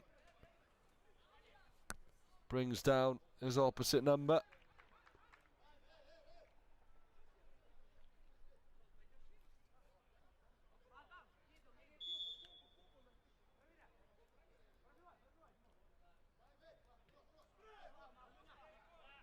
Gdatsky. Back to the goalkeeper. Markanic, who's already kept his side's clean sheet intact magnificently, has to be said. And that long ball slightly more accurate, but again, the long ball does give the defenders chances to cover and get back, and Al-Balushi made swift work of knocking that one out of play. Just over 8 minutes to go.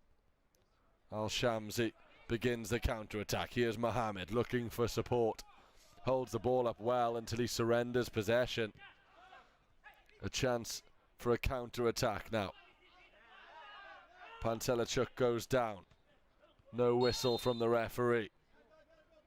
It is called back in the end though.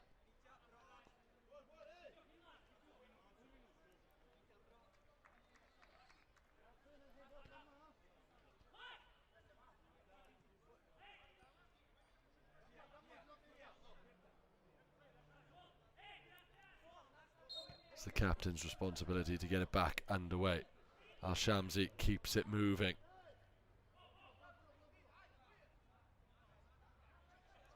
Good tackle in the middle of the park there. Given away again though. A moment of brilliance followed by a mistake has been the pattern really of Al Dahail so far.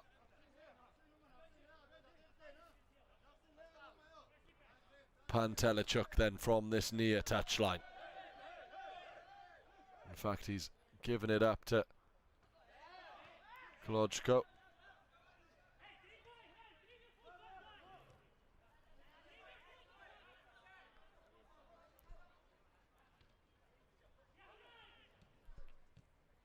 Better ball to Mohammed again, bringing the big man into play, using him much more effectively. Al-Shamsi finds the pass, and that will be a free kick, and the bench don't like that one.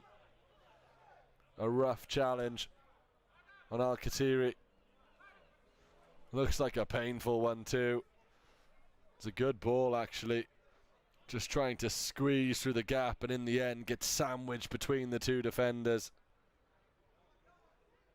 That's a nasty one. But it will be a free kick.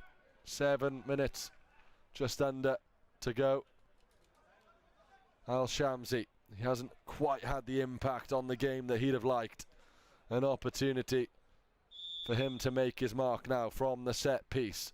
Al-Shamsi plays it short. Beautiful step inside. Is there a yard of space to shoot? Yes, there is, but it's immediately blocked. Bahia couldn't quite get the shot away.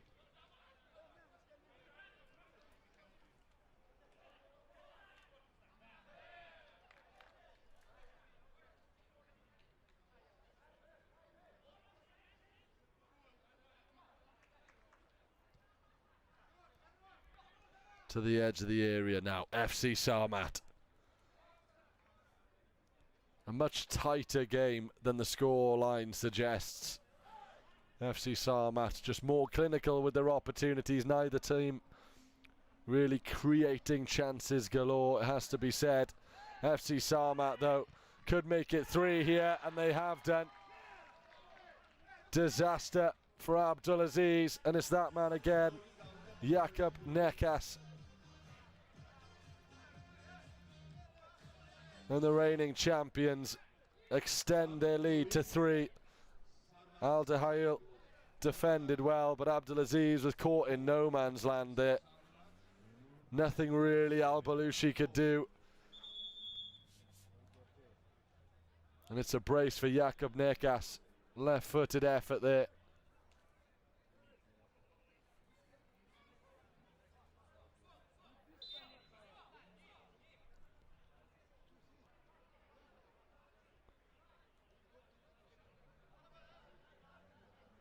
There is a VAR challenge here. Now, each team get one VAR challenge a game. And in fairness, with only 5 minutes remaining, if this goal was to stand, it's never game over, but it would certainly look that way. Now what are we looking at here? For handball, I believe, from the goal scorer. Abdelaziz does his best, clears it away, and there is a handball in there. Jakub Nekas controlling the ball with his arm, off his chest, into the forearm, is what I'm seeing. No foul there. There it is. That's what they're looking at. Clearly hits his hand.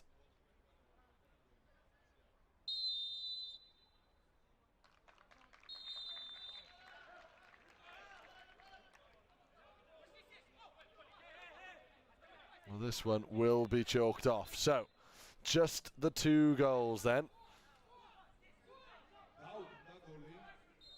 And all of a sudden, a lifeline for Al Balushi and his team. Here's Al Shamsi. They'll look to him to create something, but he's given it away here. FC Sama with the effort. And again, the ball at the goal scorer's feet. He's still got 1 to his name, but the second was chalked off. Pressure from FC Sama. They want that goal back on the board. They want to make it 3. The correct decision. And that's why those VAR challenge cards are so important.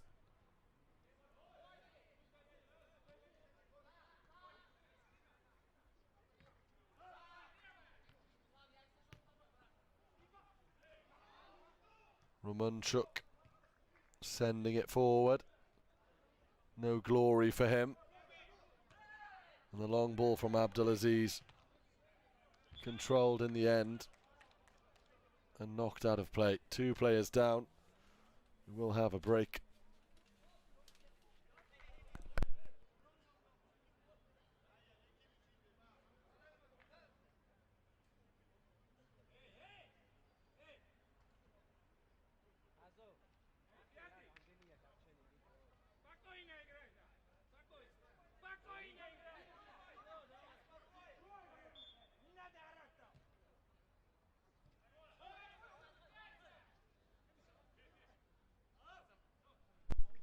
Three minutes to go then.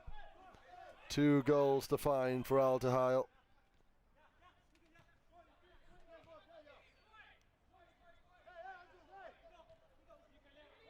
Abdelaziz.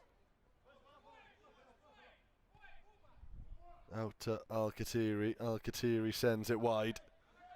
Better from the side from Oman. Al-Khatiri gives it away though. An opportunity to counter for FC Sama. Charging forward, green jerseys now, and it's rifled home with the outside of the boot. It's a second goal for Kachuk. And that is game, set and match to the reigning champions. Dispossessed in a dangerous area. Slid home coolly from Seri Kachuk. So much time, so much space. Abdelaziz couldn't get down quick enough.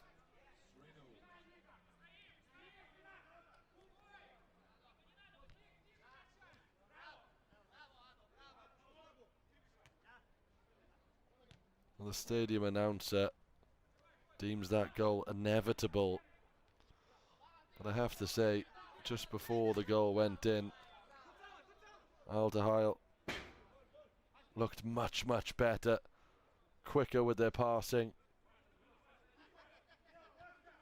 But it was a mistake that cost them in the end.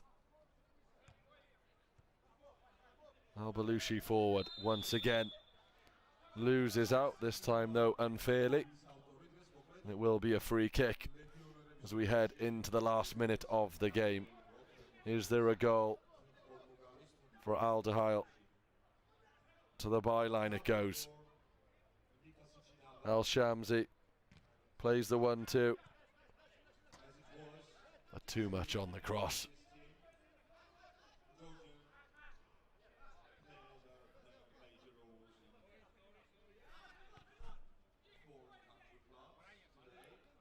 They've huffed and they've puffed, but nothing yet. Alderheil 0, FC Sarmat 3. Comprehensive from the champions. Didn't always look that way. They've done the job they came to do. Clean sheet intact, 3 goals to their name. They've had it in the net 4 times. But the successful VAR challenge from Alderheil meant that it was 2-0 for a short period.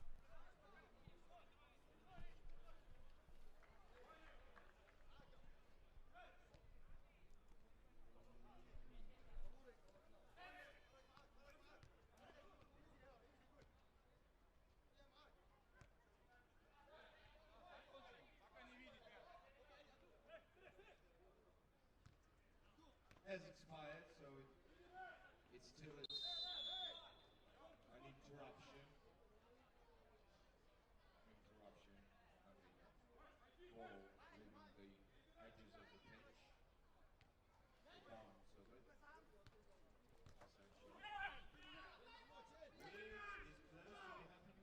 The clock then in the red as the two teams battle it out. Al-Balushi sends a long ball, a hopeful ball forward. Al-Balushi again. Al-Shamsi dispossessed. The clock very much in the red, and there is the full-time whistle. The reigning champions victorious. They've come away from their opening game of the 2025 tournament with a clean sheet and 3 goals to their name. Positives for Alderheil, but in the end unable to get on the score sheet. Plenty more action to come. Don't go anywhere. Has been named as the best player of the game. Congratulations to him and to his team.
the next game, in order, we have Grooney. Well, it's been another action-packed day here at the Soccer Grand Prix in Tbilisi. Niger Thunder got us underway with a big 5-1 win over Soccer USA. FC Bridge followed up with a tidy 3-0 against San Antonio, and CAI impressed with a strong 4-0 performance. We've also had drama with Intersport and Taberna drawing 2-2, and Aptos and Real Panthers delivering really the game of the day, sharing 8 goals in a thrilling 4-4 draw. Most recently, the defending champions Sarmat started their campaign in style, seeing off Al Dehail 3-0. Next up, it's Grooney, and they're taking on Denizli Gainslick as their group stage gets underway. For these two sides, it's their chance to make a statement now. Each team having their first game today on the first day of 5. We are still in the group stage and we are underway.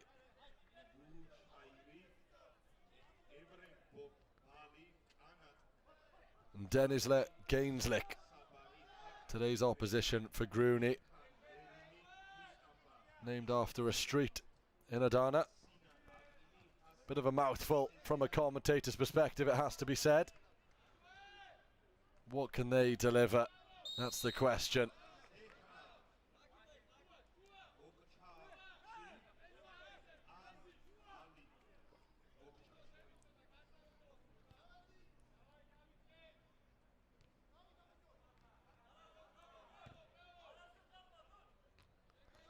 If you are just joining us, it is the Turkish side kicking from right to left in the blue jerseys, and then the Georgians from left to right in the white jerseys with blue trim. The fans back in the stadium for the local side. A mixed bag for the Georgian teams in the competition so far. A draw for Aptos, a late draw as well. They had the victory in the bag but conceded a goal with the last kick of the game to share the spoils. How will Grooney get on? Their first opportunity on the edge of the area. Pressure though from their Turkish opposition.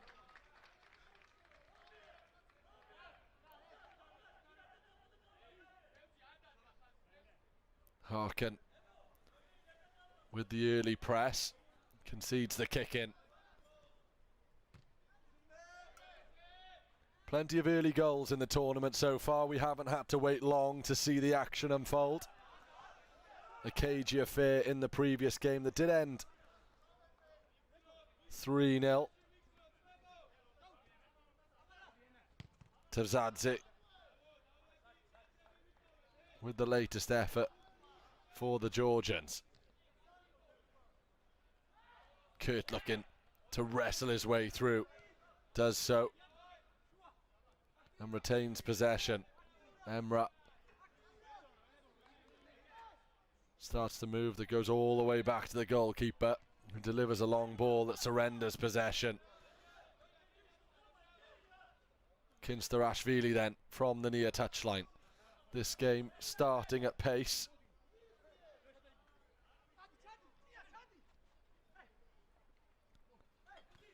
Tevzadze lays it off to the byline, looking to get a cross in, unable to do so. A counter-attacking opportunity for the Turkish side. The keeper's out of his area.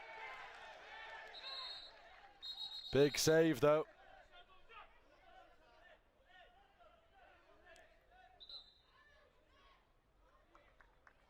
Anya Paridze in the goal for Grooney. Was that a handball outside the area is the question being asked.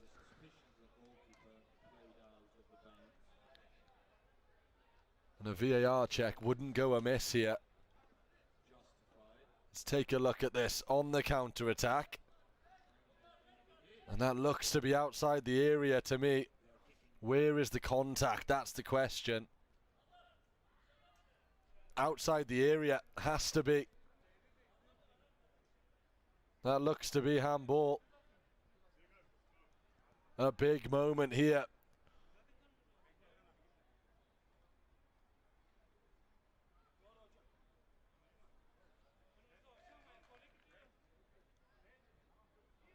There will be a yellow card for the goalkeeper. And yet Paridze, an early sin bin for the goalkeeper. It will be a direct free kick from the edge of the area. An early substitution.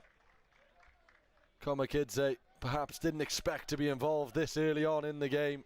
Just 4.5 minutes gone. And a chance for the Turkish side. Emre on the edge of the area. It's a free man. If they can find him an opportunity to take the lead, then perhaps. It is a direct free kick, but options on the edge of the area. It is played short and hammered over the bar. Evren just leant back on it. But they will have a man advantage then.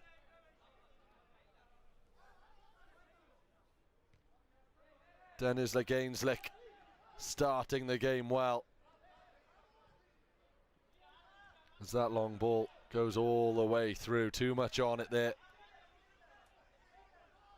Can they take advantage? That's the question. We've seen a few yellow cards already today. Didn't mean too much though, as we've already seen the team with the man disadvantage score a goal. They'll still fancy their chances with the 6 players out there. The Georgians, as a long-range effort comes in immediately, testing the hands of the substitute goalkeeper. But Komakidze equal to the challenge.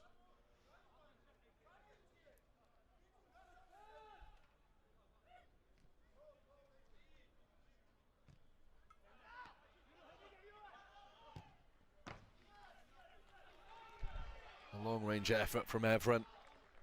Not a bad attempt. Komakidze involved immediately then. And you would have bet against him having a bit more to do before they're back up to a full contingent. Another long ball. Komakidze in the mixer once again. This time dealt with much more effectively. Anywhere will do for the Georgian side.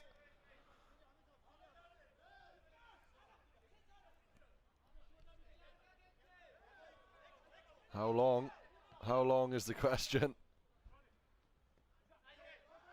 Here's a chance to counter-attack though for Grooney. The Georgians charging forward.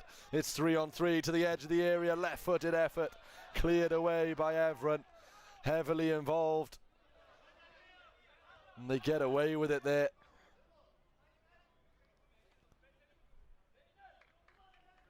The real chance. Nobody in the middle. Harkin, the nearest to it.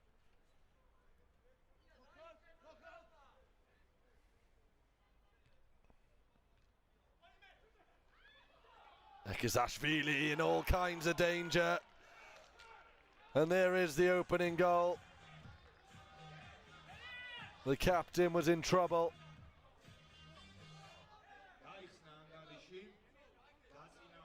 And Hassan Sezen scores the goal.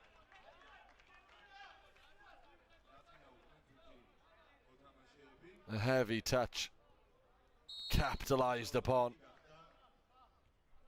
And Hassan gets his goal. He's done well to claw it in from there. It was just a heavy touch from the captain. And he knows the mistake was his.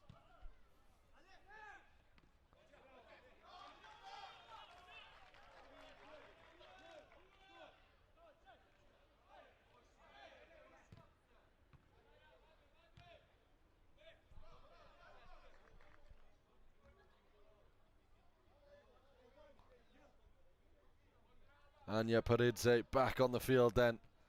And Grooney with all 7 players back on the field. Kinsterashvili lays it off before it's sent long. Here he is again. Heavy touch though. Battling for it in the middle of the park for the Georgians. Now behind.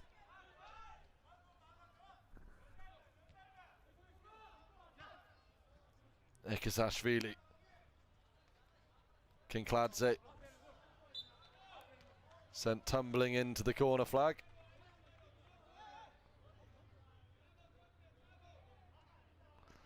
Ten minutes gone then. Grooney trail by just the 1 goal. An inventive finish from Hassan.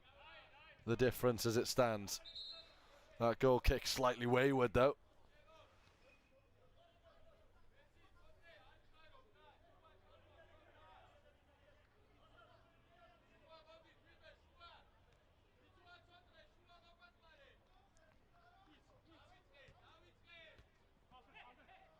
Given away once again.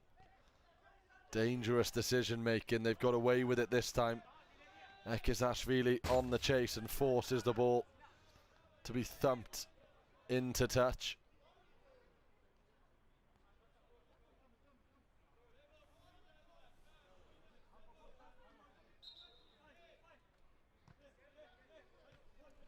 Kinsterashvili then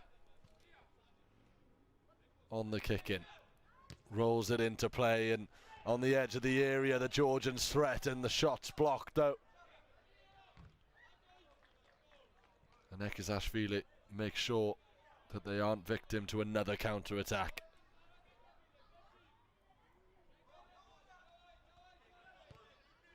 Better pressure from the Georgians, but it's wonderfully worked. They've won it back here. Right-footed effort, magnificent save from the goalkeeper. And that will be a corner ball.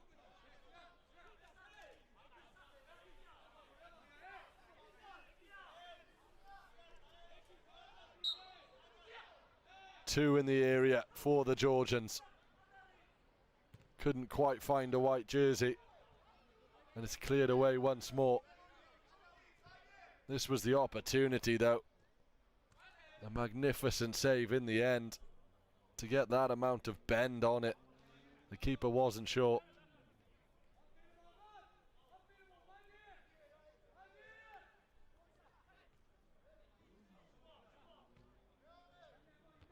Anya Paridze goes long. Good control from the header.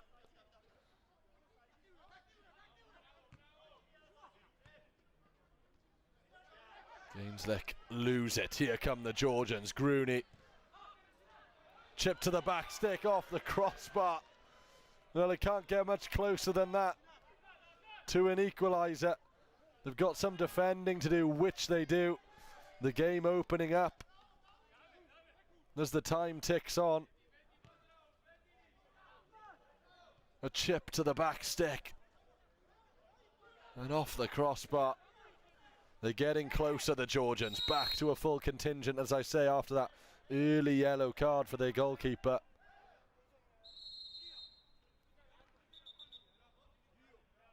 Kinsterashvili will have to wait to take the free kick as we have a quick timeout.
back underway then. Kinsterashvili. Between him and Tevzadze. Surrender possession. Sinan in no rush to take it. Instead, Emre will march forward. Back into play from Emre. Battling once again. Good footwork. And that will be a kick in. Kinsterashvili gets play back underway, but there is an injury just below us. And play will be stopped. Sinan, the player, down injured.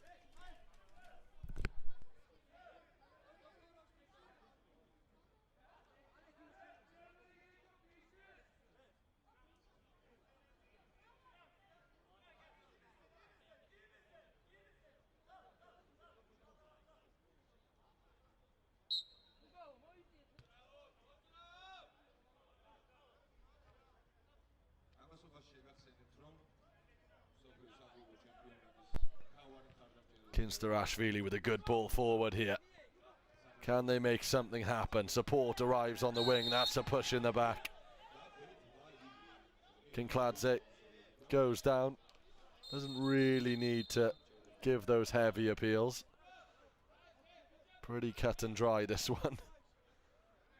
Big shove in the back, and it will be a set-piece opportunity for Grooney to get back into the game. Kinsterashvili assessing his options as the Gainslick wall nervously turns. Kinsterashvili to the edge of the area. Shot comes in, it's blocked. A chance to counter-attack from that. They've won it back here, Grooney, and they'll win a corner as well. Urgency, a real sense of urgency from the Georgians. Brilliant to see as the cross comes in again into the side netting this time. Well, they've had relentless opportunity to find a leveller, but they haven't managed to do so here. The latest effort firing into the side netting.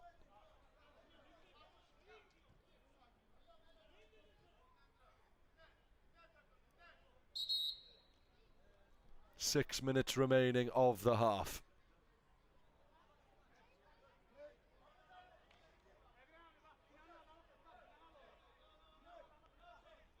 Evren, the captain, barking instructions to his teammates. And ends up going long anyway and sends it all the way through and out of play.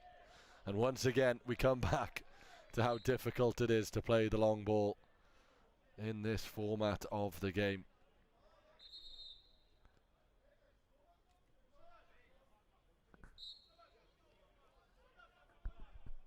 Well, Grooney will need to find a way through. They've got just over 5 minutes in the first half to do so.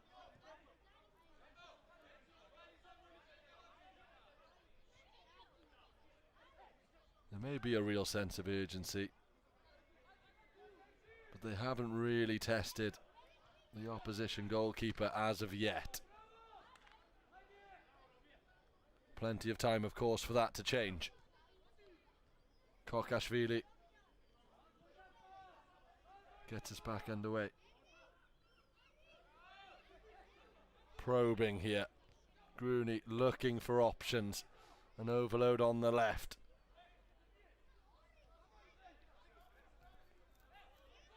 The teams who can switch the play quickest tend to have the most luck when it comes to opening their opponent's defence. It will be a corner ball. Haven't had too much luck from the set piece so far.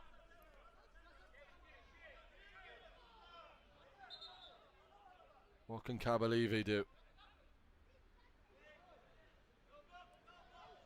Kabalevi plays it short, left-footed effort into the defender. A follow-up effort sent into orbit. Plenty behind that one from Ekisashvili. Given away here. Quicker build-up and a foul. It will bring play to a halt once more, and it is a yellow card. 2 minutes on the bench for Kurt.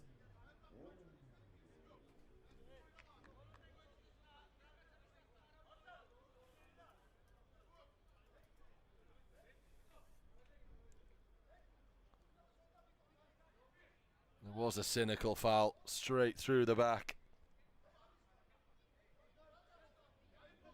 Kabalevi will hopefully be okay, but it'll be a sore one. A chance for the Turkish side then on the counter-attack. To the byline it goes, a good cross into the middle. Nobody able to get on the end of it. And the game does threaten to open up. It is end-to-end stuff. As we head well into the evening, the temperature dropping ever so slightly. The Georgians, of course, used to it. And the Turkish likewise. They've won it back here. The through ball and the chase, but not the finish. Dangerous on the counter-attack, and Hassan certainly has the pace down the right to beat the defenders. Always curling away from goal, though, that effort. Similar area to where we saw Anya Paridze get the yellow card early in the half. That time he elected to stay on his goal line, and it was the correct decision. Forced the striker to take the effort. Here's a chance for Grooney, a thunderbolt strike, and how has the follow-up been missed? A real opportunity for the Georgians to make it level. Not taken. Paradze. Well, just perhaps the best opportunity the Georgians will have in this first half to equalise. And they haven't taken it.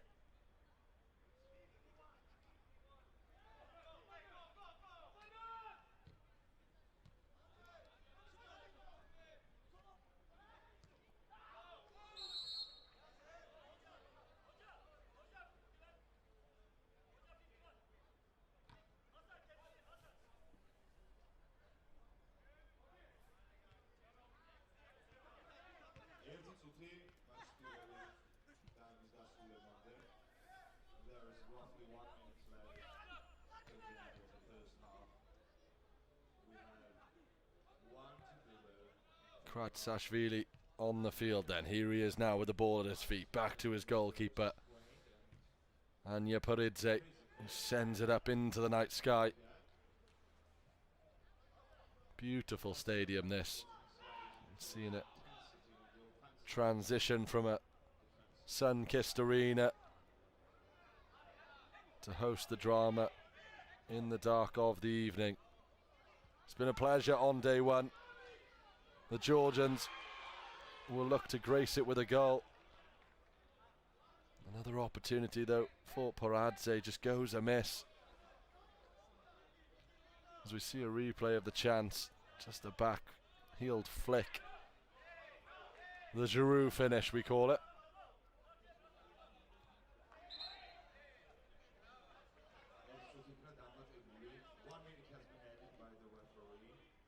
The clock then in the red. Dennis Gainslick in no hurry. But they've given up the ball.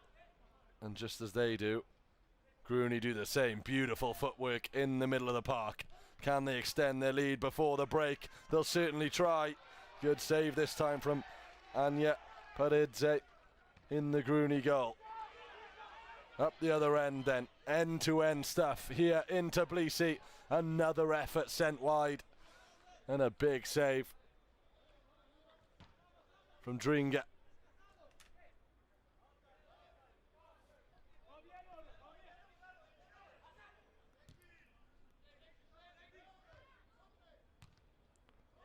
Plenty of action at both ends. Grooney having more of the possession, more of the chances, but their opposition looking more dangerous on the counter-attack, it has to be said. Another big save from Dringa. Perhaps the last chance of the half. Taken short, drilled into the area, cleared away. The danger lurking further from the area this time though. That's a good ball. Beautiful footwork. The right-footed shot is blocked. Still, the danger continues and a shot come cross, or perhaps the other way around, results in another corner. Relentless pressure from the Georgians here. The fans almost can't quite believe they haven't scored. Well into extra time now. Another shot and yet another save from Dringa. Chaos in the area. And there is the half-time whistle. Plenty of opportunities, and what a second half we have coming up. In fact, it's not the half-time whistle. There was a foul in the area there. There can't be much time left to play. Ahmet Dringa adamant the game needs to come to its half-time conclusion. Grooney 0. Dennis Gainslick 1. But a second half to come that promises plenty more action. Don't go anywhere.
The second half then more or less ready to get underway here in Tbilisi.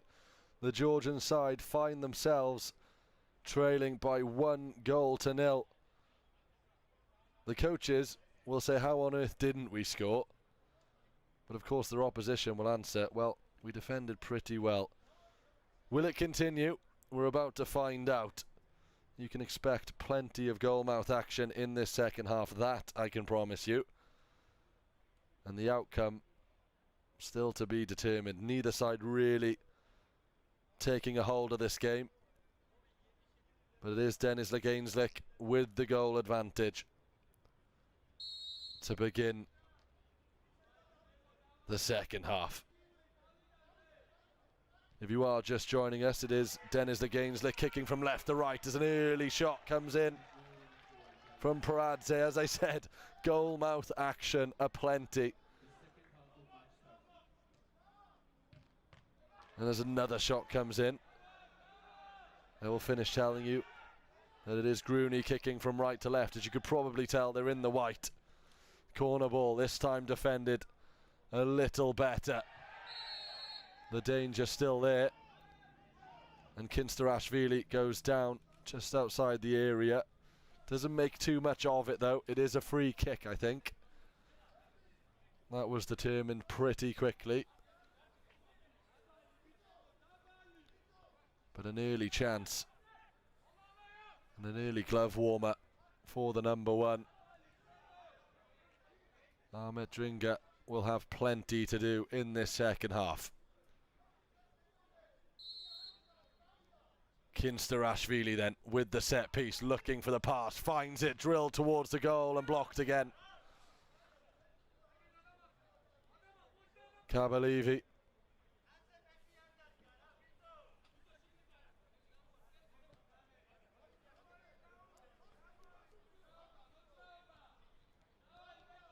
Tiptoeing forward now, the Georgians. Razmadze lays it off to the talisman, who sends it out wide, and a right-footed effort yet again saved by Dringa. Backs against the wall for the Turkish side, it seems. Anywhere will do.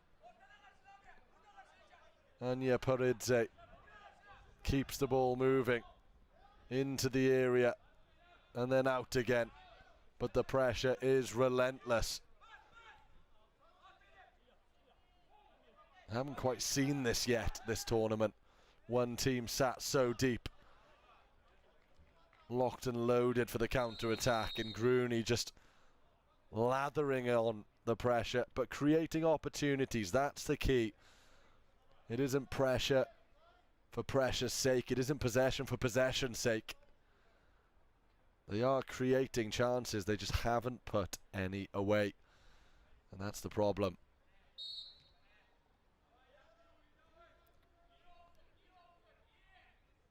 Dringa launches one forward. A chance perhaps. Well, Kinsterashvili has had plenty of dead ball opportunity. This time though, it is the Turkish side with the kick in. And that is poor control and gives Grooney a chance to move further up the field. Backwards it goes, at least for now. Kinsterashvili lays it off to Kabalevi.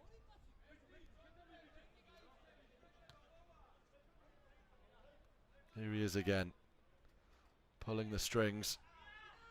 Can he get a tune? Left-footed effort. Balloons into the sky, comes down in a dangerous area, right in the centre of the area.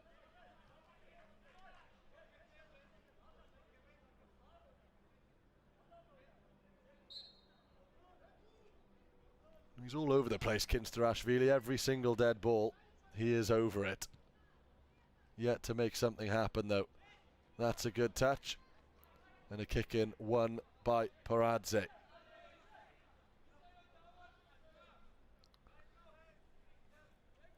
Kabalevi this time leaves it and jogs to the byline.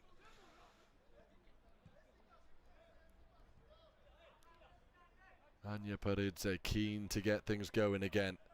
Ekizashvili, Kinsterashvili back to the number 3. Moving it nicely now. Razmadze looking for options, and no surprise, Kinsterashvili is one of them, but it's given away, and here come the Turkish. They've done well to keep the ball here. Grooney's chance to break. End to end once more. Razmadze, right-footed effort and wide. The keeper was short. Never really on target, the effort there from Razmadze.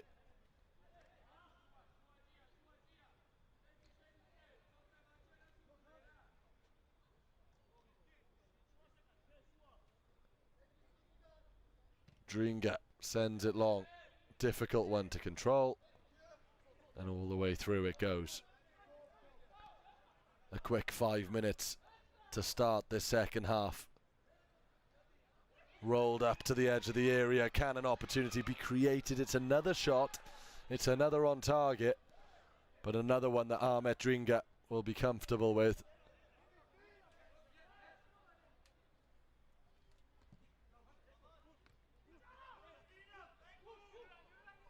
Well, Paradze will feel he could have had a hat-trick. Speaking of which, can they squeeze it in? Yes, they can. It's another goal for Hassan. The kings of the counter-attack. And despite the relentless pressure from the Georgians, it is Denizler Gainslick who double their lead. And Hassan Sezen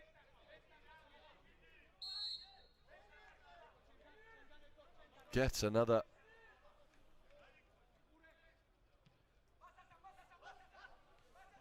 They can't quite believe it.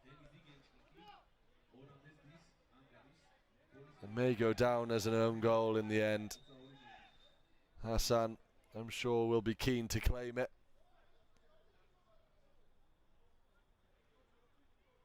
We spoke about this early in the tournament. A lot of the teams that have the best outcomes and the most success in these events are the ones who can have both a strong defence and a fierce counter-attack, and that's absolutely what the Turkish side have here.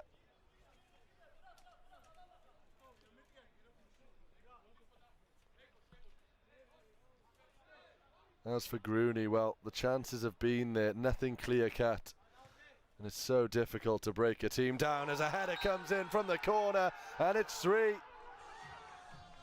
Dreamland for the Turkish side. And just like that, the game has escaped the Georgians. A wonderful header. Practically unmarked in the area. And Kurt Mustafa nods it home.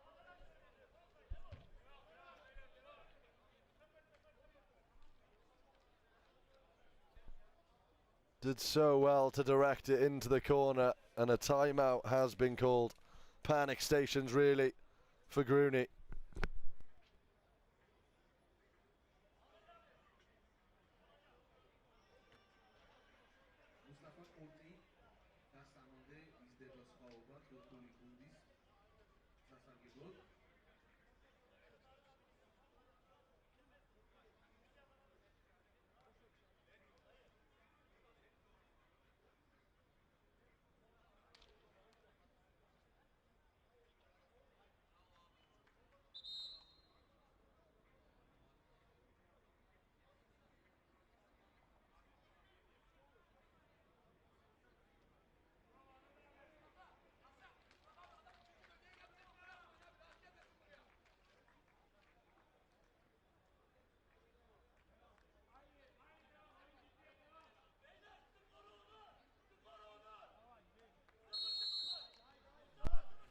Back underway then, 13 minutes to go in the half. Gruni trail by 3 goals. Now, although that margin is substantial, they have created plenty of opportunities. All they have to do is bury a few and they're back in it. That's if they can deny their opponents any more counter-attacks.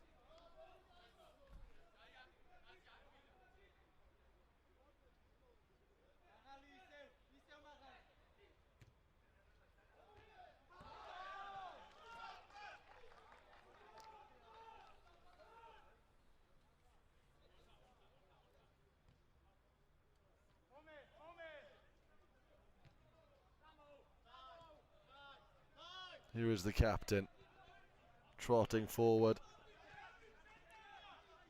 Kinsarashvili. Now,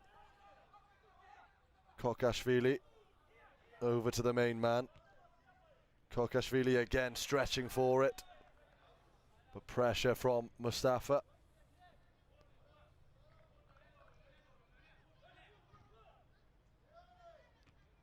Who then lifts one into the middle of the park. The Georgians need a goal, and they won't get it here. There's always that danger of the counter-attack, an important header in defence. Well, what a game Hassan Sezen is having, and who can blame him from trying it from there?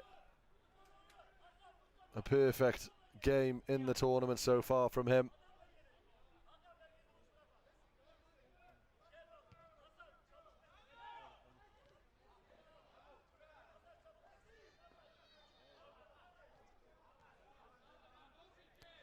Kokashvili hugging the touchline, sends a ball in, a chance here for Grooney. Still danger. Hooked away. As we approach 10 minutes remaining in the game.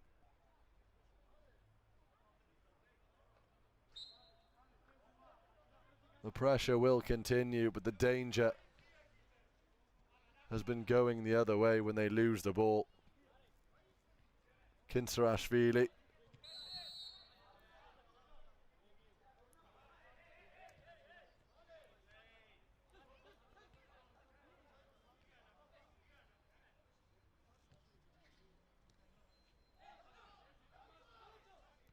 Dertabashvili.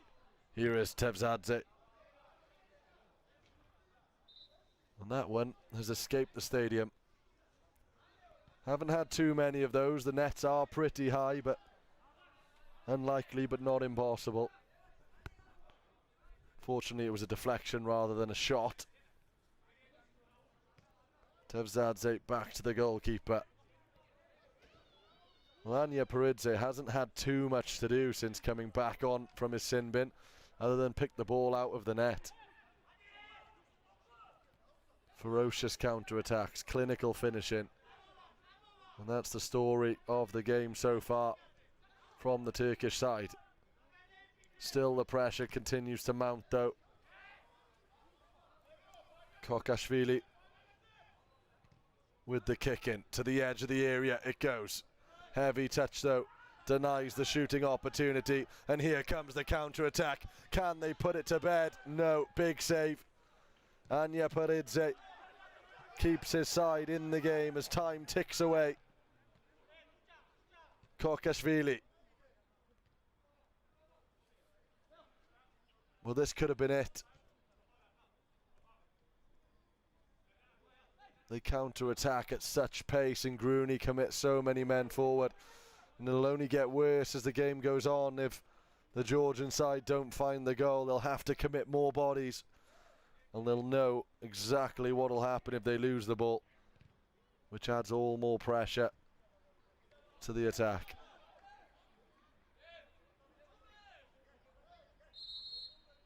Well, the request is that Anya Paridze would like to change the ball, or at least be substituted. In fact, here we go. I said the pressure would mount, I said they'd commit more bodies, and that's exactly what they're doing. Rush keeper. 7 attacking players on the field now.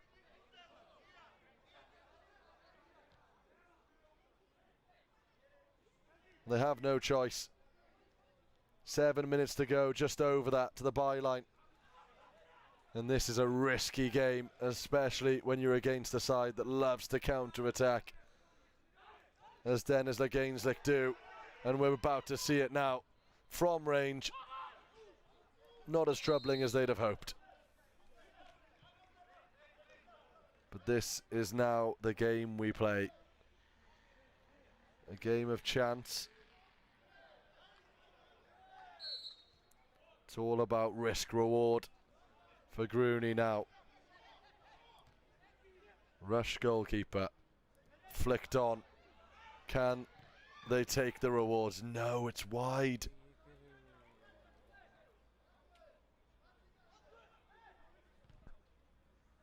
Well, Dennis Lagainslick are absolutely in the driving seat here.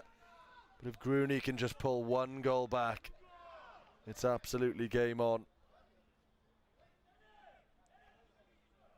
But the defence is oh so very resolute from the Turkish side.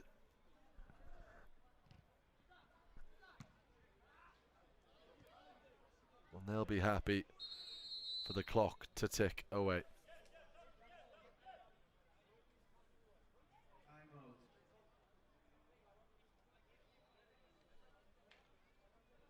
Timeout called.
The kick in then from the leaders. Slightly wasteful, but they will retain possession in a similar area just on the other side of the field. Keshabash gives that one away as we approach 5 minutes remaining. Well, Grooney need a goal now more than ever. The goalkeeper is off. And that's a wayward ball. Not what they want to see at all.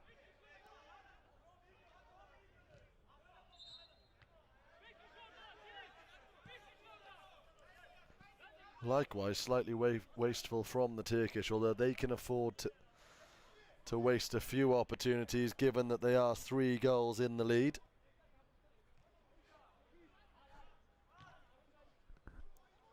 Kinsterashvili switching the play to the byline it goes. Can they find their opening goal?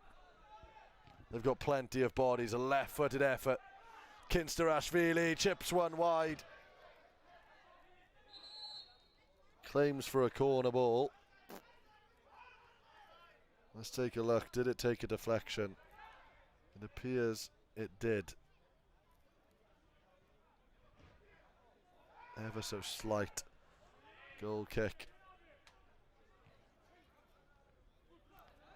Here's a chance then to counter-attack. It's an open goal and it's 4.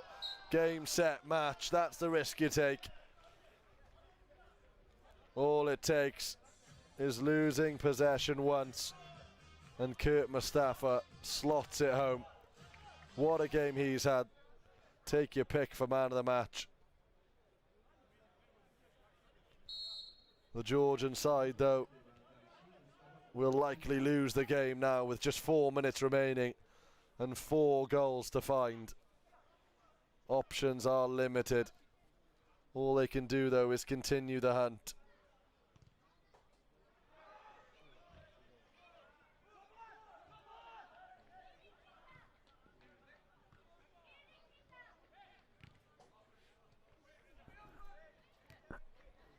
Can they make it 5? Wide this time. And Hassan has had a field day up front for Gainslick. Beautiful ball, acres of space. But again, always curling wide of the target.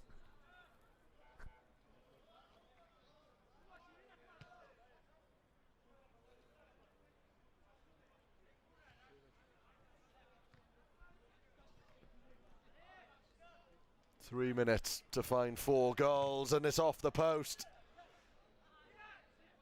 The closest they've come in the last 10 minutes or so. Still the opportunity, and how on earth has that not gone in? Urgency back into their play now, Grooney. That's a great turn. Chipped into the area, headed back. Surely a goal.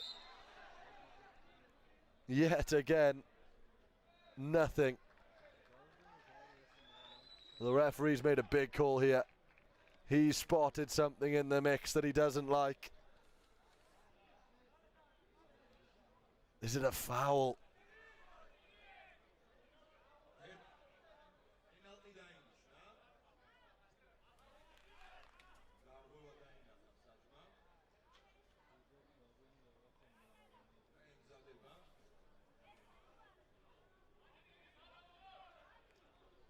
A chance then for their opening goal. Razmadze slots it home.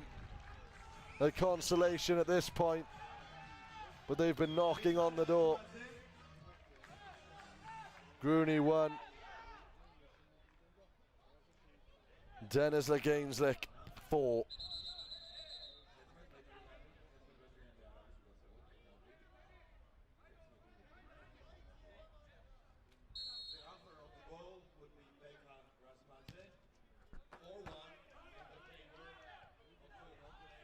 They've got their goal, but time is not on their side. Still though, they hunt.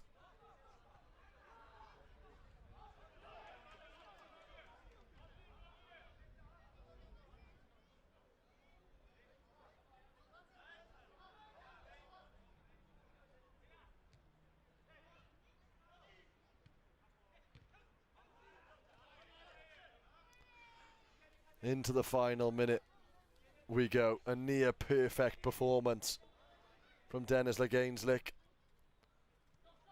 Positive signs, of course, from the Georgian side. Plenty of chances created, just not clinical enough in the final third has been the problem. Databashvili gives it to Razmadze. Better play from Grooney here. And Tevzadze will concede the free kick.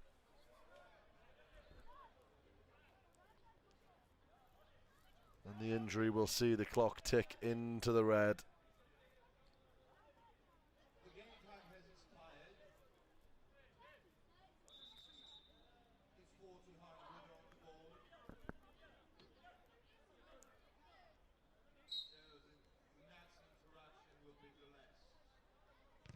Long ball it is.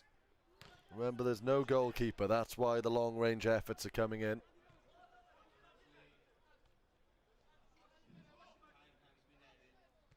Into stoppage time now. Wide it goes.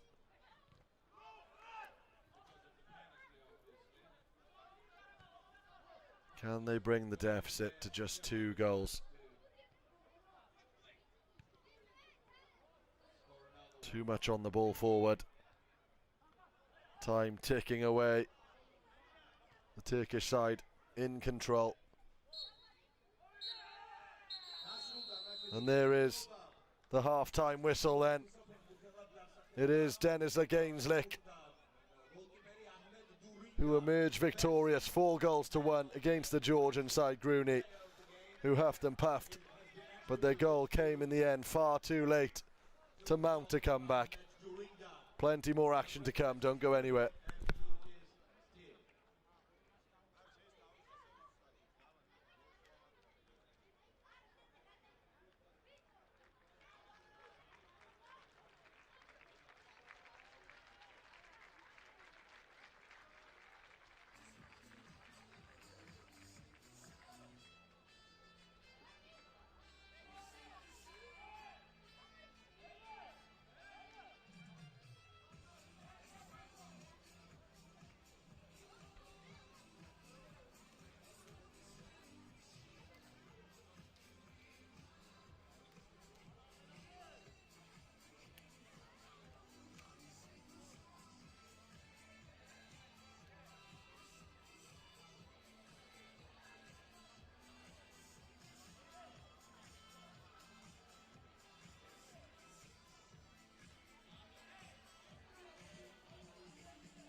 გველოდება, ანუ ექსი, თბილისის მერიას და სოკა USA-ის შორის გვექნება შოუს, ანუ ლამაზი და საინტერესო, ამიტომ მოგიწოდებთ რომ დარჩეთ ჩვენთან ერთად.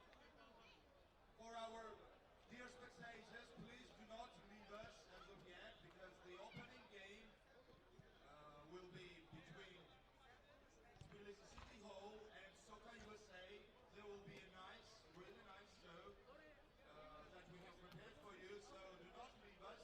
You will not regret.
მოგესალმებით კიდევ ერთხელ ყველას, ძალიან დიდი მადლობა მოსვლისთვის, გულშემატკივრობისთვის. ჩვენ ერთად ძალიან მაგარ დღეს ვაჩუქებთ ერთმანეთს. მადლობა ჩამოსულ სტუმრებს, ძალიან ბევრი ქვეყანა ესტუმრა თბილისს და რა თქმა უნდა, ეს ყველაფერი ვერ იქნებოდა, რომ არა ჩვენი გვერდში მდგომი თბილისის მერია, ფეხბურთის ფედერაცია, ქართული ფეხბურთის განვითარების ფონდი, ბეკლაივი და ბევრი სხვა სპონსორი და ძალიან დიდი მადლობა ყველას. ყველა მოსულ გულშემატკივარს და პირადად მინდა გადაუხადო ჩვენი ქალაქის მერს ბატონ კახი კალაძეს, რადგან მისი ჩართულობით მაგალითს აღწევს ყველას. ჩვენ ძალიან გვიყვარხარ, კალა, შენს გვერდში ვართ. მადლობა რომ მოედანზეც მაგალითს აძლევ ყველას. აბა დავიწყოთ დღევანდელი საღამო. ტურნირი მთელი დღის განმავლობაში გრძელდება და ჯერ კიდევ ეს დასაწყისია. 7 სექტემბრამდე უმასპინძლებს ეს არენა ამ დაუვიწყარ დღეს. აბა ყველა გუნდს წარმატებები და ყველა სტუმარს დავხდეთ ისე როგორც შეგვეფერება ქართველებს. მადლობა ყველას. წარმატებები.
Weekend.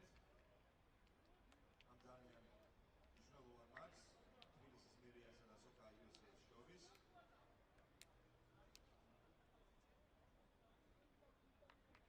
შორის. ჩამოყარო შემადგენლობები ამასობაში. Let's go through the squads of the teams of Tbilisi City Hall and Soccer USA. It's been a brilliant day of soccer here in Tbilisi. FC Bridge laid down an early marker with a confident 3-0 win against San Antonio, while Aptos and Real Panthers treated us to an all-action 4-all draw. Later on, the holders Salmat showed their class with a 3-0 win over Al Duhalal. And of course then we saw Gruni lose 4-1 to their Turkish opponents. Next up, it's another home side, Tbilisi City Hall taking on Soccer USA in what is Soccer USA's second game of the day. The atmosphere has certainly built since this morning here at the Missouri Arena, and this one has all the markers of a cracker. We're well into the evening here in Georgia. The temperature calmed down ever so slightly. I'm not sure you can call it a cool 24 degrees, but certainly much cooler than it was earlier on today. And we are now underway. If you are just joining us, it is Tbilisi City Hall kicking from left to right in all black. And Soccer USA, as I say, taking part in this second game of the day, kicking from right to left. It'll be interesting to see how Soccer USA get on in this game.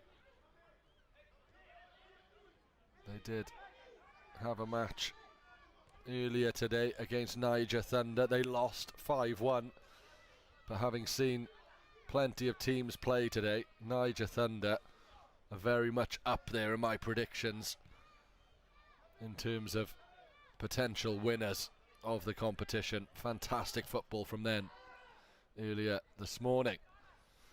But what can Tbilisi Town Hall provide? Well, perhaps an early goal, not far away from doing just that. Kaha Kaladze sends it over the crossbar. And in the opening minute, we might just have had the opening goal. Not easy to control that long ball. Turn and get a shot away. That's exactly what Kaladze did, though. Early warning signs for Soccer USA.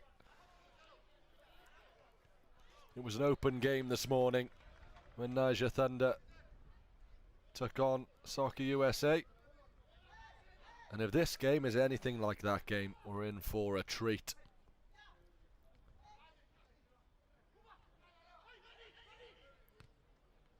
They do move it round rather nicely to Soccer USA. Clinical finishing was what was needed this morning.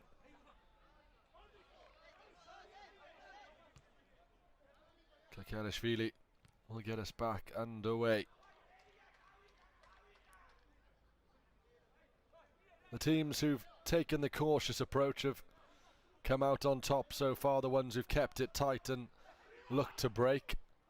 No better example of that than the previous game.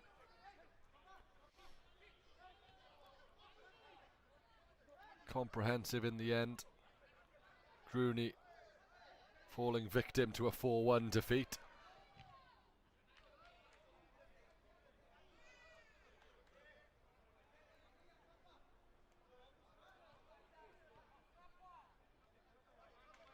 Kakelishvili. Tarkanishvili switches the play, into the area it goes. Looking to lay it off the striker, but nobody there to pick up the loose ball. Nothing doing, says the referee here, and play continues. Launched forward this time, but too much on it. And another opportunity, into the area it goes. Kaha Kaladze with the strike.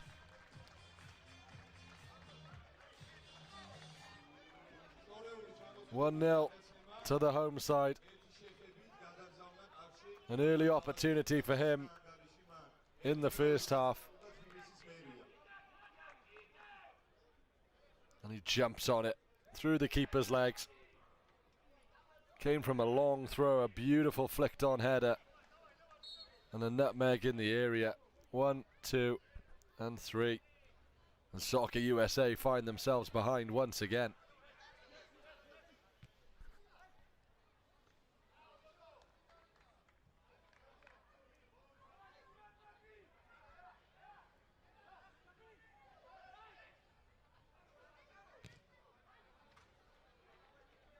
A shot perhaps in frustration there from range.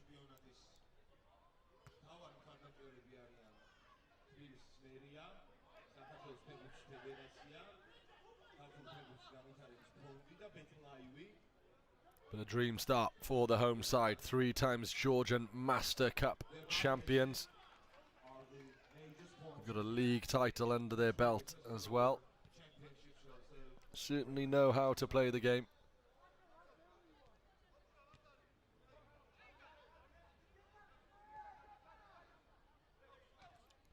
Tarkanishvili lays it off to Kakalishvili.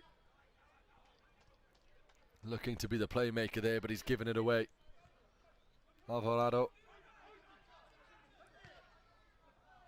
looking to escape from a cul-de-sac, which he does. Another nice turn there, but eventually possession is surrendered. Kakalishvili again. Beautiful link-up play with Tarkanishvili.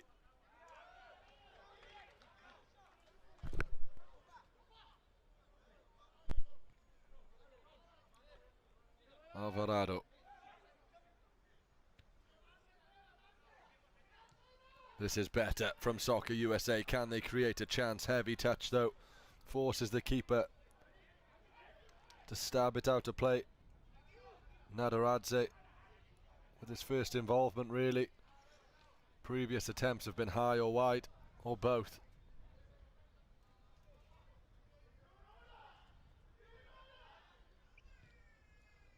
In it goes once again, and Nadaradze just making sure nobody was coming in and arriving late to stick ahead on that one. Guzman switches it. Right-footed effort, takes a deflection, corner ball.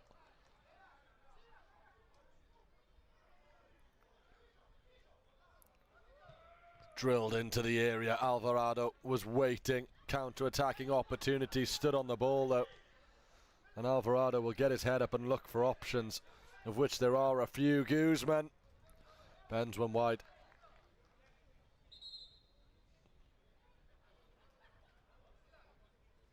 They create opportunities, Soccer USA. Just haven't had that finishing touch.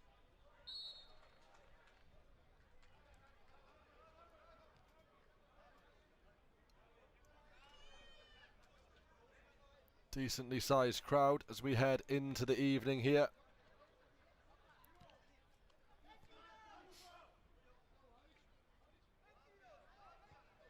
What is the second edition of the Soccer Grand Prix? Back in Tbilisi after last year's dramatic final. All the teams motivated by that glory, the prize pool to go along with it. Plenty of prestige as well. Awards for the best players and managers.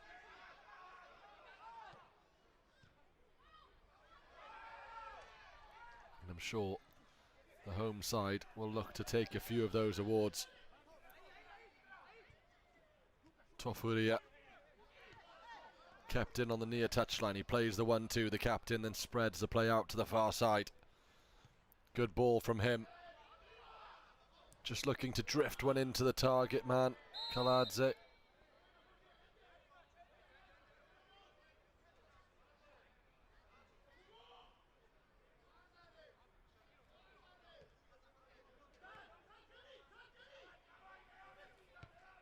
Into the area it goes. Here's Kaladze.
Ten minutes gone then. Tbilisi City Hall lead by 1-0 against the Soccer USA side.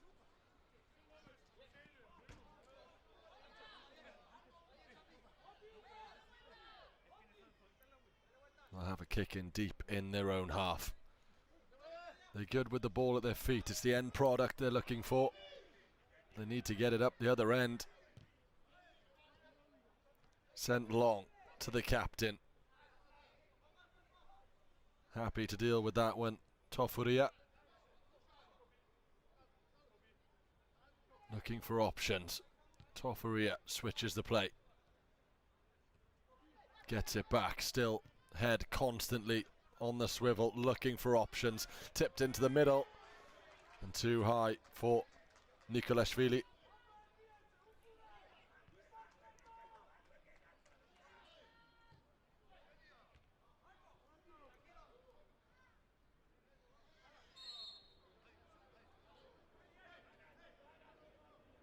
Silagava fouled it.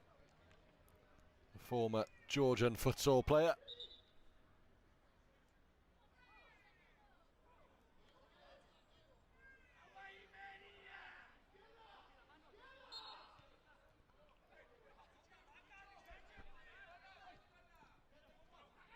A chance now then for Soccer USA to get forward with their captain. Nowhere to go once again. Alvarado switching the play. A wall of black jerseys though in their way. The keeper Martinez trying to get involved. Long range effort saved, and the follow-up is cleared away. An opportunity now going the other way for Kadadze, saved as well. Just tried to poke one forward.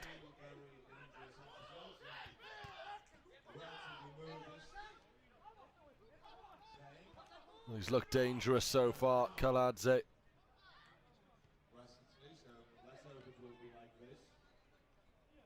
Here was the effort, lovely touch, and just stabs one at goal. Into the area, Kadadze on the turn, lays it off, and a brilliant save again.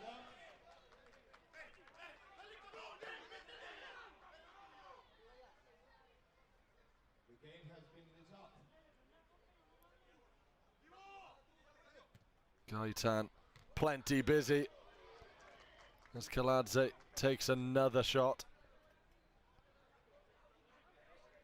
And it will be Kaha Kadadze to chip one into the area. Dangerous, but an opportunity now for Soccer USA to counter-attack. Beautiful switch of play, time and space for Alvarado on the left. And he'll win his side a corner kick.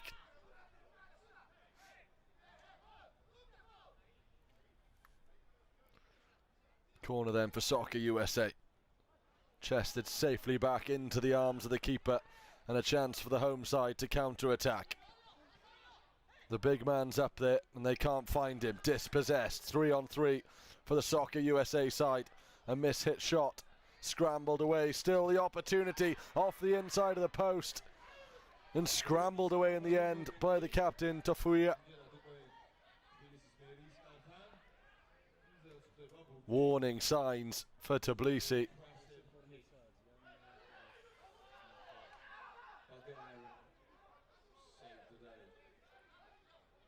Nadaradze, Tofuria, happy for the slow build-up. Tbilisi side, one of those teams that do leave players back defensively, trusting their attacking players to get the job done without flooding too many bodies forward. Kadadze into the area, dragged off the ball this time.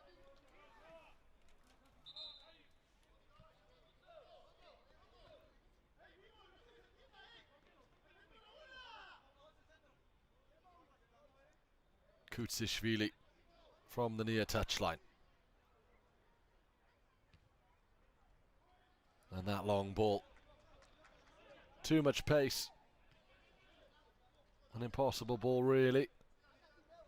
15 minutes on the clock. Just over 5 left in the half for Soccer USA to make something happen here.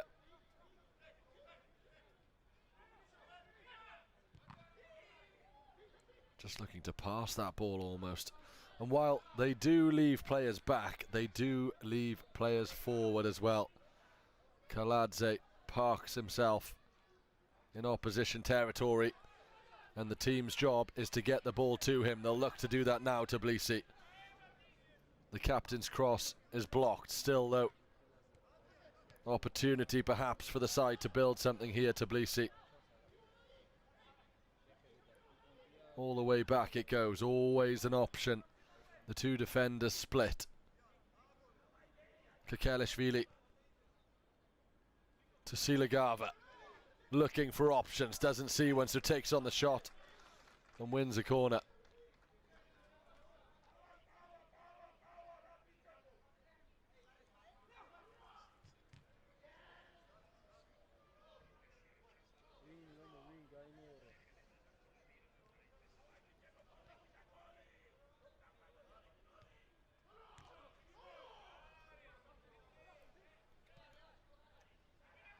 On the attack then, Soccer USA, it's a narrow angle, and again Nadaradze gets his hands to it. Quickly though, Tbilisi turn play the other way, just unable to keep it in though. As we see a replay of that opportunity, it was always a tight angle. Goalkeeper favourite to stop that one.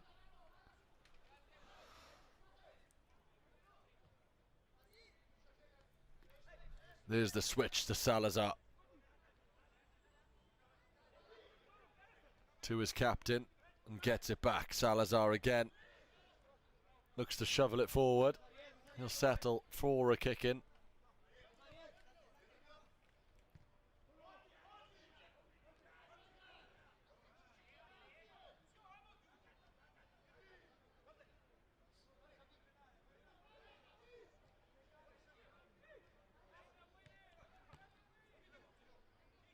Kaladze lays it off. Tries to find space in the area. To the byline it goes, looking to cut it back. But a defender just about got in the way. Tiptoeing forward now, Soccer USA. That's a lovely switch to the captain. Brings it down well. Vasquez into the middle it goes again. But a good block.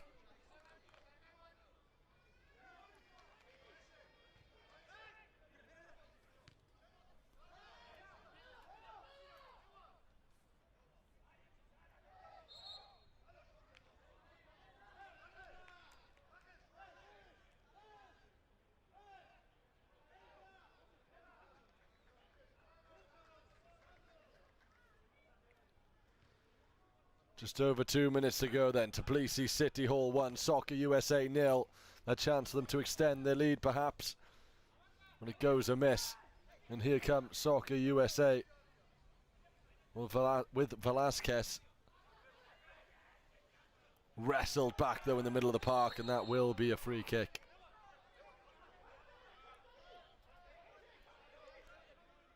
Well, I'll give you one guess. Who's going to take this?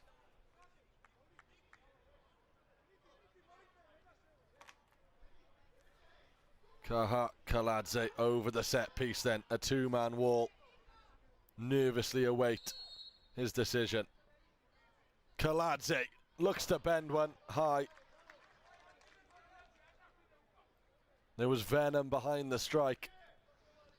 Just not quite the direction.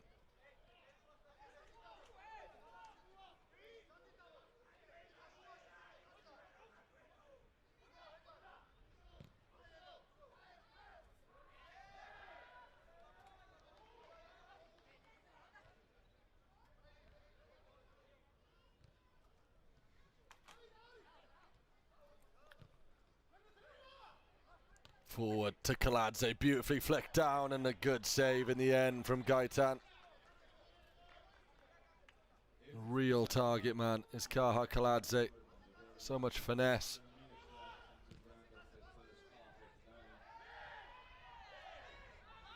Into the final minute of the half then, just the one goal the difference between the two sides.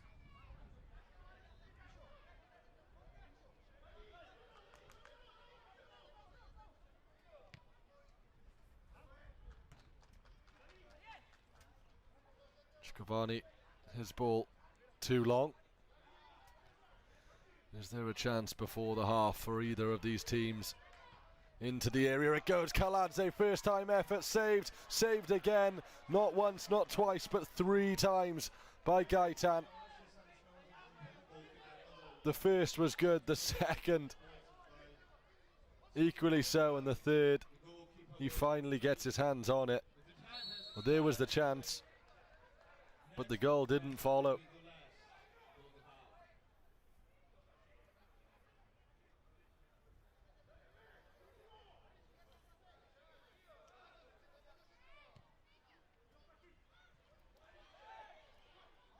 Another long ball for Gaitan to deal with.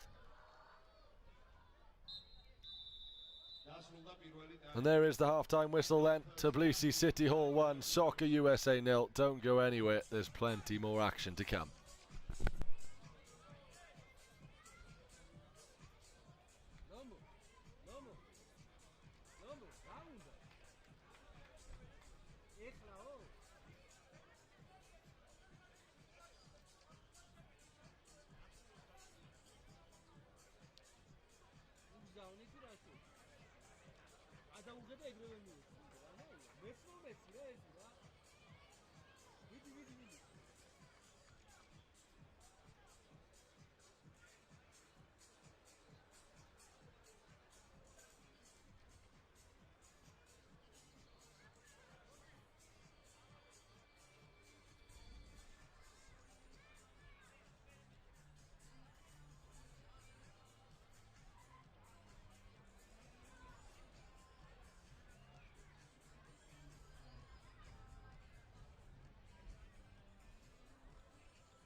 The second half more or less ready to get underway then.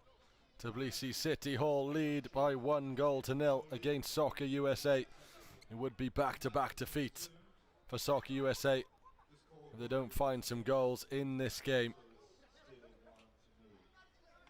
They've moved the ball well, and they did create opportunities in the first half, and that was not far away.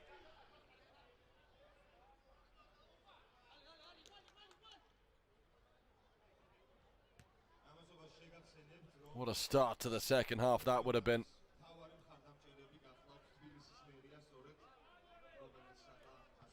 I was about to say it was Tbilisi City Hall in control of the first half, but that's in the past now. Another 19 or so minutes to go to find a winner in this game. The home side with the advantage as it stands. Chikradze, right-footed, deflected and wide.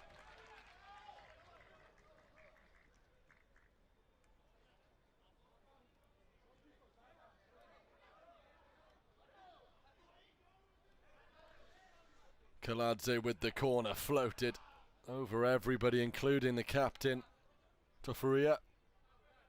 Towering centre half.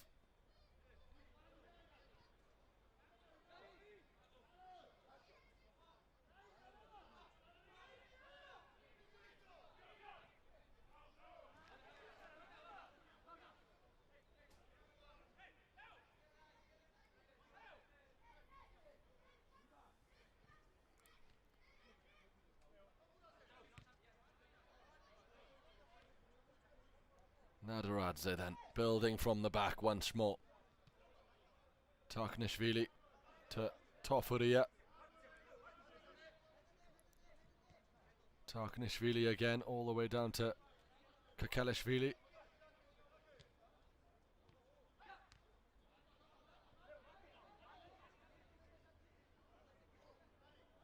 Tofuria.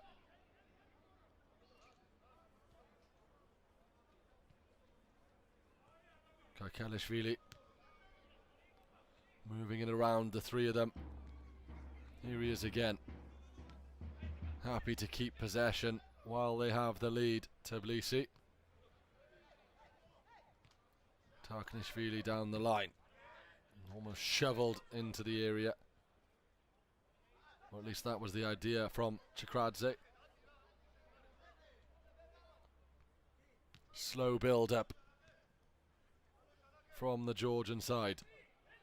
Lofted into the area, an opportunity, another bicycle kick from Kaladze, athletic from the 47-year-old forward. And what a finish that would have been. Takes a touch, just gets his aim wrong in the execution.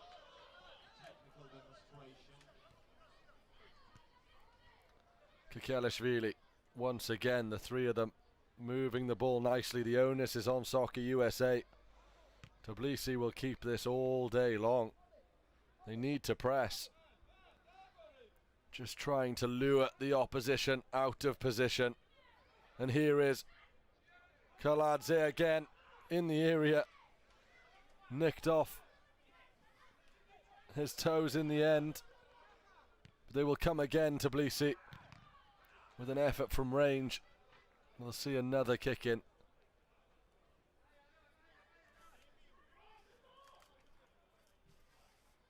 Into the area, good header towards goal.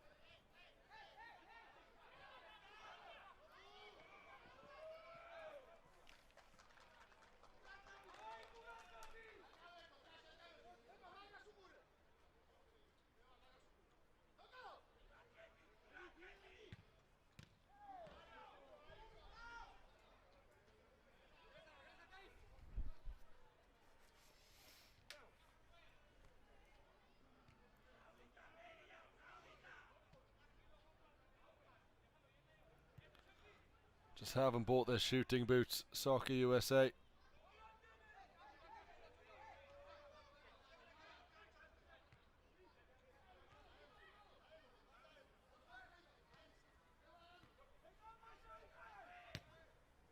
Salazar.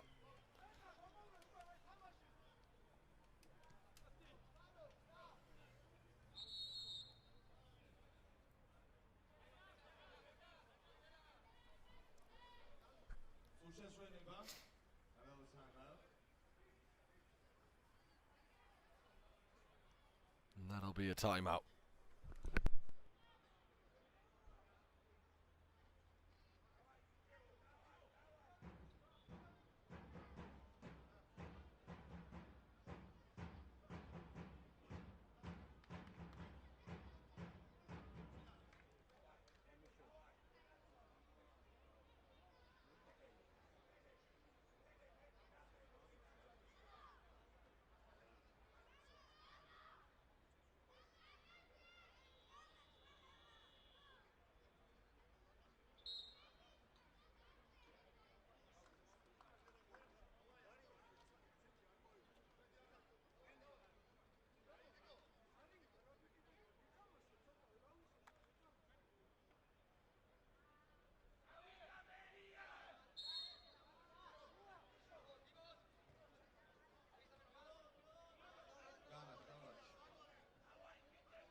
Back underway then.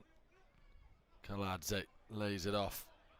And then it's thumped away into the sky.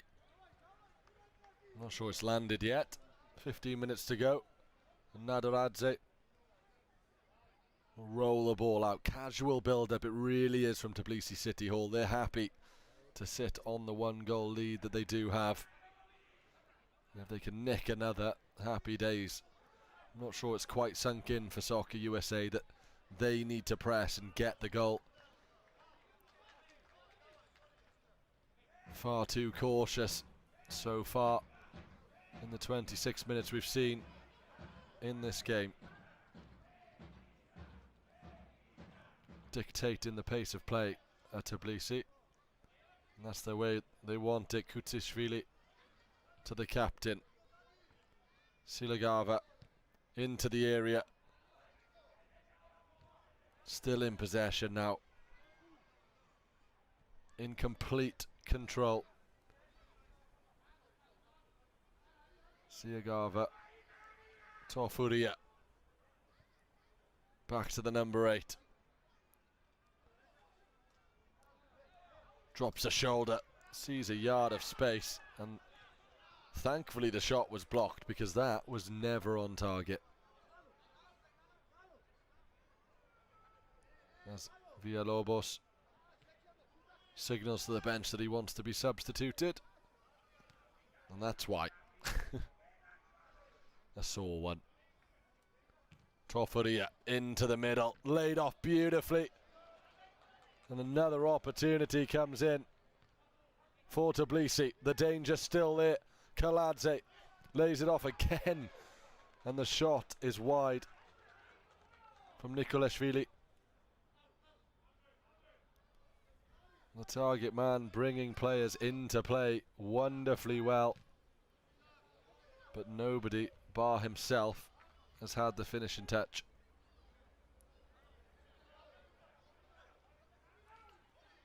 A little bit more urgency now from Soccer USA, looking to bend one.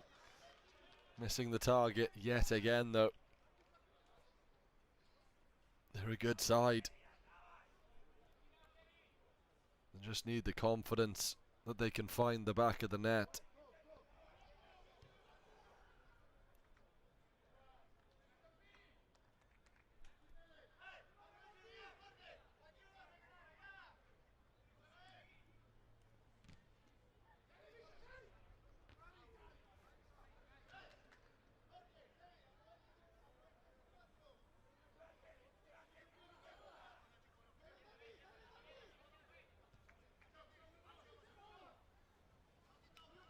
Pushing ever so slightly further forward now, Soccer USA. Still though, dominant Tbilisi. Kaladze brought down on the edge of the area, and that will be a free kick.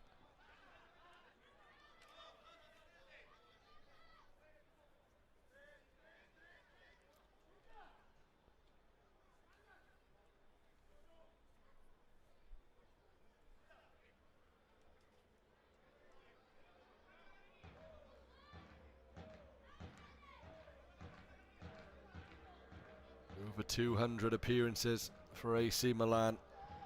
83 caps for his country. Carhart Kaladze over this set piece. Can he place it? Kaladze thunders one into the wall. There wasn't much to aim at. More of a hit and hope, I think. We saw a gap. I think it was in the top right. Just blocked by Velasquez, though. And they've won it back in the middle of the park here. Opportunity for Tbilisi. Left-footed effort from Nikolashvili. Sent wide. 10 minutes remain in this one.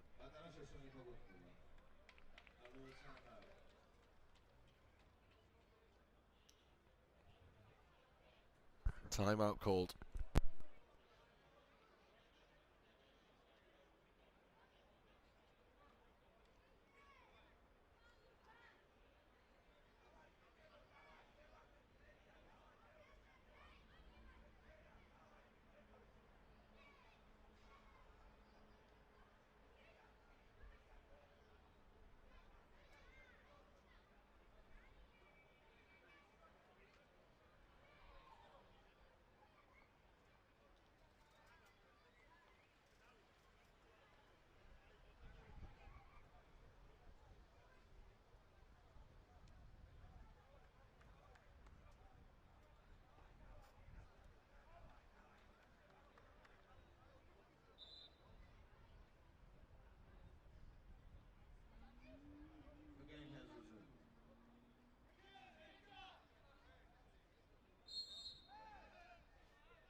Back underway then, team talk done for Soccer USA. More urgency needed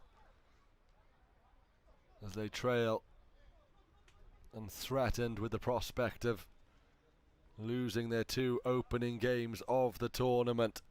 An opportunity sent high and wide once more from Kutsishvili.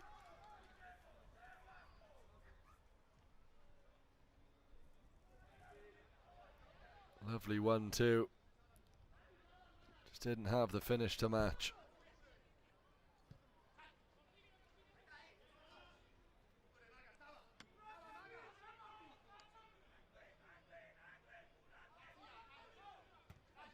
Kick in then to the edge of the area. Heavy touch though. And Tbilisi have possession back. Weighing up the long ball, and then they realise there's no rush from their point of view. They've got the goal advantage. Forward it goes to Kaladze. Working it to the byline. And nobody in the area that time.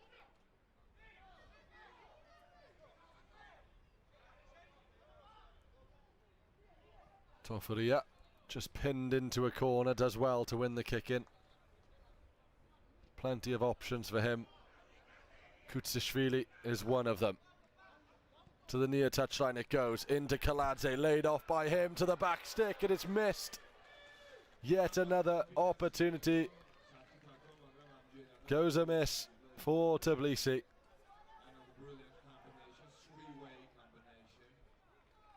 Well, Kaladze can't do much more when it comes to bringing other players into the game. But disappointment for them, and hope for Soccer USA. Another goal from Tbilisi would surely finish it. But while it remains 1-0, anything is possible. Nadaradze sends it long, nobody there.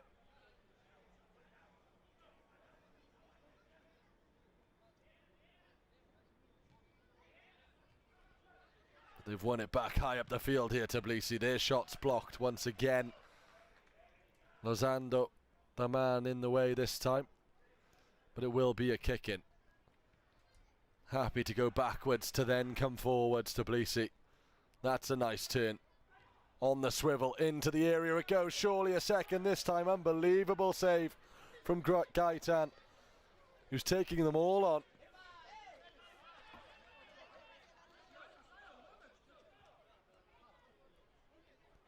7 minutes to go. And Gaitan taking a risk and inviting the shot from range. Surely one of these chances will be converted. Kaha Kaladze yet again dishing them up on a plate. To the near touchline it goes. A lovely switch of play. As I say that, it would have been nice if someone was there.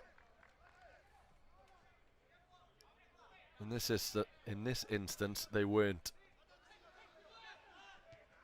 Salazar, his pass cascaded away by Tofaria.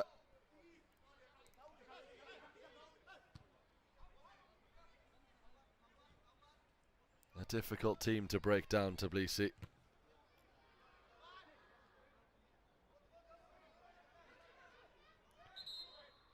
Nerve-wracking moments.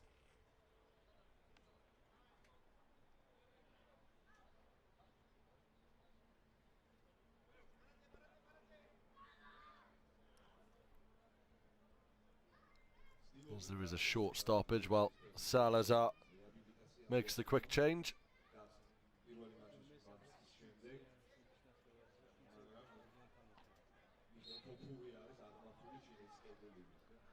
On comes Herrera.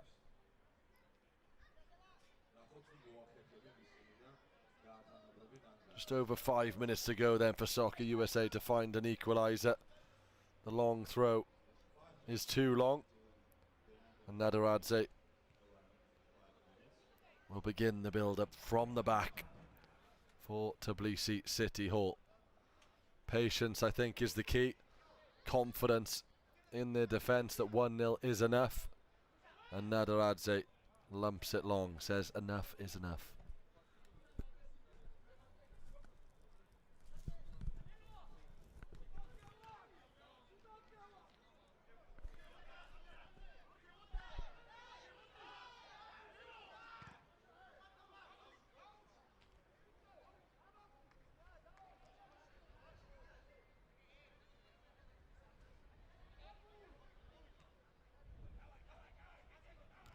Tofaria lumps one forward, that's intercepted. It looked like a foul there, wasn't given. And Kadadze once again, this time his pass is wayward. There hasn't been much of that today. Perhaps had time to take a touch and shoot himself on that occasion.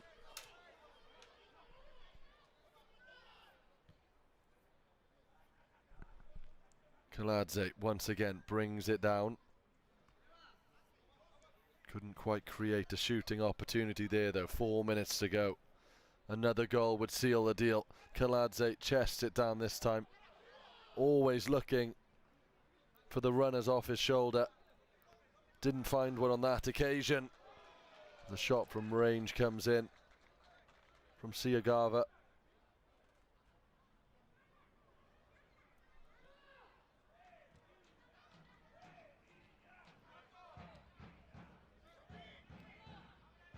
Soccer USA need to make something happen here. Time is running out and Tbilisi are happy to see a 1-goal lead be enough. Kakelishvili into the area it goes and just nudged back to the goalkeeper.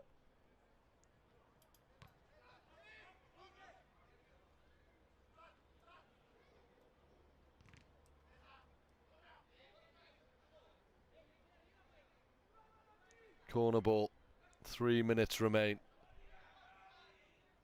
Kakelishvili on the corner, gets it back, finds Chakradze. Good ball control in the middle of the park from Siagava.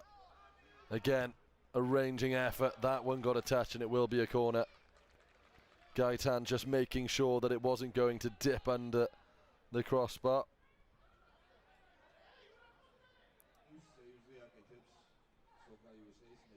Chakradze, Euro Cup top scorer.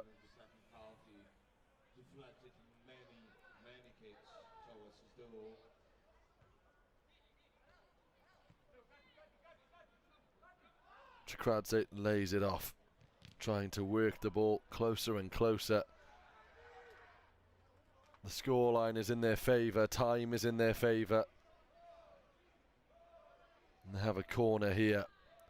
Siagava in the box. Chikradze to the byline it goes. And they'll be happy to keep the ball here for the rest of the game. As Kaladze brings a bit of excitement to the fans. And on the counter-attack is Soccer USA, immediately crowded out by 3 players.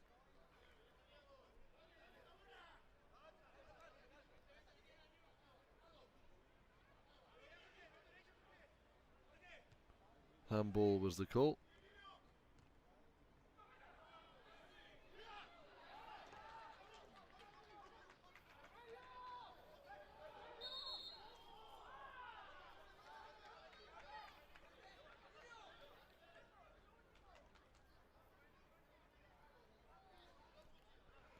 Into the last minute then, Tbilisi City Hall 1, Soccer USA 0. Siagava looking to perhaps start the attack that'll double the lead. Kaladze lays one off. Siagava continued his run. He's given it away in a heavy touch. Will just surrender possession once more. Herrera unable to spark the counter-attack, and really Soccer USA haven't done enough on this occasion to be in with a shout of winning the game. Kekelishvili, Tofuria, his ball wayward. Herrera will have another opportunity. Long it goes from Gaitan. Tofuria heads away. The clock is in the red. It's now or never for Soccer USA. The bench are on their feet. Gaitan is well up into opposition territory now. They're moving it quicker, but they've left it so very, very late, and they run the risk of being punished here. Risk reward, the shot comes in. It will be a kick in. And there is the full-time whistle. That one flew on by. Tbilisi City Hall 1, Soccer USA 0. And it was that man, Kaha Kaladze, the goal, that made the difference in the end. 2 more games to go on the opening day of the Soccer Grand Prix here in Tbilisi. Don't go anywhere.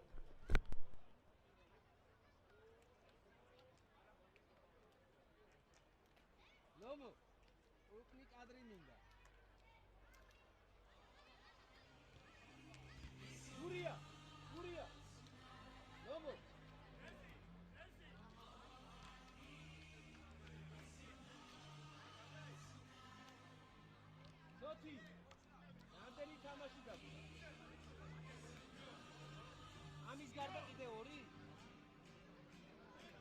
1 და 2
გულშემატკივრებს თხოვთ დატოვოთ სტადიონი.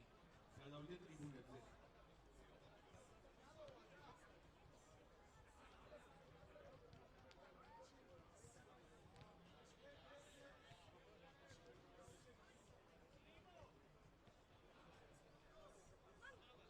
მეგობრებო, თხოვთ გადავიდეთ სტადიონიდან.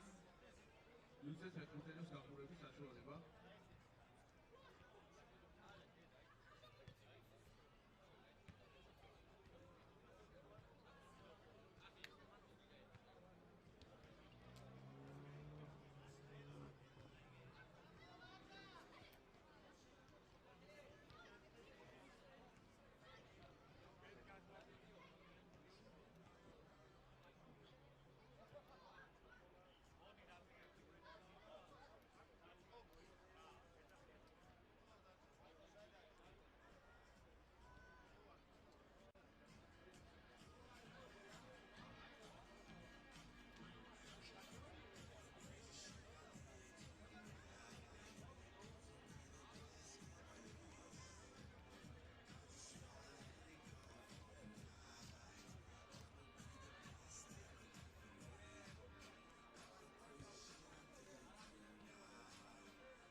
Morning match. Prix sporting snobs shores. We're continuing our evening. This is the game between Bridge and Sporting Snub. Let's go through the squads, obviously.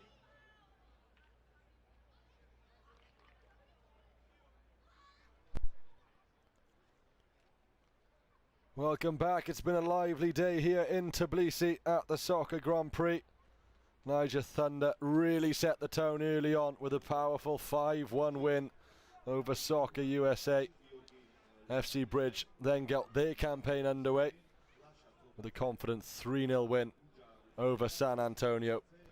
Later in the afternoon, Optus were up against Real Panthers, and they produced one of the games of the tournament so far, a frantic end-to-end clash that finished 4-4.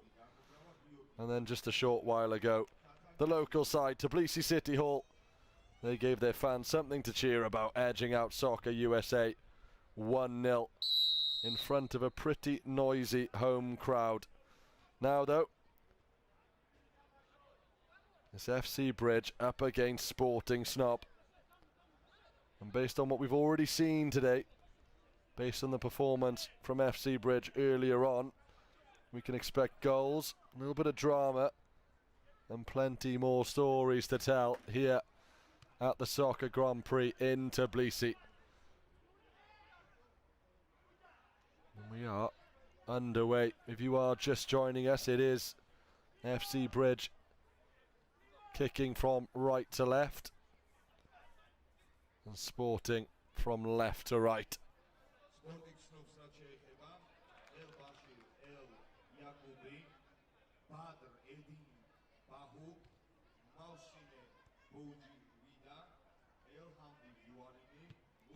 Klimiashvili sends one long and thundered with a right-footed effort. And what a finish that is. Immediately, FC Bridge take the lead with one of the finishes of the tournament.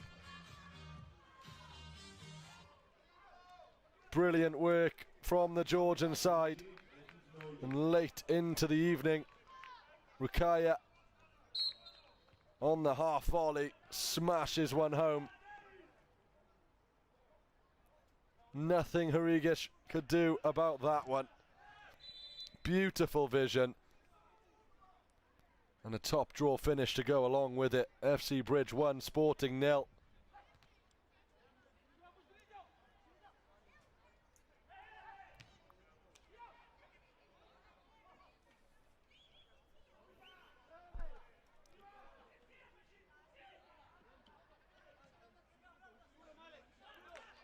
Confirmation that Rakaya was the man to slam the first goal home. 2 minutes into this one.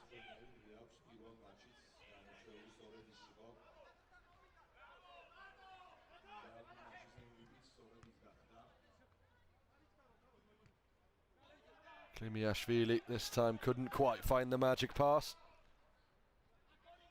A lovely assist for his record. Although, as Mr. Soccer will know, Dan Shaw, the stats pack don't have pictures, but if they did, it would show a wonderful assist from the number 13, Klimiashvili.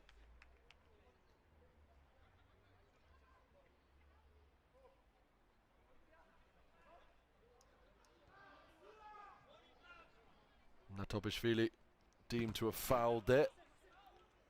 And Tadadze will concede the kick in on the other side. Tamari to the edge of the area. Good control. Nicely worked actually from Sporting. The effort though from Burida. A long old way out.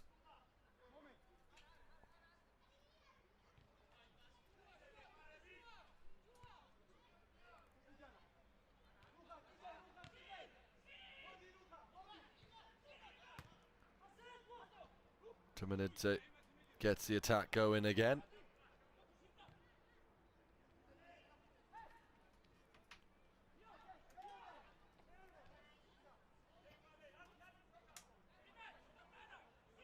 Tadadze drills one in, cleared away. FC Bridge 4th in Division 1. Highest goal scored as well. It's an important stat, 91 in 15. They've got an early one here, and they'll look to add a few more as well.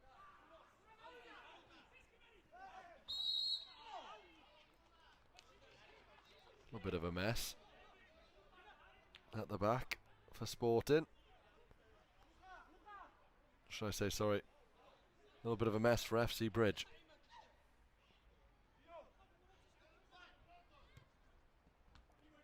Down the line it goes to Klimiashvili. Wins the free kick. Burida just a little bit too keen to win the ball back there. 5 minutes gone, 1-0 is the score. Well into the night time now in Tbilisi.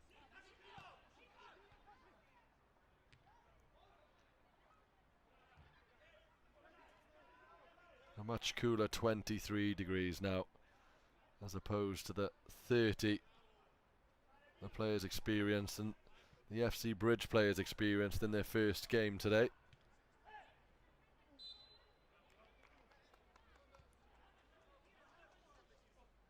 Kukujanishvili lays that one off. And a misplaced pass really from Tadadze. Gives up the ball.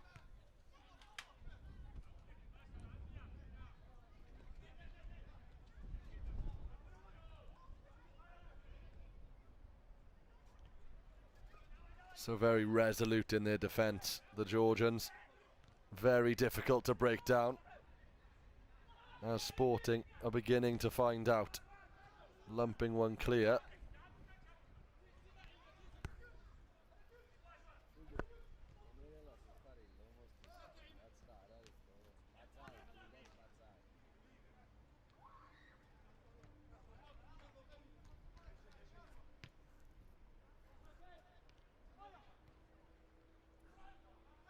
An opportunity perhaps for Sporting into the side netting.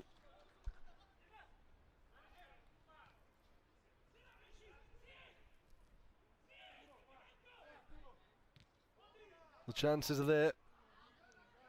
They are few and far between, though. They'll have to be clinical.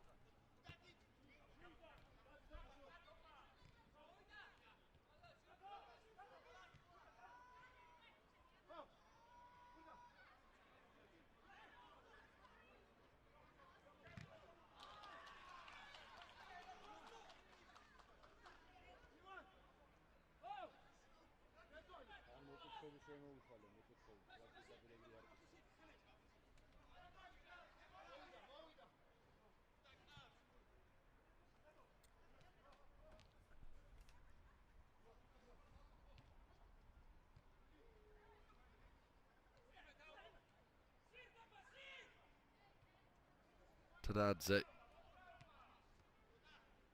under some pressure. Always composed, though. The dynamic duo at the back for FC Bridge. They can score goals, but they can absolutely keep it tight. And that's how they do it. That's the way they approach this soccer format. They keep it tight and then they break on you, as they're doing now. To the byline it goes, into the area. And a big opportunity there to double their advantage. Kujanishvili charging into the area. Corner ball.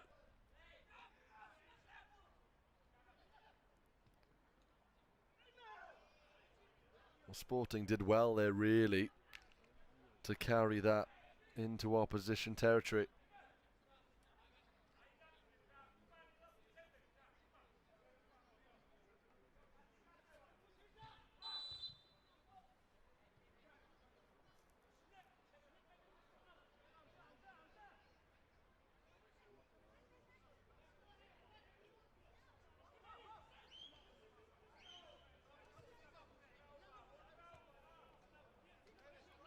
Tadadze.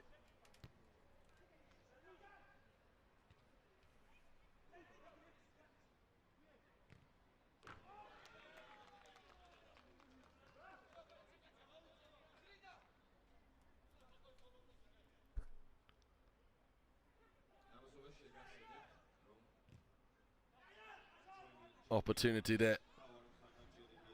Left-footed. As we approach the 10-minute mark, then FC Bridge very much in control. We haven't seen too much from Sporting to suggest that they're a real threat to the Georgians. We've seen today how quickly that can change.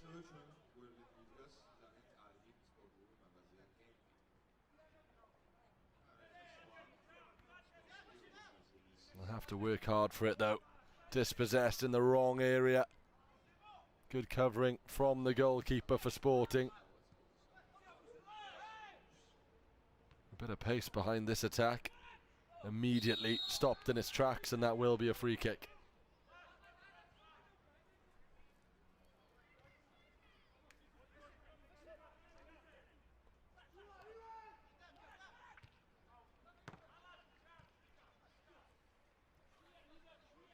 Burida, the number 19 on this near side, will be the man to really break through.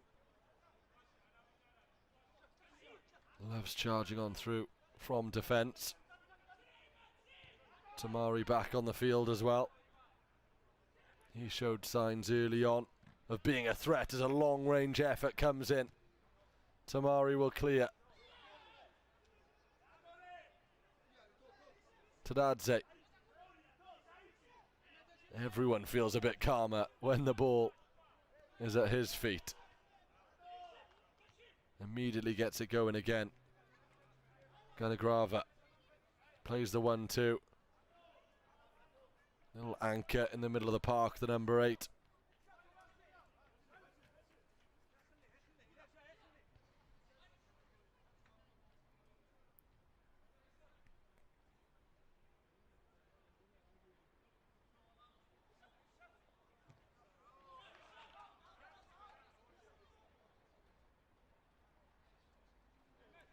Tomanidze to Tadadze, switching the play nicely. That's where the chances come. when you make the field as wide as possible. Ganagrava looking for options, finds one. The ever-present, really, Tadadze.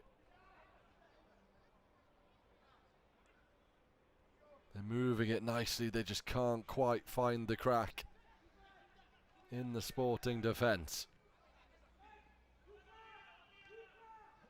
A cagey game. It's been interesting really to see the different ways the teams approach the games and the intensity, the speed at which they've all been played. Very different. You never really know what you're going to get. This one cagey despite the early goal. Neither team really sure on the best way to go about unlocking the opposition's defence. Will be a free kick though for Sporting on the edge of the area. We saw a wonderful goal earlier on today from a similar area.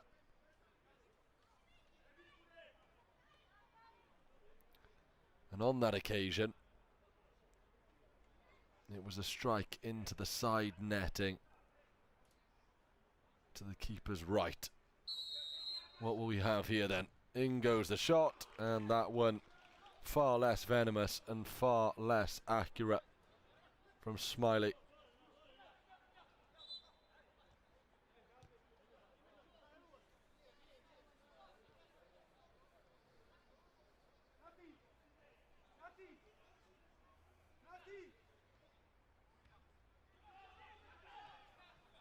Keeper had it covered. An opportunity wasted. Here come FC Bridge once more. A little bit more movement off the ball. The pass though intercepted. And Otaleb just unable to control it.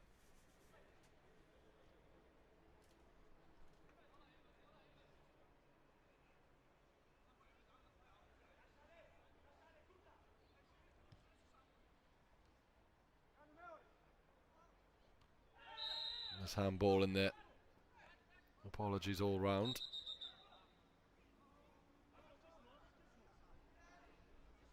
El Yakubi calling for the yellow card.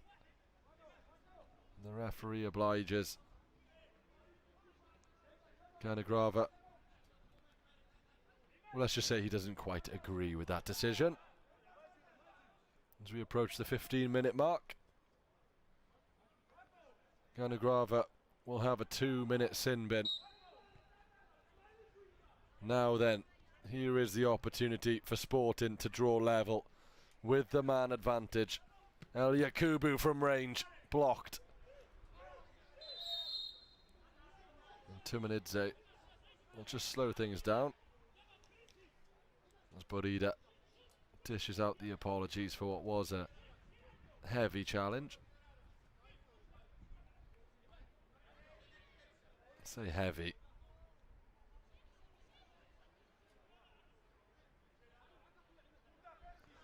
Tadadze unsurprisingly back on his feet and very much okay.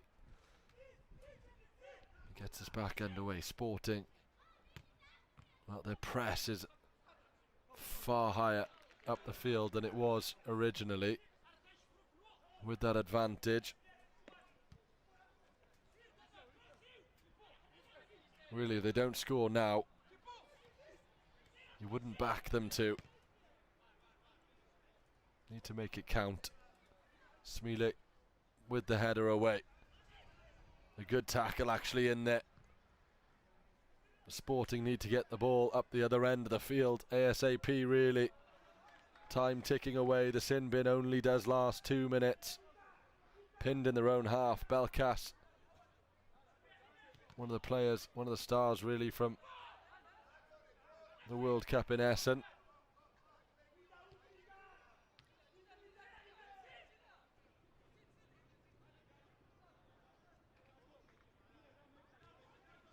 Here is Belkas. Into the middle it goes. Intercepted once again. Matobishvili. A little bit of frustration on his face there. Nevertheless, he will be the one to take the free kick after winning it himself. Beg your pardon, Tadadze. Get us back underway. Smile. Forward it goes. Belkas. Feints to go one way, comes back the other. El Yakubi. Dispossessed. And a shot in anger from the man back on the field, Ganagrava, after serving his time in the sin bin. Back on the field and immediately back into the action with a left-footed effort.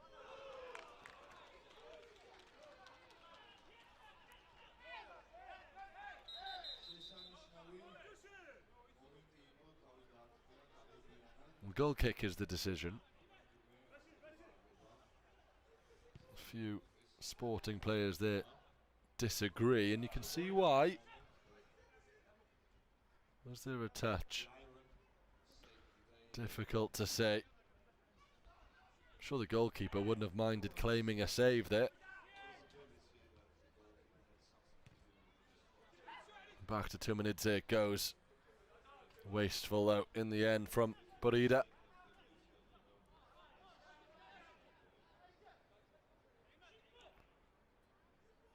Tumanidze will go short to Tadadze, who sends one down the line. Good control, good hold up play.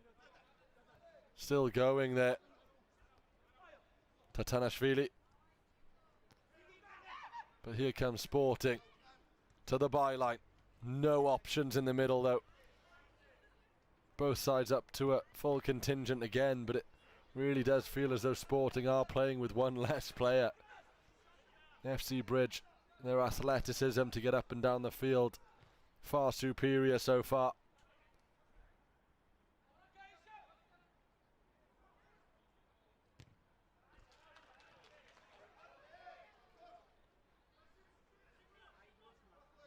Gutsadze, the latest FC Bridge player to take a stab at goal.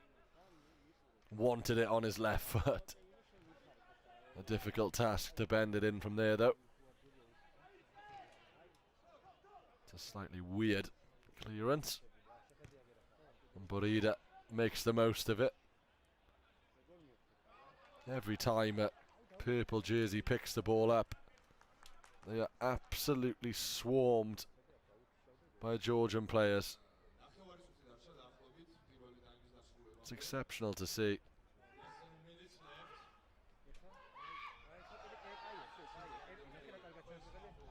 Natobishvili gets his side moving forward before a little 1-2 with the opposition is played, and Tadadze settles things down once more. Does a really good job at that. Tadadze always there just to calm things down as the back heel comes in. Tatanashvili with yet another one of those Giroud highlight finishes. A little back heel. Unfortunately for him, it was straight down the keeper's neck.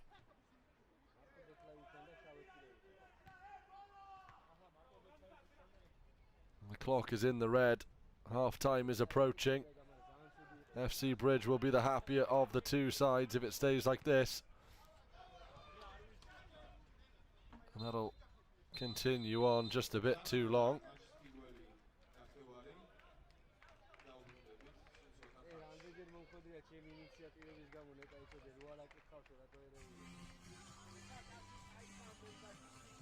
Half time then, FC Bridge 1, Sporting 0. Don't go anywhere, plenty more action to come.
Back underway then in the second half. FC Bridge taking on Sporting, and it is the Georgians with the lead as it stands. 20 minutes of soccer action to come.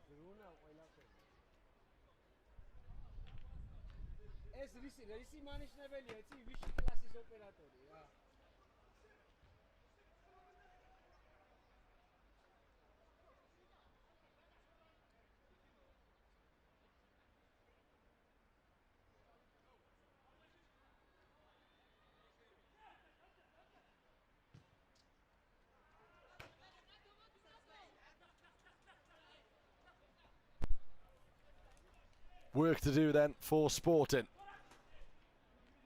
Just one goal, the deficit. They didn't have too many clear-cut opportunities. As for FC Bridge, well, they had a fair few. None better, though,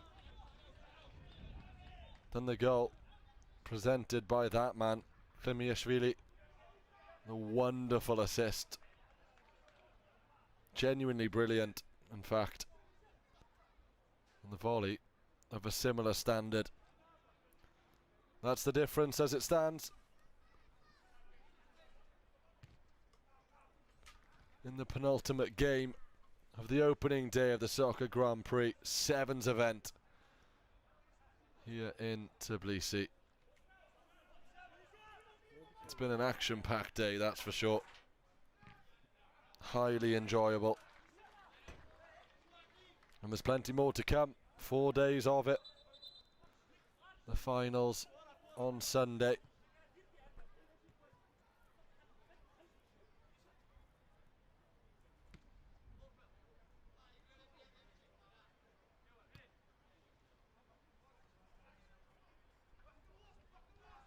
Belkas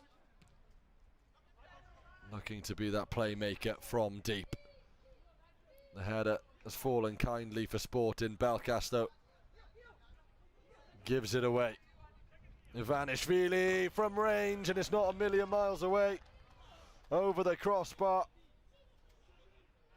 Saw his opportunity, had the space, and let one fly. And I tell you what, the keeper wasn't getting there. Ding-dong wake-up call for Sporting. It's not all about getting that goal. It's making sure you don't concede another. And they nearly did there. And they could do again. Ivanishvili this time settles for a corner. He's got an eye for goal, that's for sure. Every time he takes a touch, immediately his head turns to where's the goal. Corner and take it quickly. Belkas thuds one away. A nice controlled header, though, to Klimiashvili.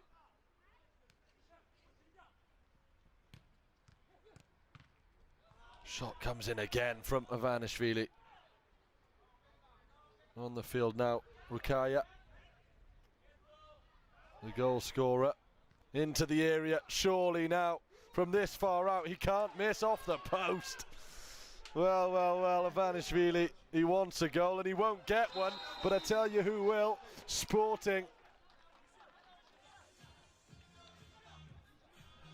And Baghdad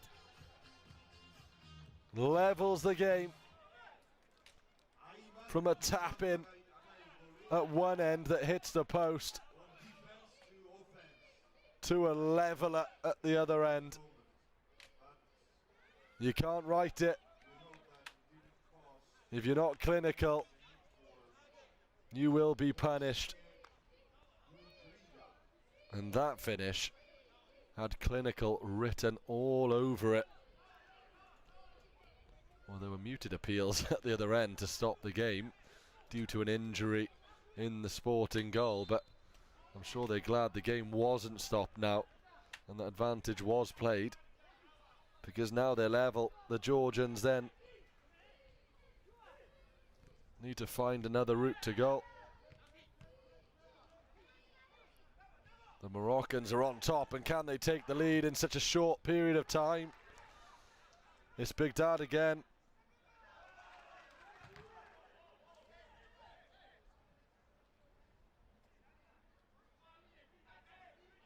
15 minutes to go. That is plenty of time.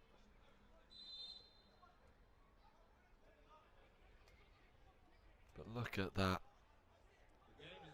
Crashes off the post perfectly into the path of an opposition player, and within 10 seconds they've conceded a goal. That's what makes it special. Smile lays the ball off edge of the area to the goal scorer. Feints one way, opts to lay it off to a teammate. Gourain. Here is Gourain from the edge of the area. Also lays it off. Right-footed effort from Outaleb. Belkas with the high press. Tumanidze manages to struggle it away. Black shirts flooding forward now to the edge of the area. Can it be made 2-1? It can. Lovely finish.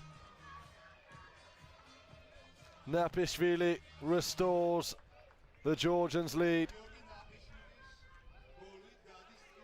They certainly committed to that attack. They won it back. Not soon after that, they had 5 bodies in and around the opposition penalty area, and it was Napishvili with a right-footed finish into the bottom corner. Sporting were outnumbered, and that's what we spoke about, the athleticism of the Georgians, their ability to get back and then flood forward has really been the difference for them, not only in this game but earlier on today as well.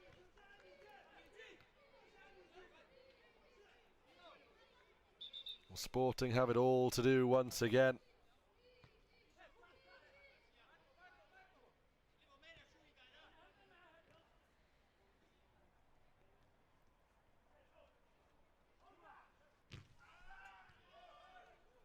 They're taking a few risks here. Natobishvili is the player down, and they won't want to lose him. As I mentioned, they are a scary duo at the back, Natobishvili and Tadadze.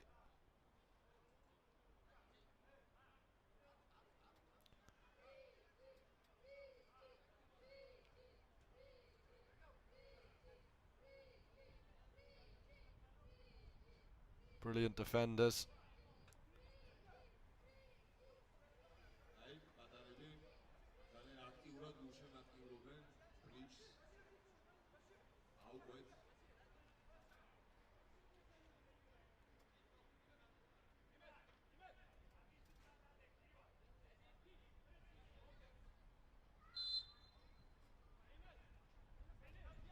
Twelve and a half minutes then. That's what Sporting have. FC Bridge will be perfectly confident that they can keep it at 2-1. And that's the thing with soccer competition, that once you do have the advantage, it's on the other team to advance. And when you're a team like FC Bridge, you can counter-attack as they did to put themselves back in the lead. Well, you cause yourself all kinds of issues. Another example there of how quickly they get jerseys back. It looked like they had numbers, Sporting, but it looked like that for less than 3 or 4 seconds.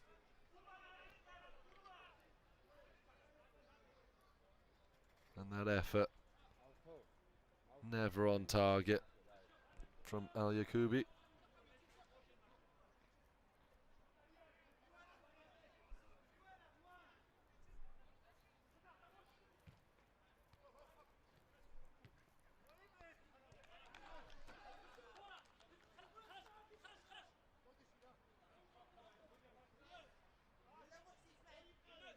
Smiley launches one forward.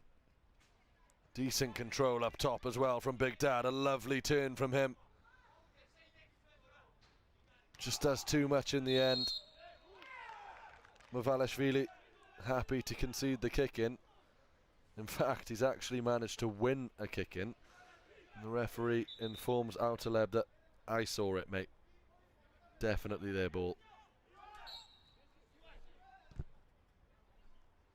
Terminidze goes long. Smealy is there though to head away.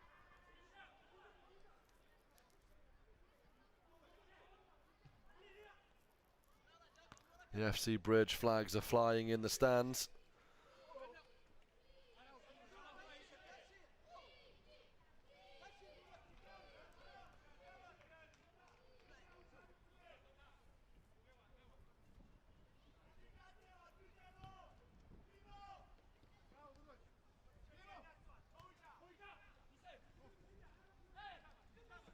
Mavalishvili unleashing his teammate Shikovani.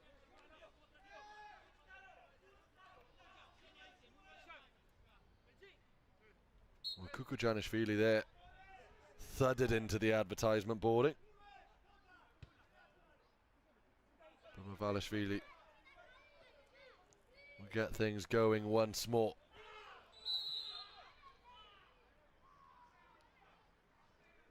Game fallen a little flatter since FC Bridge took the lead. Sporting worked very hard to pull themselves level. It is so demotivating when you do finally get the leveller and then almost instantly concede again. And there is a shot in anger from El Yakubi.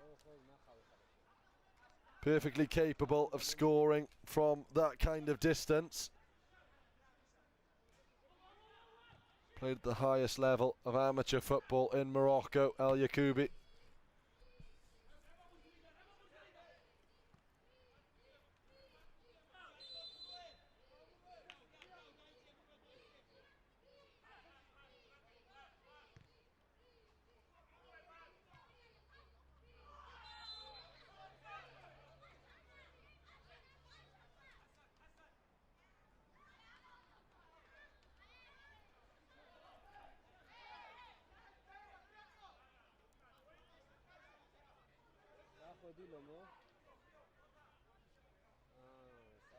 El Yakubi over the set piece then. What can they do from this? Played to the byline across the area. Good ball actually. A well worked opportunity. Still the dangers there. Big Dad takes it with his left foot. And Terminidze, you can see they're delighted to jump on it and get it under control. Almost through the legs. But not quite, and it remains 2-1.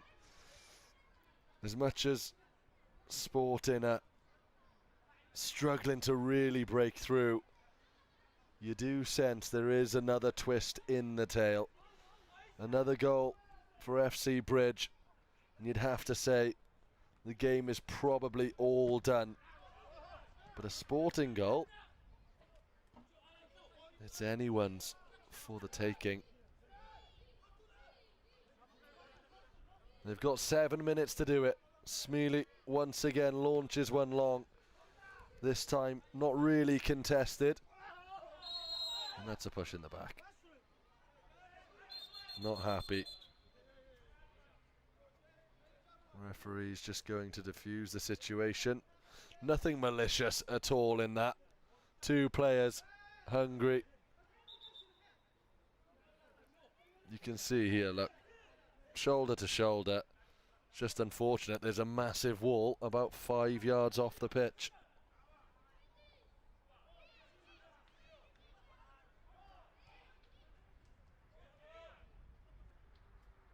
Play continues though. FC Bridge with the advantage. And really, that's what the fans want to see. You can see the flags in the stands of the Georgian side. As I mentioned, highest goal scorers in Division 1.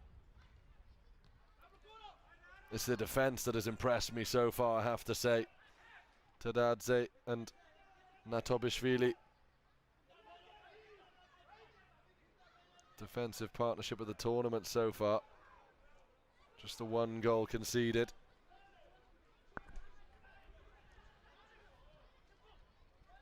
On the other hand, Sporting need to create more. Belkas back on the field I'll have a good chance with him and El Yakubi, both on the park.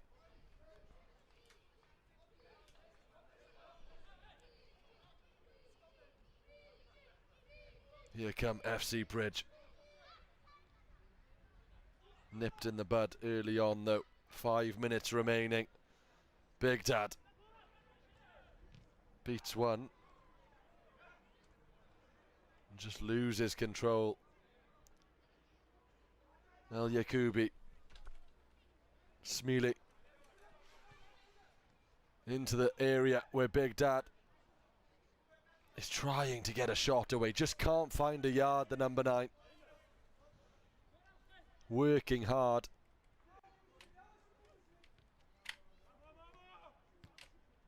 Just cannot find a yard of space to unleash a shot. Very impressive from the Georgian sides. Really, I have to say the most impressed I've been with a home team so far. You do feel that if needs be they can up a few gears, mind. When they found themselves level, immediately they went on the hunt. A cautious approach is what they take, and if they can nick one on the break, they'll absolutely do that. Left-footed effort from Tadadze, and a bicycle kick comes in. Audacious from Kajanishvili. How about that? Not enough power, though, to beat the keeper. That's what they'll do.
განახდება მატჩი, მოგახსენებთ რომ ხვალ ჩემპიონატის თამაშები დაიწყება 11 საათზე დილით, სანაკრებო თამაშის პერიოდში იქნება შესვენება და შემდეგ გამოახდეთ ისევ ასპარეზს.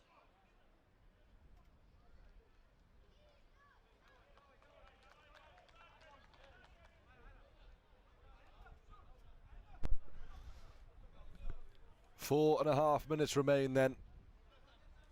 Timeout called. Timeout over. Now or never for Sporting. 1 goal the difference. What was said in the team huddle? What was the advice? What were the tactics? We'll soon find out. As I said, it's always scary playing a team that you know have a few more gears. I'm sure the Georgians would like it to be comfortable though. ASAP is a right-footed effort. ASAP, how about right now? Mavalishvili rockets one into the side netting, and the Georgians are home and host. A wonderful finish that has all but secured the victory for FC Bridge. Now they're comfortable, now they're cruising, and Sporting just left it too late. The keeper saw it late. That's what beat him. 2 players ahead of him. Look at this. As they come across, the goalkeeper just can't see which way the shot's going, and before he knew it, it was in the back of his net. 2 minutes, 2 goals. I love the saying because in the past I've said similar things, 3 minutes, 3 goals, and I've seen it happen. Never say never. Sporting to the edge of the area, force a save from Tumanidze, albeit from an acute angle, never really going in. Positive though from Sporting, although it was a far better effort than perhaps I gave it credit for initially. The save was needed.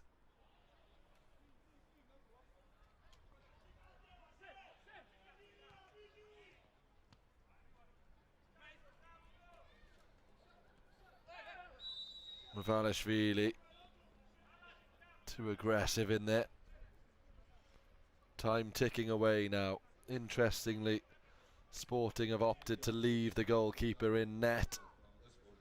They're not committing to this one.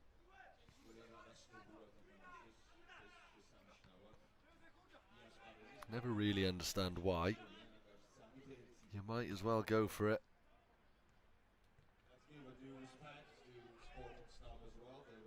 Some teams do it too early, some teams leave it too late. Some teams don't do it at all. No rush keeper then for Sporting. Into the last minute we go. 3-1 the score. And FC Bridge really are a team to look out for when they've needed to. They've stepped things up.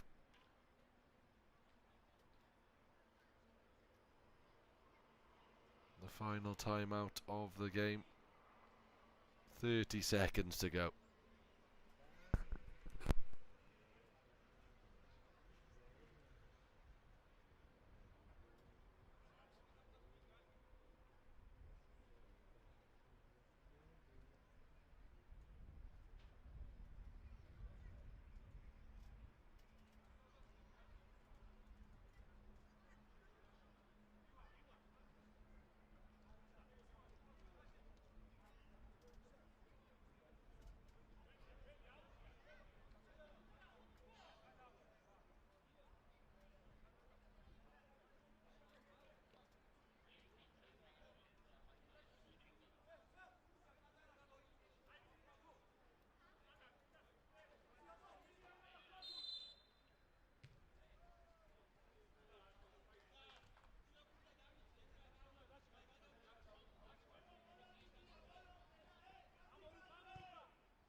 Into the last 20 seconds then. FC Bridge 3, Sporting 1.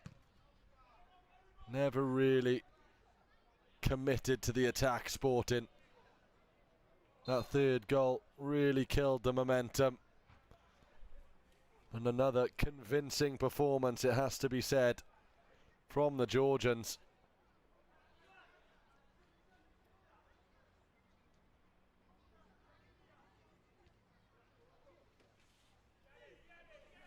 The clock very much in the red now.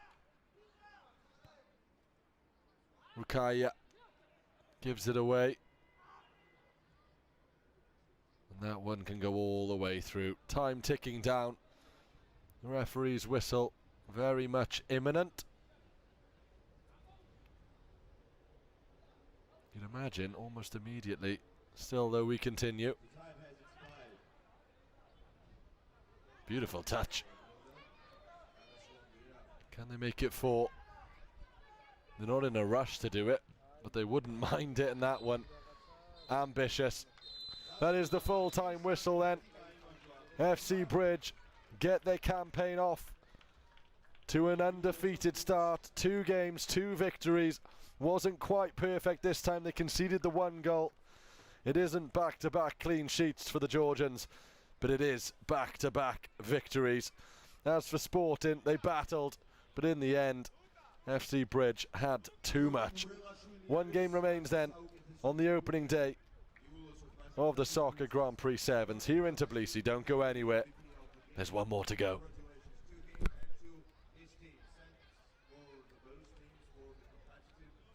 entertaining game that it was. Meanwhile, we have the last one left, but not the least, of course. Please stay with us.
ვიწყებთ გეოვანდელი დისკს, გეოვანდელი საფეხბურთო კლუბ ბოლო მატჩს, ბეტლაივსა და საფეხბურთო კლუბ არიზონას შორის. ჩამოვაროთ შემადგენლობები. The last game of today's program will be BetLife versus Football Club of Arizona. Let's go through the squads. BetLife.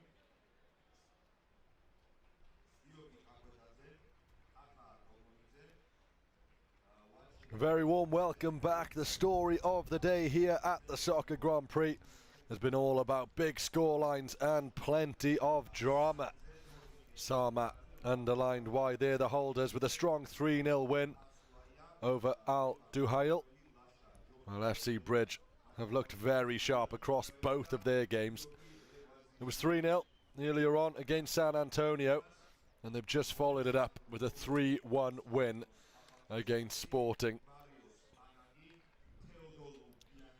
Elsewhere, we had fireworks. Aptos and Real Panthers playing out what was quite frankly a breathless 4-4 draw.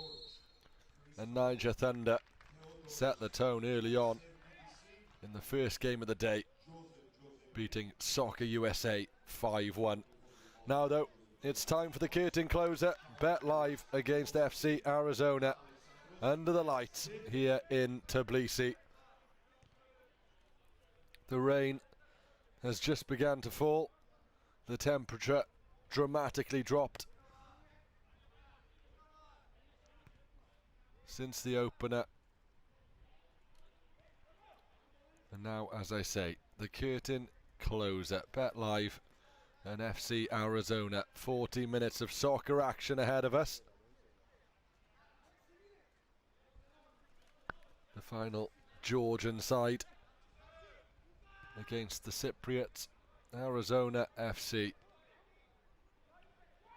What will they have in store? What will the pace of play be like? What will the tactics be like? It's the questions we ask on the opening day of every tournament. Some teams like to sit back and break. Other teams are all out attack. Some teams try the long ball, and certainly some teams are more successful than others when it comes to long ball tactics. What have they got in store? Let's find out.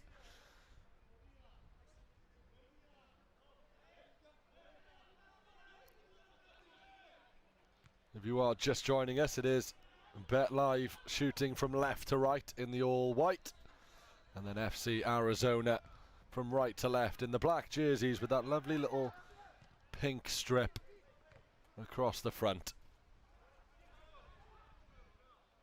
Always a big fan of some of the jerseys we see in these competitions. You can't quite top the international colours, but some of these sides' jerseys are up there. Will the quality of soccer be up there?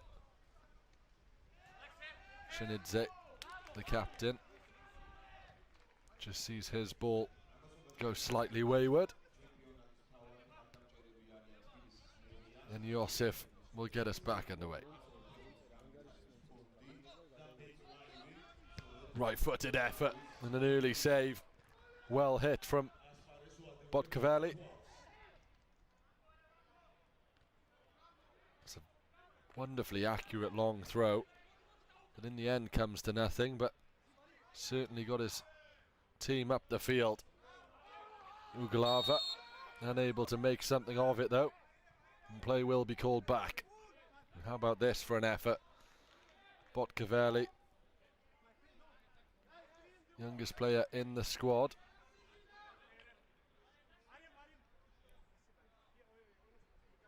We'll certainly turn to him for goals tonight.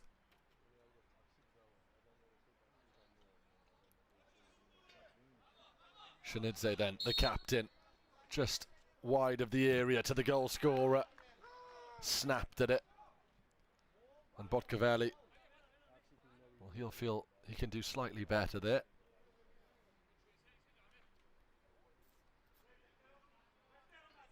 Corner ball.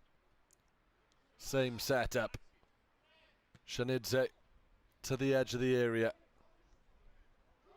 Right-footed effort. Big save from the keeper again. The follow-up shot, though, far less venom. And the deflection took the sting right out of it. 4 minutes gone. Pressure on the FC Arizona goal as a volley comes in. Straight into the arms of Oleg Slabov.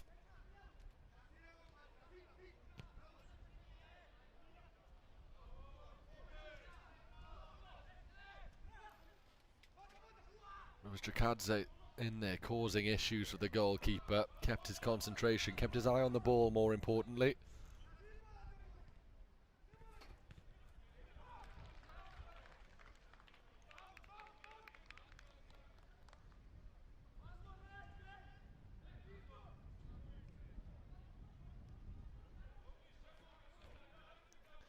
Five minutes in and the tone has been set. Bet Live certainly on top.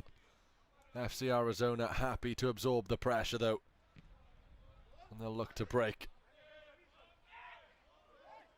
Panayi just loses out there.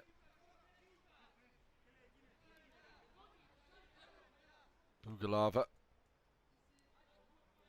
Back to his keeper. Shakvatadze in net for Bet Live. In Moldova was the number one.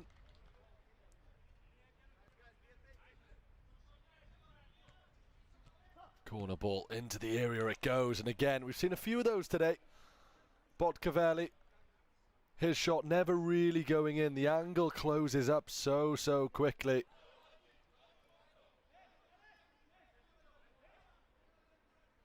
Alfadze's effort not far off either. Chances galore, but the only stat that really matters is the scoreline. 0-0 it remains. Absorbing the pressure rather well, FC Arizona, largely due to that man Labov in goal.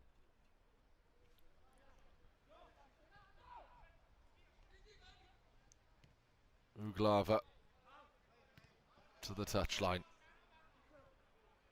Alfadze dictating the play from that quarterback position.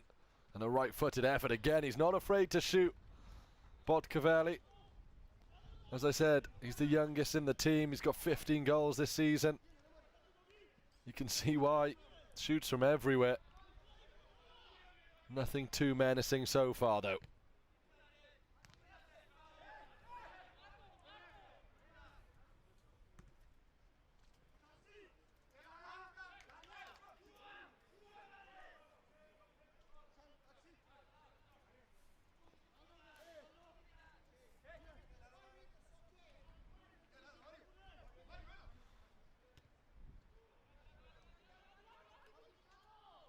Josif dinks one forward.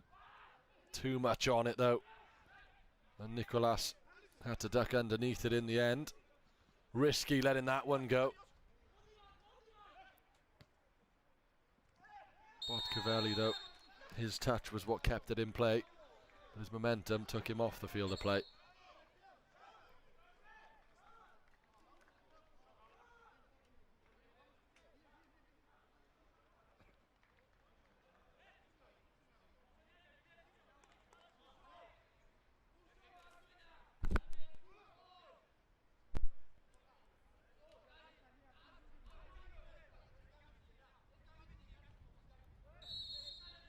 Set piece then in the centre circle will be hit and dragged. It's confirmation of the yellow card there. Just denying the break. 2 minutes in the sin bin.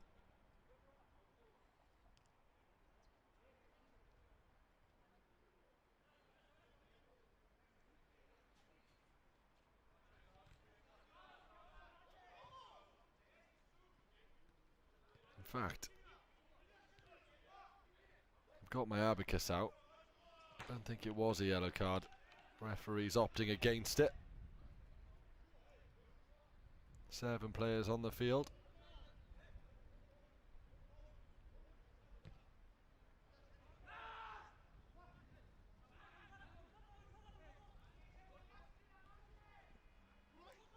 Bodkavelli lays it off and continues his run. Bet Live, though, electing to go the other way. Ugalava, his pass wayward. Chakadze made his run.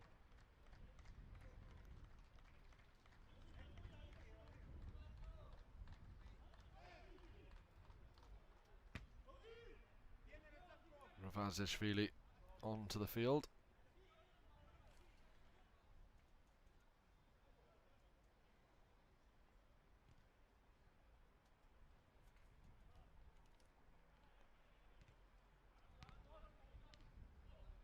Bodkavelli again, heavily involved all over the place, the forward.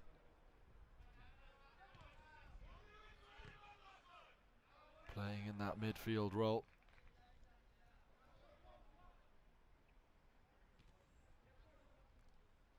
Shakvatadze then.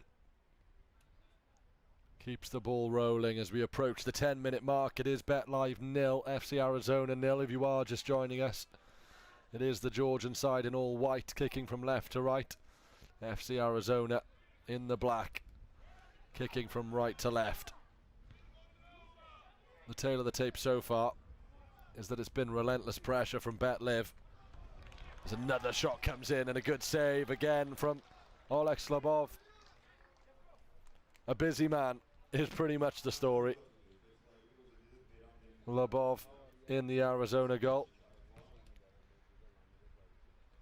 Into the area it goes. A chance now with a header, and Lobov gets 2 hands to it. Busy, busy, busy man.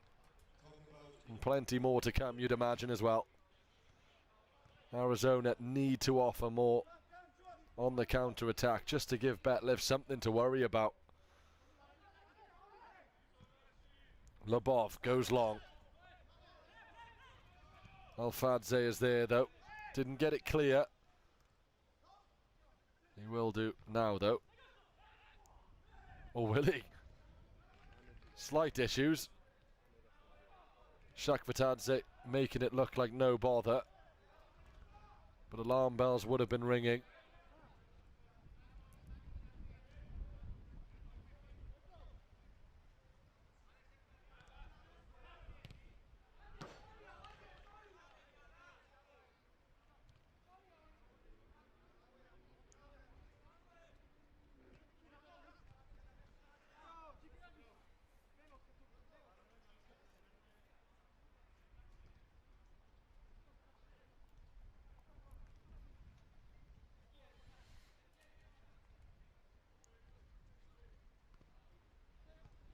Gajishidze in the middle of the park.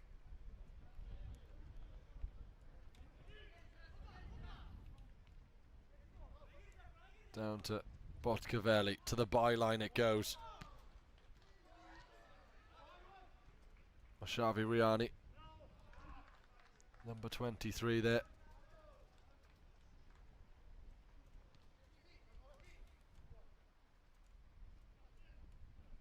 Much slower play in this game than what we've seen from certain teams. FC Arizona happy to sit with 3 across the back and the rest just breaking up the play in front of them. Bet Live a little bit cautious and sending too many men forward. A game of chess at the moment, and a game of chess that Lobov in the Arizona goal is really having to hold together. It only works if Bet Live don't have the lead, because then Arizona will have to come out of those defensive areas on the chase.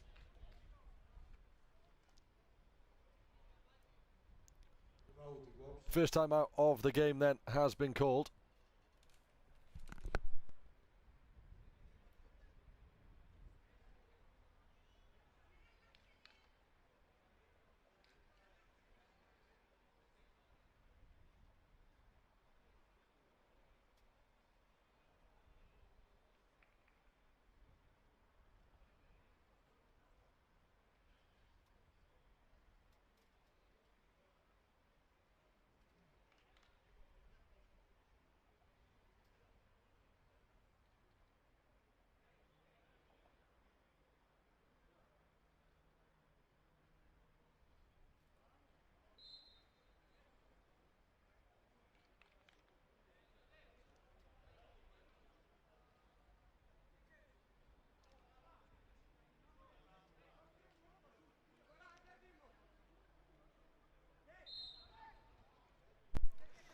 Back underway, 7 minutes to go in this first half.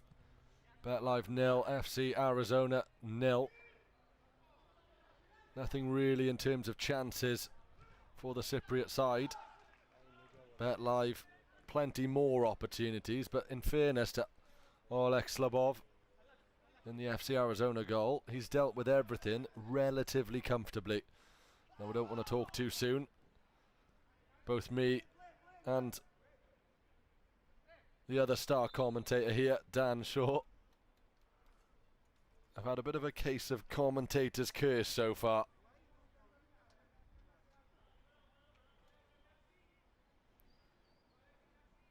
It seems as soon as you say something, the opposite happens.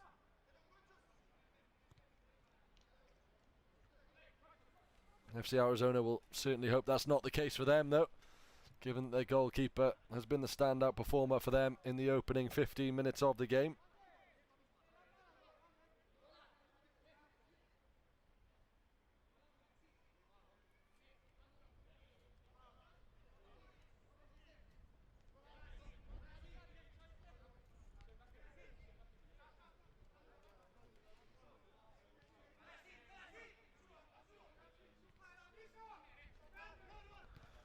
Ugalava, a wayward ball again. He hasn't quite got it right on this near touchline. This is their second time he sent it out of play there in search of a teammate.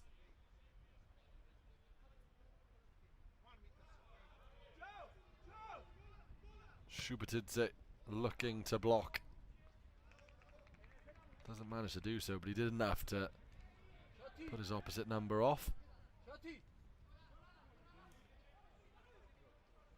Slow build-up from the Georgians, patient build-up, but with such little threat being offered from FC Arizona, I'd like to see them push a few more men further forward. To the edge of the area it goes. Can they get the opener lifted high over the crossbar from Botkavelli? Clearly the route to goal for BetLive. Just hasn't quite honed in on the target yet.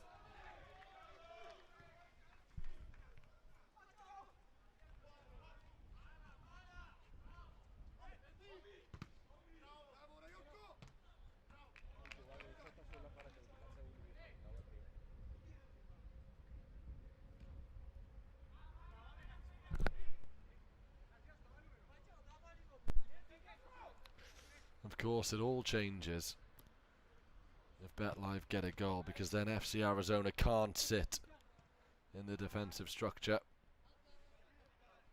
But as long as you've got Oleg Slabov in goal, it seems as though all is well.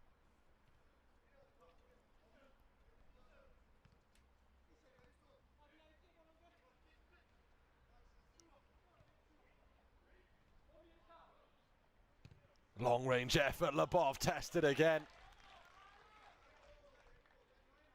He is like a cat in goal, putting in a man of the match performance to be remembered in the final game of day one here in Tbilisi.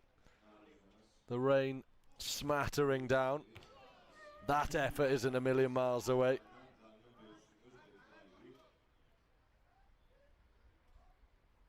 Gejashidze with the latest effort. Look at the power on that. Phenomenal.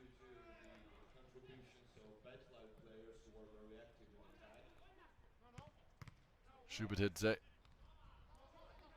Brilliant control in the centre circle. Shubitidze again. Charging down the right. Gets to the byline. Puts a cross in. Blocked. Masari got there. Nearly ran through the advertisements, but did his job. Corner ball. Too high, too hard. It'll be a goal kick. In fact, it'll be a kick in over on the far side.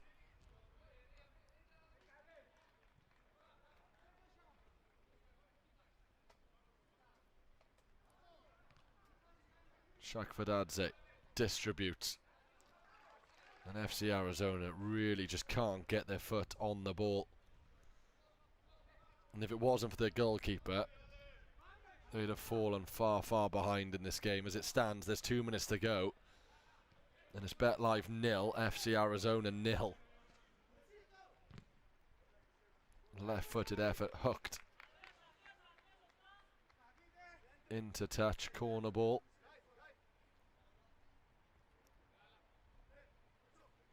I think all things considered, the Cypriot side would be delighted with 0-0 at half-time if they don't put it in their own goal before then. Pinball wizard in the penalty area.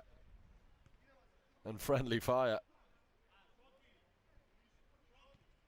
Kirkadadze plays the 1-2.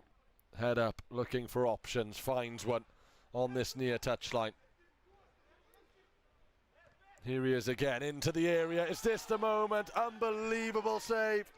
Olex Labov, a man of the match performance from the Arizona goalkeeper. How on earth has he kept that one out? Beautiful delivery. Smashed into the ground, and Olex Labov, well, I'm going to have to get my abacus back out just to count the number of saves he's made. And to get it out of the way of danger as well. Exceptional from Labov. 15 seconds of regular time to go. FC Arizona, now it's not tactical. They are lucky to still be level.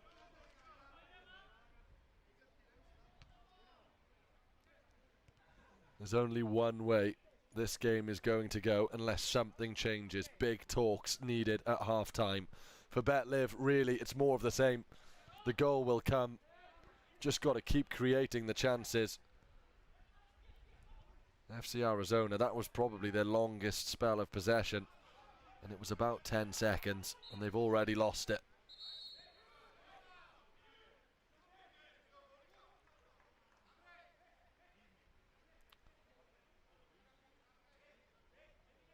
Temperature rising ever so slightly.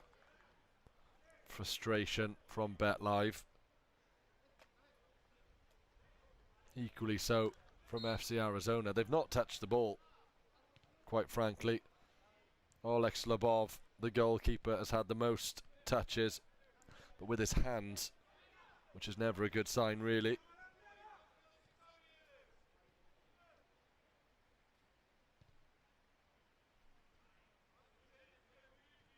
Gejishidze. Moving it nicely now, BetLive. Good footwork. And that will be a foul.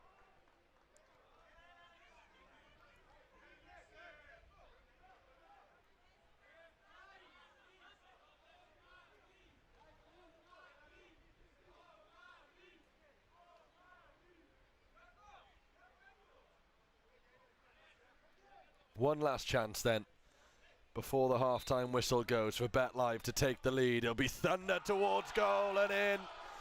There it is. The deadlock has been broken. It took a set piece for BetLive to take the lead. Nothing Olex Labov could do.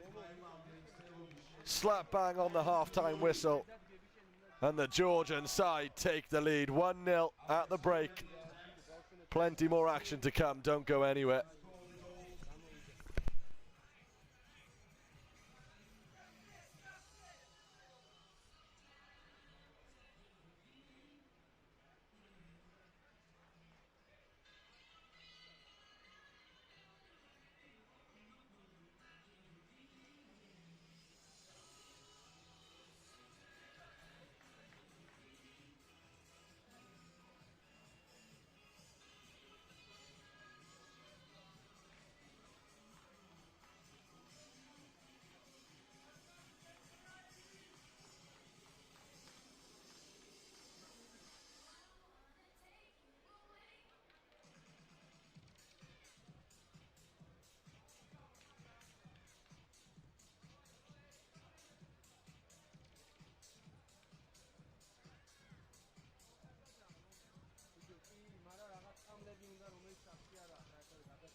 ეს კადრი გაგდა, მიყვები აქ ეს მეტი არაფერია. ეს პირველია პრესანტიდან. ხო, მე დავახერხე. აუ ლემო, მადლობა. არა.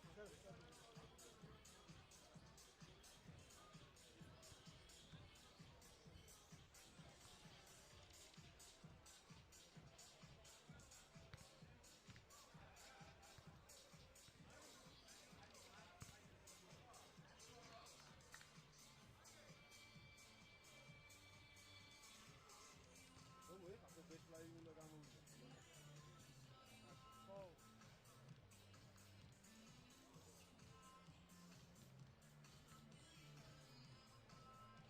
ეს კარგად მიიწევი აქ.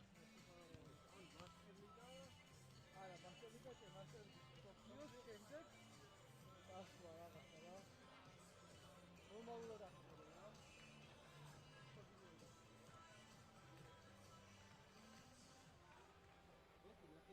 ჯოსო გამოვიდა ხემე ვერიჯახო და ტენინის გამოვიდა. არა, მე ეგე ყოველთვის ამახსოვრე.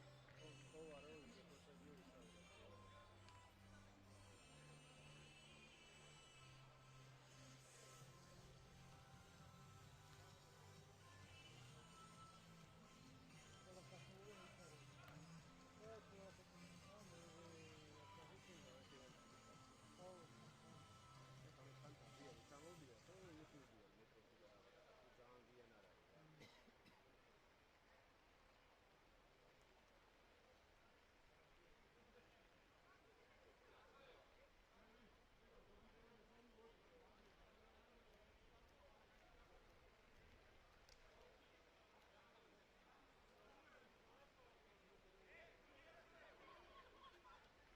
იწყება მეორე ტაიმი, განახლდება ახლა მატჩი. The second half is beginning. ნულს ბეთლაივი, მაგრამ გეშიცის მიერ გატანილი გოლის წყალობით.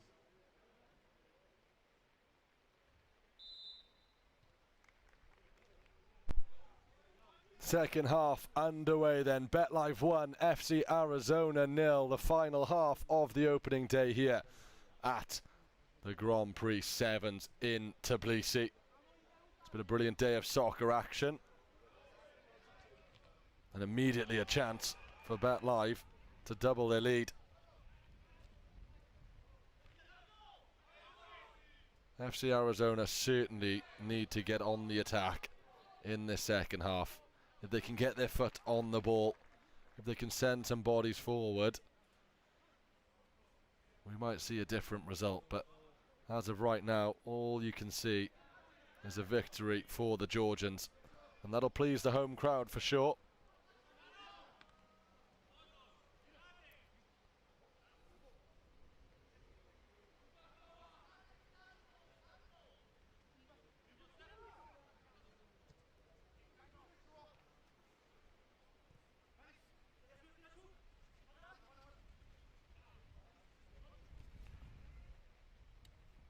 Panchalaya, left-footed effort blocked already though. More positive from FC Arizona, putting bodies forward. They don't have a choice now. They can't just let it rest like this. But it's good to see that they haven't left it too late to commit some jerseys forward.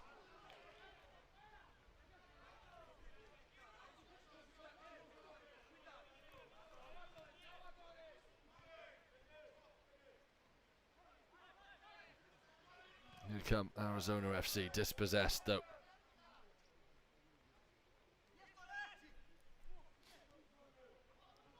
Toganidze lays it off to the danger man. Botkavelli.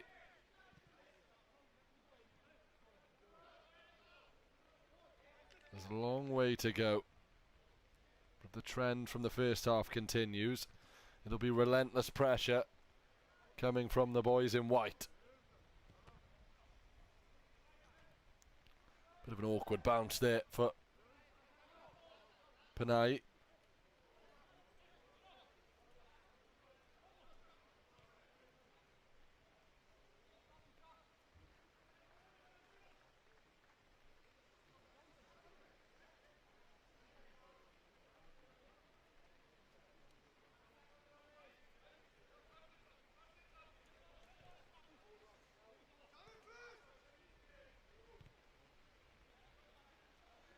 Toganidze sends it forward, hunting for a goal. Botkavelli dispossessed this time.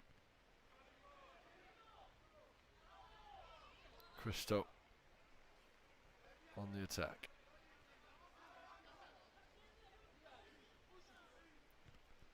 They do a good job at calming it down. Now that they've got their lead, there's no hurry from BetLive.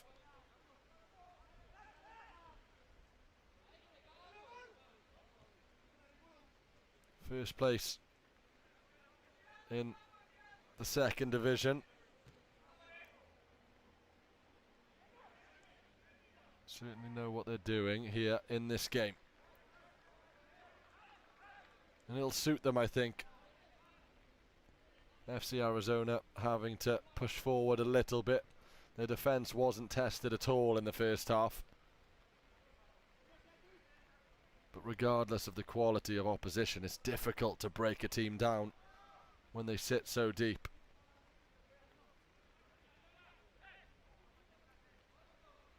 Corner ball, it was a set piece that got them the breakthrough. Can they double their lead? Cleared away this time. Here's a bit of space. And a good effort, deflected over. Botkavelli cutting a frustrated figure there on the edge of the area. Can't quite catch a break in the rain here. Chikadze, the only BetLive player in the area. They'll happily play the rest of the game right here. Backwards it goes. Toganidze to the goalkeeper. Shakvadadze.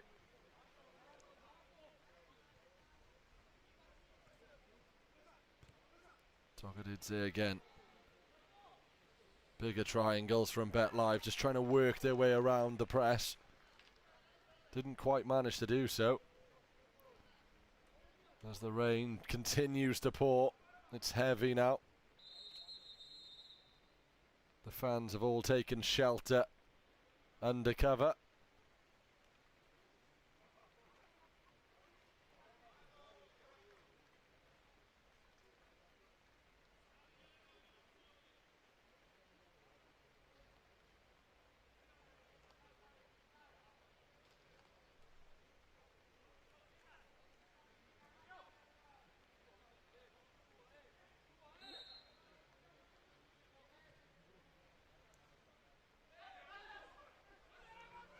Here can FC Arizona for the first time, really.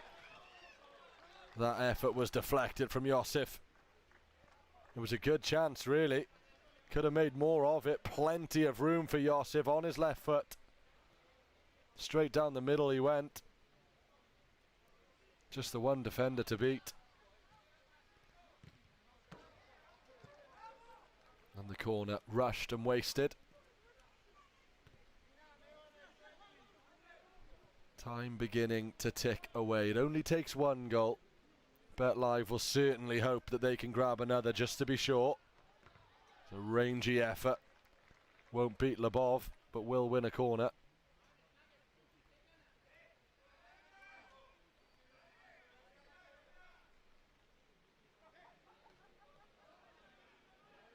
In it goes, into the area, beats one, doesn't beat the other, and calls for a penalty from Chikadze. Nothing doing, says the referee. Decent bit of footwork with a heavy touch. Couldn't quite bring that under control there.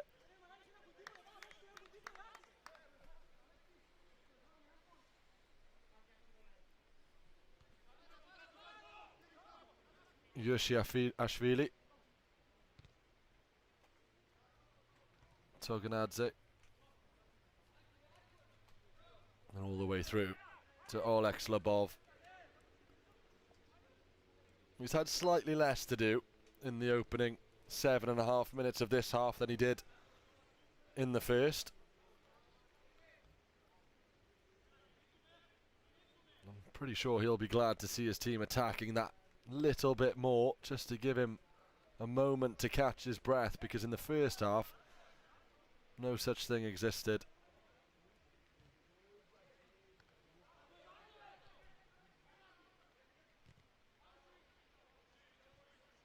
Siadis giving Lobov a few issues there. Bit of an awkward back pass under pressure. 12 minutes remain.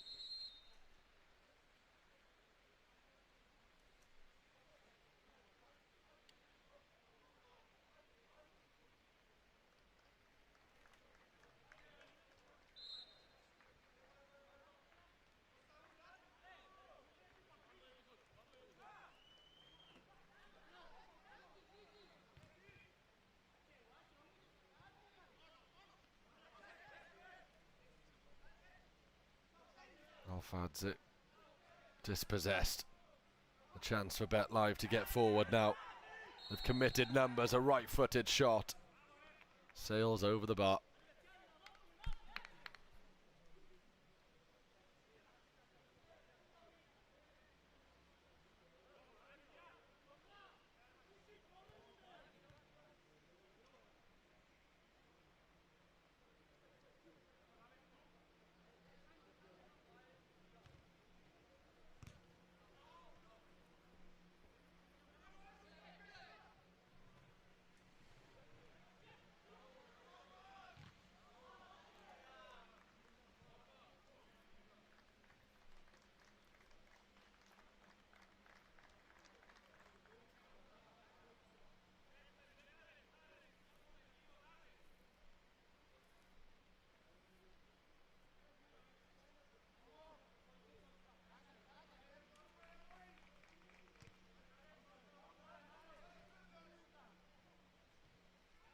Alfadze launches one forwards.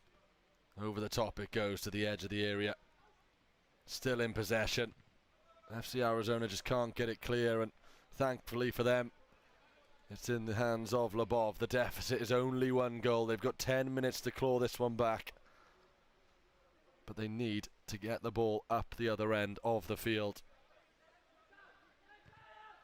So Yidis goes long, tries to control it, unable to do so. Panayi, in fact it was, making the lung-busting run all the way through. Just for Bet Live to return the favour and send it back into their half. Shoulder-to-shoulder challenge on this near touchline. Nothing malicious though.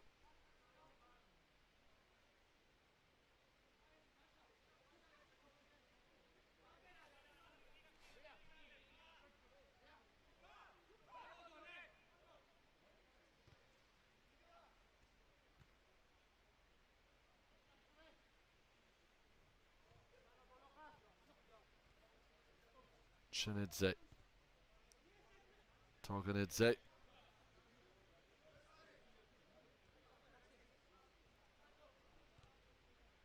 Looking for a gap. FC Arizona, they do show signs of a real good team. When they press, they've kept it relatively tight. They just haven't shown anything in terms of attack so far. Just over 8 minutes now. They are running out of time. I know it's only the one goal that they need, and normally I'd say that's plenty of time for anything to happen. But there just hasn't been the signs that FC Arizona have a goal in them. But with it being soccer, anything can happen.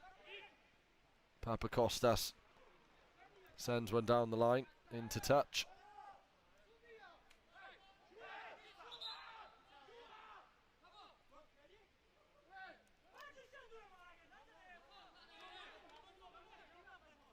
That's a Bet Live ball all the way through. That's a good ball and a good touch as well. Beats one, beats a second. Can they make it two? Off the line. Brilliant defending. They couldn't quite couple it with a stunning counter-attack, but they prevented a 2-0 deficit, at least for now.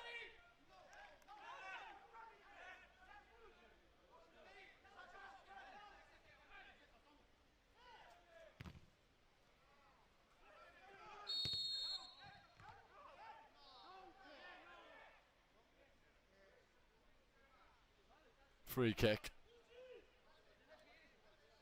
7 minutes to go. FC Arizona over the ball. And into opposition territory they go. Panayi. That one's into the stands.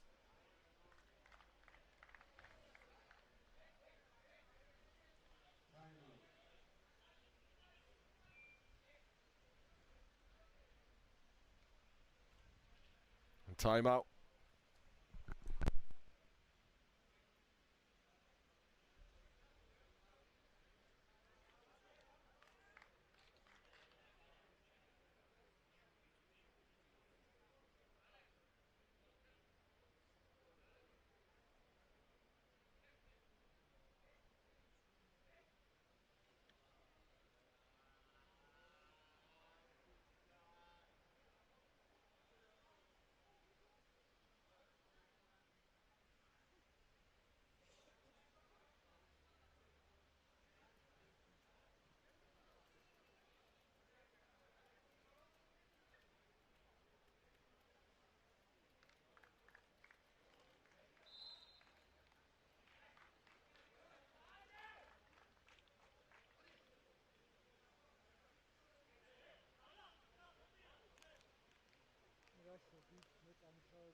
Just over 6 minutes remain then. Bet Live 1, FC Arizona 0.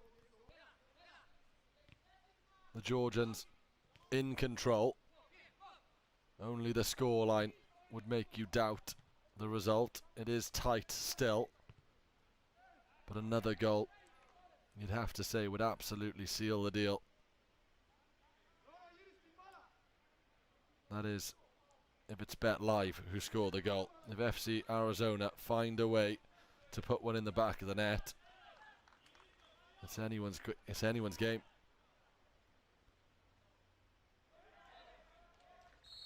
Panchalaya over on the far side, losing out.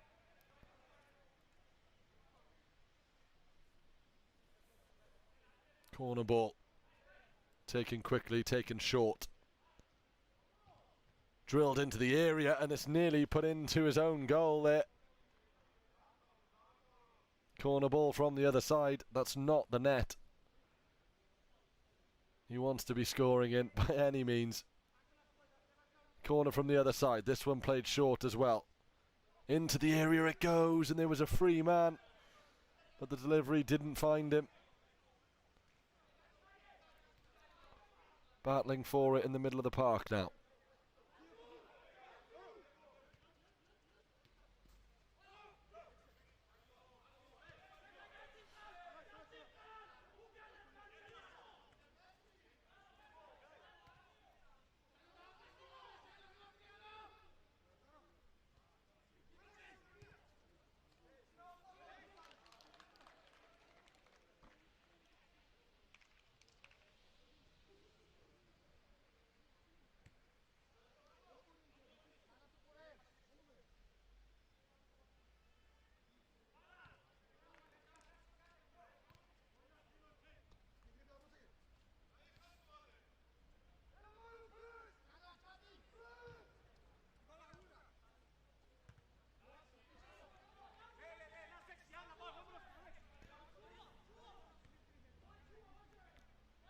It's fair to say Alex Labov far less busy in this second half. The score remains 1-0, just that set piece goal, the difference between the two sides, and for all of the pressure that Betlif have put on the Cypriot side, it's only a set piece that they've managed to score. That looked to be a foul. Not given, as another long ball is sent forward.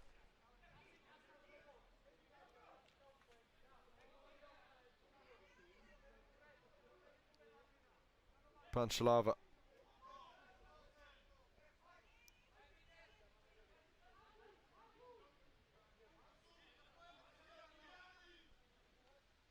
Lambus over on the far side for FC Arizona with the kick in.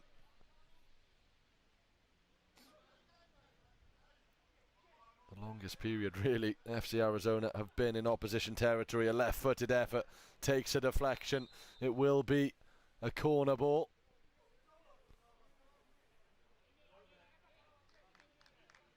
Three minutes to go. If they could nick it here, what a story that would be. Back against the wall for all of 37 minutes. And they've got themselves a corner. Drilled at the keeper, but well collected by Shakfadadze. And he'll get his side moving up the other way and quickly. Well, Lambus really does bring a bit of energy to the Arizona team. He's on the field now.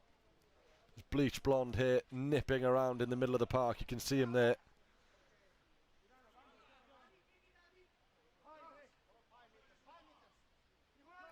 And this was his delivery. The keeper just made sure, really. Wasn't any danger. BetLive going the other way now, outnumbered. Bit more energy from Arizona. 2 minutes to go, though. Have they left it too late?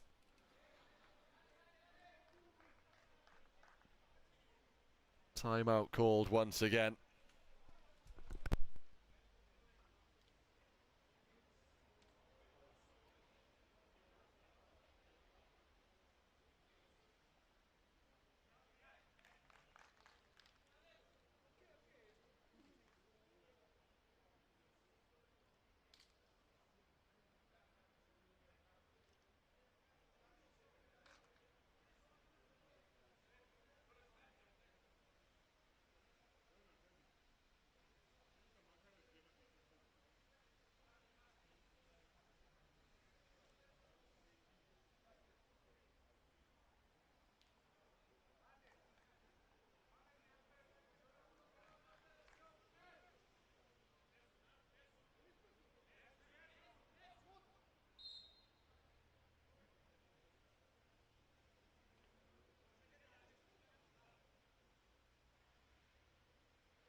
Into the final 2 minutes of the game then.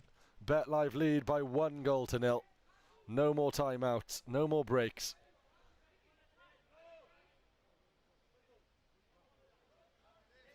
Closing game of what has been a brilliant day of soccer. Grand Prix 7's action is coming to a close. And that is superb.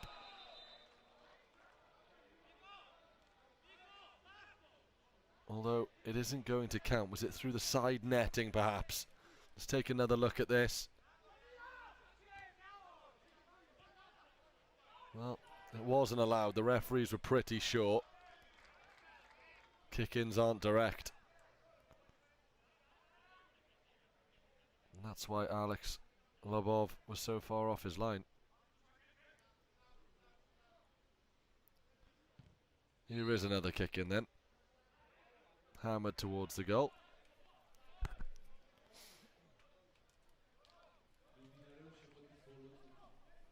Well, you had a feeling that it would be enough for BetLive. Should I say BetLive? To just score one and come away with victory. FC Arizona, they've tried. But in terms of chances, in opposition territory, they've been few and far between.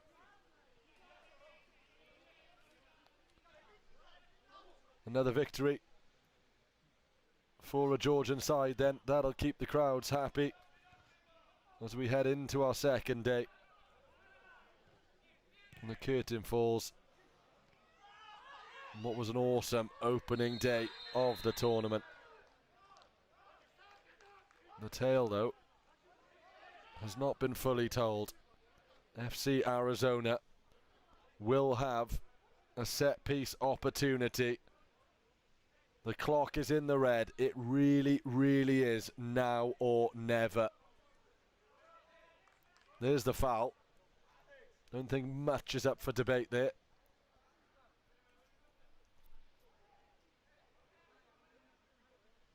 Here it is then. Late substitutions. They've made the substitution. And he will take this set piece.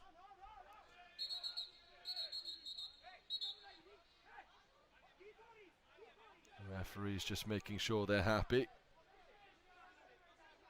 with what's going on in the area.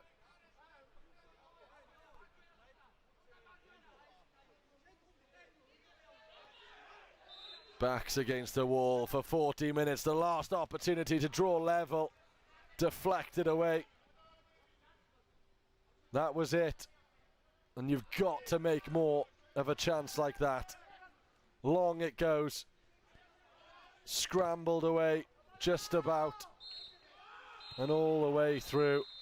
And there is the full-time whistle. What a day it's been at the Soccer Grand Prix here in Tbilisi. It all started with Niger Thunder setting the tone with a statement win this morning.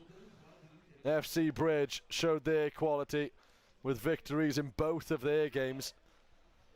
The current holders, Sama, also looked every bit like champions again, starting their campaign with a 3-0 win. We had goals flying in during the 4-all thriller between Aptos and Real Panthers. Well, the home crowd got their moment as Tbilisi Hall edged Soccer USA by a single goal. And finally, it was Bet Liv who brought the curtain down with a narrow 1-0 win over FC Arizona. But the scoreline paints a very different picture to what we saw. Convincing from Bet Live. It's been a full day of goals, drama and stories, and the Soccer Grand Prix still has plenty more to come over the coming days. Dan Shaw will be with you tomorrow alongside myself. We'll see you then. Good night.